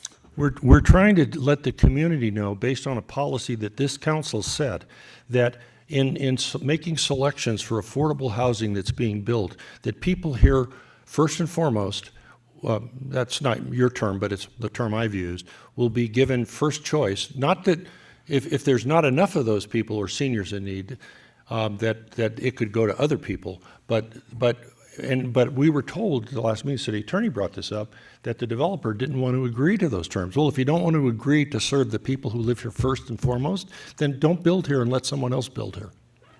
Madam Mayor, can I just clarify that? Please do. So it wasn't a matter of the developer not wanting to follow our adopted policy. We did amend the policy at the developer's request to make it applicable to projects that haven't already entered into funding agreements. It's the funding agreements for the existing phases that were the problem for applying a new policy, where we would have to go back and amend all of these complicated financing documents with the federal and state governments. So they are applying the policy just as it's written, which was amended per their request. And more importantly, or maybe as importantly, we wouldn't have that apartment complex if we didn't have the outside funding, which has strings to it.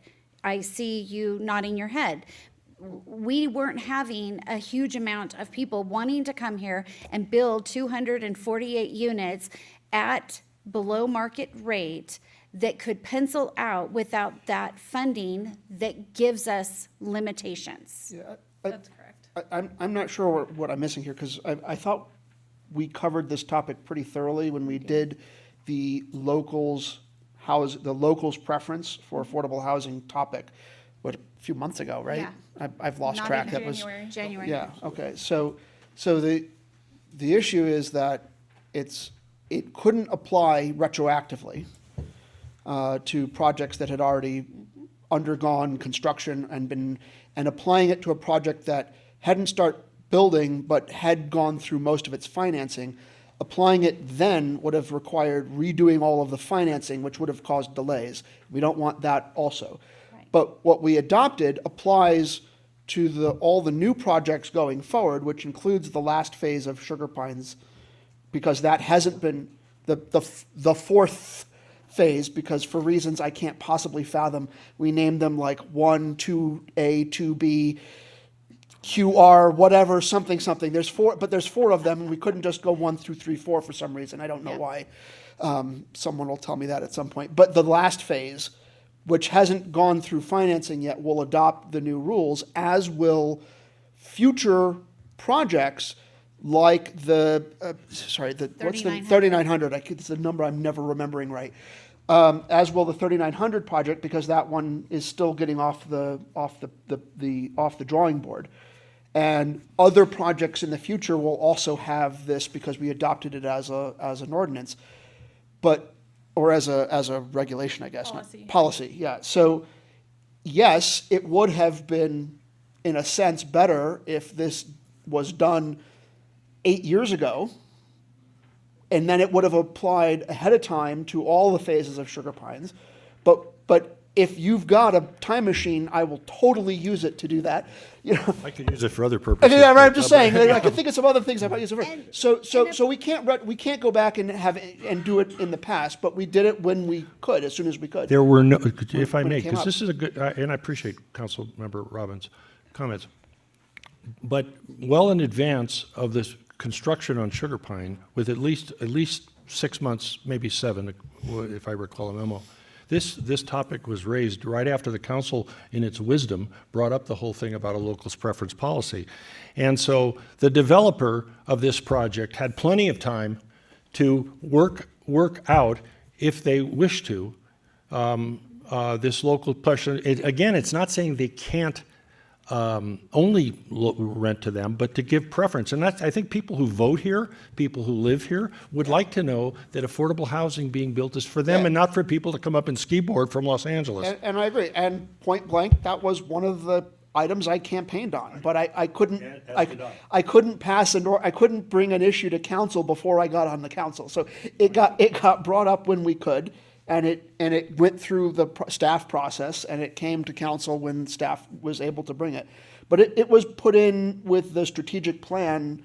2023. 23. Yeah, it was put into the strategic plan in 23. It wasn't adopted until 24.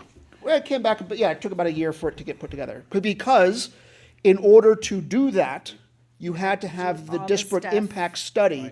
And that took a while. That had to be vended out, and that had to be contracted. But we have that now. Right. So And that's what we've got in going spite of all forward. that, we still have 90% Also, locals. it wasn't a big, also at the end of the day, the retroactive stuff wasn't a big deal. At the end of the Exactly. day, right? Like, we didn't have a big problem. It's good to have it, it's Right. right to have it.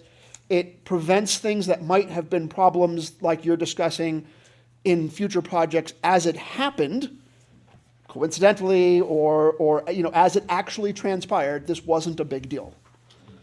So are there any Which is good. further questions for Ms. Wackenhut-Lamelli or Mr. Hitchcock? Okay, then we're going to go to public comment. Is there any member of the community there? Mr. Loberg. Thank you.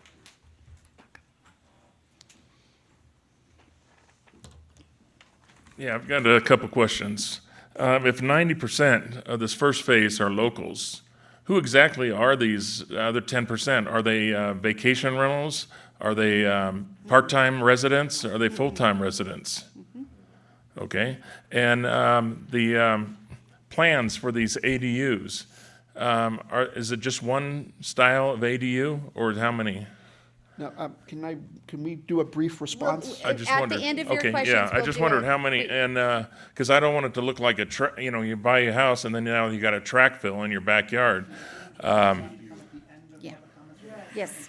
Yes. And you have this ended, this housing entity here doing the presentation. Did they at all look at trying to get Motel 6 for housing? Or did we just roll over for the Conservancy and whatever they want to do and convert it to residential units, not, the allotments? Are they going to the only houses, and now we lose revenue from TOT from all that? And there's no like LAFCO organization when you leave the county and then you form a city to give you a soft landing for that loss of that revenue, the property tax and the TOT. The other is if you've got a property and you want to build a house and TARP won't let you put it the size of house you want on it. Some elected communist board won't let you do that, and you have to go and buy additional land units, and then to put your property to be the house the size that you want. And now your neighbor's putting an ADU, and now they've got the same size house as you, and they didn't have to pay a damn extra dollar for that. Where's the equity on that? Thank you, Mr. Loberg. Is there any other member of the public that would like to speak on this item in the room? We'll go to our Zoom platform. Yeah, we'll open up Zoom for anyone who wants to provide public comment. No additional comments, Mayor. Thank you. I will attempt to address Mr. Loberg's, and then if you have anything to add, Mr. Robbins. So with regards to the 10%, they are restricted from being VHRs, and they have to live there. It can't be a second home. Because of the income requirements and the vetting that goes through, they have to live here or work here, but it has to be full-time, and they cannot vacation rental their home out. As far as the ADU plans, there's multiple types of plans. Mr. Robbins pushed for a couple of different sizes, and then an over-the-garage also version. It's a lot, yeah. And then with regards to the Conservancy was substandard housing. It was not effective to turn it into full-time housing. No one had the money to buy it except for the Conservancy. And my understanding is there's negotiation being taking place between the city and the Conservancy right now to use all of the commodities, the TAUs, which can be converted to RUUs, and any commercial forest place that would be used specifically for housing for our community, not market rate housing, but affordable housing. So those are answers to your questions. Did you have anything to add to that? I'll only note that there was vociferous disagreement in public discourse on the Motel 6 being used or not used for housing. So that it's not that issue was ignored or not noticed or forgotten about. It was debated. And ultimately, at the end of the day, it was the city doesn't have the money to buy it, and the Conservancy's priority was environmental remediation. And then later, it turned out that there were some serious environmental issues with the building that weren't known ahead of time, particularly with regards to asbestos that would have complicated renovations to renovate it into, 'cause as motel spaces, as SROs, it wasn't great, but to renovate it into apartments, into 1-2 bedroom apartments, it turns out that once they started assessment of the property after it closed with the Conservancy, they found asbestos in it, and that makes the conversion into housing potentially very difficult. But at the end of the day, it also didn't matter because we didn't have the money, and we would have needed a huge source of money to make that happen. And the only thing I just would add to that is I think there also is a lot of confusion around the powers of what the city has on private property. Many people think that, oh, why aren't you forcing this to become housing? Well, that's not our property to dictate what an owner wants to do with their private property, whether it be the Conservancy, whether it be Target moving into the Village Center and Rayleigh's moving out. Those things are not under the control of what a city can force a private property owner to do. And I think there's confusion to that, and the public should understand that that's not within the purview of our city. Yeah, Limited in our powers. This comes up with the Sunray as an example, as a more current example of that discussion topic, which is, I get it all the time, why don't we convert that into housing? Well, the city would need $20-30 million from somewhere in order to do that, and I pushed very hard in the last election for a funding source that would provide that, but that was rejected. So we don't have the money to make these things happen arbitrarily, and we can't dictate them. Much as that might be convenient, that is not how the world works. Nope. Mr. Jenkins. Well, to add to this actually interesting conversation, I asked the question when this issue came before the council of whether or not the units were dilapidated. The answer was no, by our building people. That could they be used? And the answer was no. That's one. Secondly, the Conservancy, who I think with proper motivation and engagement will be helpful to us. They continue to take land off the property tax roll in the city, and with zero tax revenue to the city.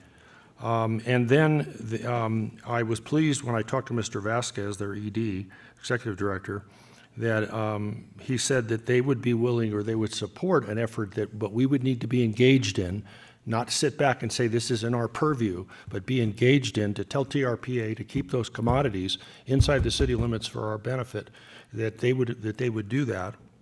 I understand the issue of private property, but the city, where the city has a permit or has power is in the demolition. And the deal, what I would have liked to have seen, it's not going to happen. It's a sailed ship, as they say.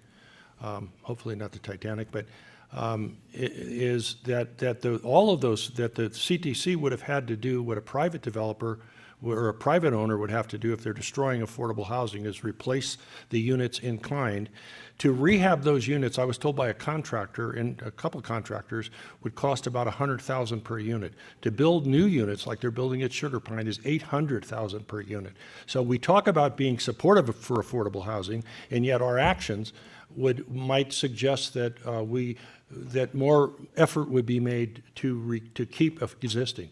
But I understand the ship has sailed. I understand that. That raises an interesting question, because while the Motel 6 was in practice being used as housing for a fair number of people, some of whom I know, it was never permitted as an SRO. Mm-hmm. So it was being used unlawfully, or not, on the DL for affordable housing as a housing of last resort for a good number of people. So likely any kind of requirement where if you demolish a certain amount of housing you have to replace it probably wouldn't have applied, because even though in reality it was being used as housing, formally it wasn't permitted. But the question that raises, and I don't know if staff knows this offhand, is do rules like that which may exist, one, do rules like that actually exist here? And two, if they do they apply to SROs? So I think we're getting a little far afield Yeah. of the agenda item. I don't know off the top of my head if any jurisdiction in California has a rule like that, but South Lake Tahoe does not. Is that within the discretion of a municipality to have a rule like that? I don't know. I would have to research that. Then that might be a reasonable thing to, with a motion and a second kind of thing, to ask staff to consider, and it's probably enough of a researchy task that it's more than I could just do in staff meeting, but just to come back and say, here are the rules in other cities, or here's what could be done in that domain. Because I think that's a fair point, where if you build something that demolishes something that either is an SRO, is used for housing, or is housing, that especially if it's affordable within some, definition housing, that you have to replace it with something that's at least as much housing. Okay. I think that's a question that's worth taking the time for staff to go answer, and it can come back in a memo. It can be a memo that's emailed to us. It doesn't need to be like a whole presentation thing. It can just be a request for a memorandum. Okay. Is there a second for that? Well, yeah, Okay. but maybe bring it back, so since it's like at the end, since this isn't part of the item, I'll ask Ms. Stroud if it's better to have at the end. Yeah, so if you're asking for an item to be I will seconded, second it would be brought back to council Just add it as a at the end of this. presentation. Yeah, I'm not so that's necessarily fine. looking for it to be a whole presentation, just a memorandum emailed to everybody. Is that an option? There's not a way to do that without it being on the agenda. Oh, Just do it at the end all of right, the then meeting, fine. just at the- I'll bring it back for APC Okay. then. Yeah. Okay, so on the it'd be easier just to do it as a memo. agenda, it's to pass a resolution accepting the plan progress report and the housing element and the surplus land inventory. So are there any further discussion on those items? Make a motion if anyone. I will accept a motion. Second. I haven't made it yet. I haven't made it yet. You gotta use the time machine to go back. I motion to pass a resolution accepting and filing the 2024 general plan annual progress report, including the housing element implementation update, and to pass a resolution accepting the surplus land inventory. Okay, So we have a motion and a second. pre-second. Is there any further discussion on these items? Okay, we can vote. Thank you, Mr. Robbins. Oh, hang on, I gotta click on here. That motion unanimously carries. Okay, moving on to our last item. We have our agenda planning calendar. Mr. Irvin. Yes, Madam Mayor. Thank you, Mr. Hitchcock and Ms. Wackenhut. Our next meeting is next Tuesday. We'll have a closed session from 8 till about 8:45, and then we jump into the strategic planning retreat at 9 o'clock. Following that, we have March 25th night meeting, but at 3 o'clock, the joint ethics training will take place with the Planning Commission and City Council. And mid-year budget review will occur on the 25th of March. Mid-year budget review. And just will highlight that the... I got it. Now it's on. Keeps turning off. I know. The police item on the 25th, the shared mobility ordinance, second reading will be taken off, and we'll be bringing back that item as we discussed on the 22nd of April. So that's all I have for the APC. Any questions for Mr. Irvin on the APC? Okay, we'll move on. Updates and announcements. Ms. Stroud. Not at this time, thank you. Ms. Blankenship. None, Mayor. Mr. Irvin.